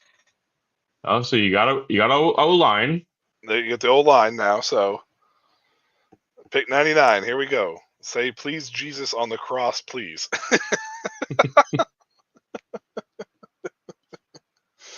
Oh, Shane, you got me.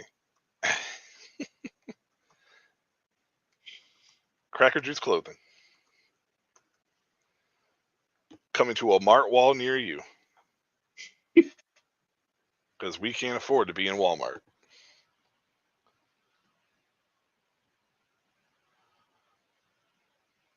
Like that had to be the worst pass rush from TCU on that highlight. Like, it didn't even look like he was trying.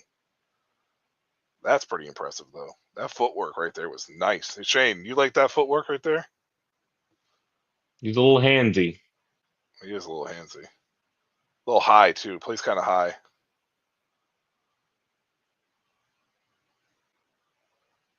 I like that footwork, though. That base is nice. That little side I'll tell you shuffle. what, though. That pick didn't get in very fast because it just came in now.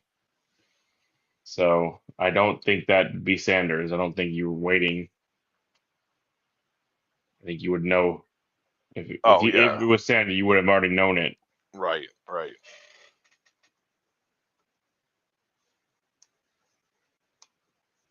I just like that slide, Shane, that little shuffle, that like from the right tackle there when he's moving to his right. I thought that was pretty nice. That sounds horrible as I read it now. Yeah, it does sound pretty horrible, buddy. To the right. Wow, back-to-back offensive linemen. He's got some work to do, but below the waist, he's great, Shane said. So Shane really likes his waist. down. How about this offensive lineman from William and Mary? What do we think of his so below so the this waist? this guy actually is gone a little bit later than what I was expecting too, because I was seeing that he was kind of shooting up boards as well from an offensive tackle standpoint. So he might translate to guard though. I was actually just gonna say, I wonder if he's gonna be a guard. He might translate to guard. I mean, he's got good size to play tackle, but he's like a lean 311. So I wonder if they're going to move him to guard to be a pulling guard. He's a little bit raw though. Talent's there. He's just a little bit raw. Oh, that's a hold. That's a hold. I think they just threw the flag too. Probably should have taken that one out of the highlight reel.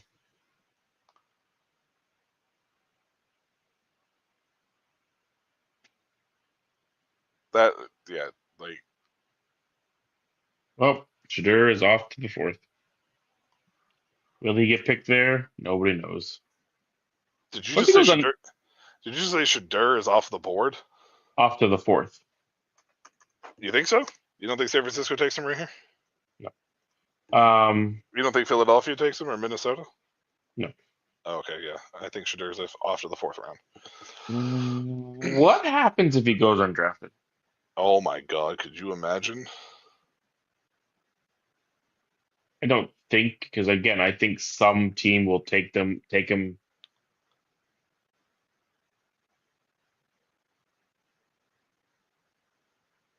Like, what if? What if? I wonder if he wouldn't even sign with a team if he went and like played overseas somewhere for a year, just to say, screw you guys.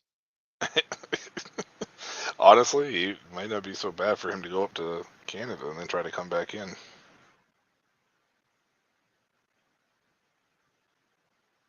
He's a real rare putting penalties in the highlight reel. You would think under the new regime they'd stop doing that, Shane. But I guess the Raiders are going to Raider, right? Once a convict, always a convict. You know, honestly, I was just thinking that may not have been a highlight. It may have been like them critiquing him on the criticism side of his play. Oh, maybe, yeah, possibly. I Yeah. just feel like they're always highlights. Well, sometimes they do that though. They back him up, you know.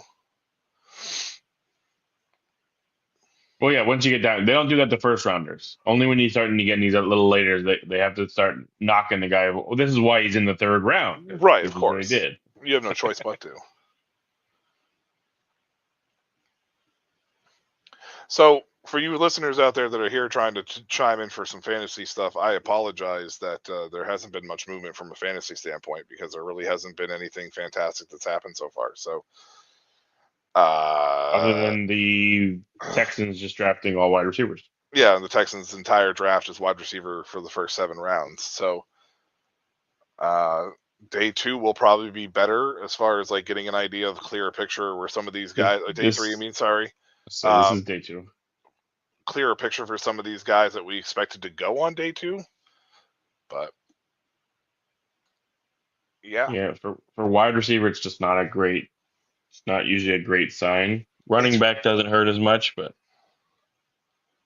so running backs in the 5th round gets a little bit murky. It really baffles me why Royals and Ao Manor are still on the board. I'm not going to lie to you. After those two, I understand it, but for Especially Ao Manor with and the Royals, freaking kid from Arkansas. I feel like him and Shog are going to be your two, like. But I swear every year there's just this obscure wide receiver that gets drafted in these like 2nd to 3rd rounds that like makes no sense. Tutu Atwell. The kid, the Tyquan Thornton. Oh yeah, Tyquan Thornton. Like it's just these just random. I'm assuming speed guys that just make no sense. Elick Ao Manor literally went for 200 plus yards and 12 receptions against Travis Hunter 2 years ago with Ashton Daniels as his quarterback. With some pretty bad quarterback play. Upton Stout. This is an interesting pick. It's an interesting outfit for his. Sticking around to the defense side of the ball for San Francisco, but They are just like we are focused on one thing and one thing only.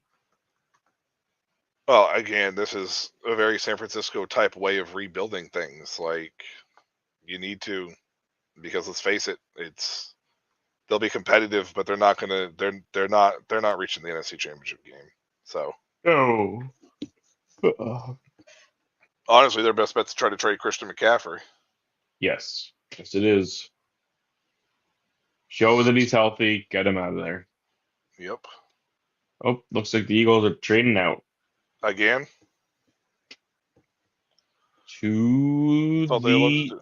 Broncos. Interesting.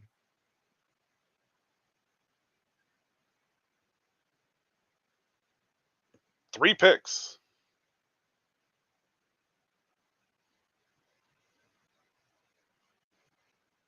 Three picks what? That's what they got back in this. The Eagles got back. They got 111, 130, and 191. For nothing else? Crack a juice, Shane. Peace out. Yeah, it was just for the 101. Thank you for joining us, my man, for the second straight night. Appreciate you. Thanks, Shane. That's interesting. Only moved up 10 spots in the hundreds. You gave up two other picks to do that. Yeah. Who is it that you were so enamored with that you had to get up and get him?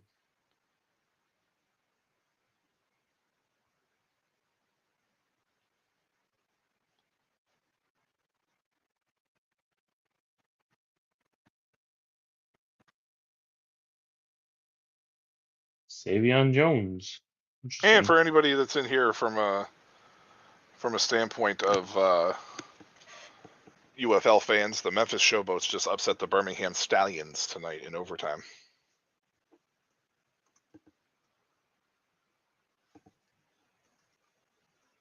I feel like this was a name I've heard with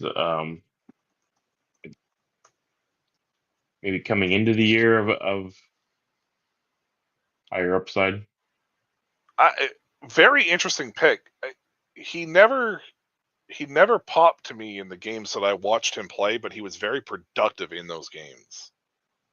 It was like kind of like that under the radar productivity type things. Like when it was said and done, you were like, "Oh, he had 3 tackles for loss in this game. I never would have thought it." Or you know what I mean? Or like, "Oh, he had, 3 big plays that I didn't think of that he made until you like see the recap of the game or whatever, Oh, he put the pressure on the quarterback that caused this incomplete pass." Like that was always how he kind of showed out to me, but he didn't you never like spotted him when you were watching his Right. games. Yeah. You know. Interesting that they traded 3 Some picks to I was just saying move up Denver though. something about it, Adam. Yeah. And here we go. Last pick of the 3rd round as Shadur Sanders slides to the 4th.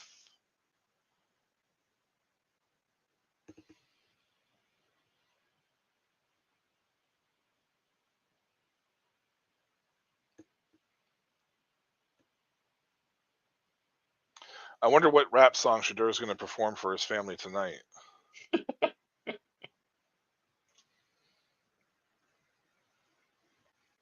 Very curious about that.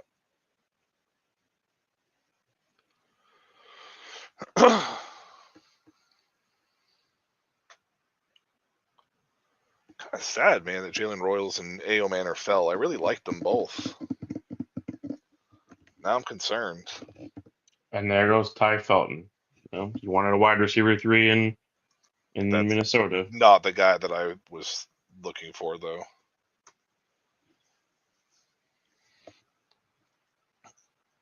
Well, there you have it. 3 rounds of the NFL draft done. 3rd day tomorrow starts at noon, ends at like right around 7 o'clock. We will not be on the show for that. But Really? It goes all the way till 7? yeah, I thought it usually was always started a little early and ended early. it starts at noon, maybe 6:30. I see. I always thought it started like 10. No, it starts at noon. So See? I think it's like 6 or 6:30. But by the time they get done breaking down everything and doing all that stuff, it's like 7 o'clock that they go off air or whatever. I swear there was a time I think it started earlier. So, well, that's going to do it for us from here at Dynasty Academy. And thank you for sticking around for us. The 91 viewers that we got tonight, that puts our total up around 190, 95 roughly for the 2 days total. We appreciate your support here. With the Shady Sports Network, make sure you hit that like button, hit that subscribe button, hit the little dingy to get the notifications. Dynasty Academy will be aired Thursday nights around 8:30 p.m. I don't want to say moving forward, but we'll have a couple shows here pop up every now and then. Make sure you follow us on Dynasty Academy on X. The E in Academy is a 3. Everything else is spelled out properly in that sense, other than just that. You can follow Shady Sports Network at, I think it's Shady Sports Net, at Shady Sports Net as well. But here on YouTube, hit that like button, hit that subscribe button, and make sure you hit the notification so you know we have sports across the board. We cover all the football leagues and other sports as we gear up for the summer. Yeah, for the summer, basically, with a lot of sports. So, A lot of sports. A lot of sports. Until next time, he's Mark Ongst. I'm Michael Washington. So long.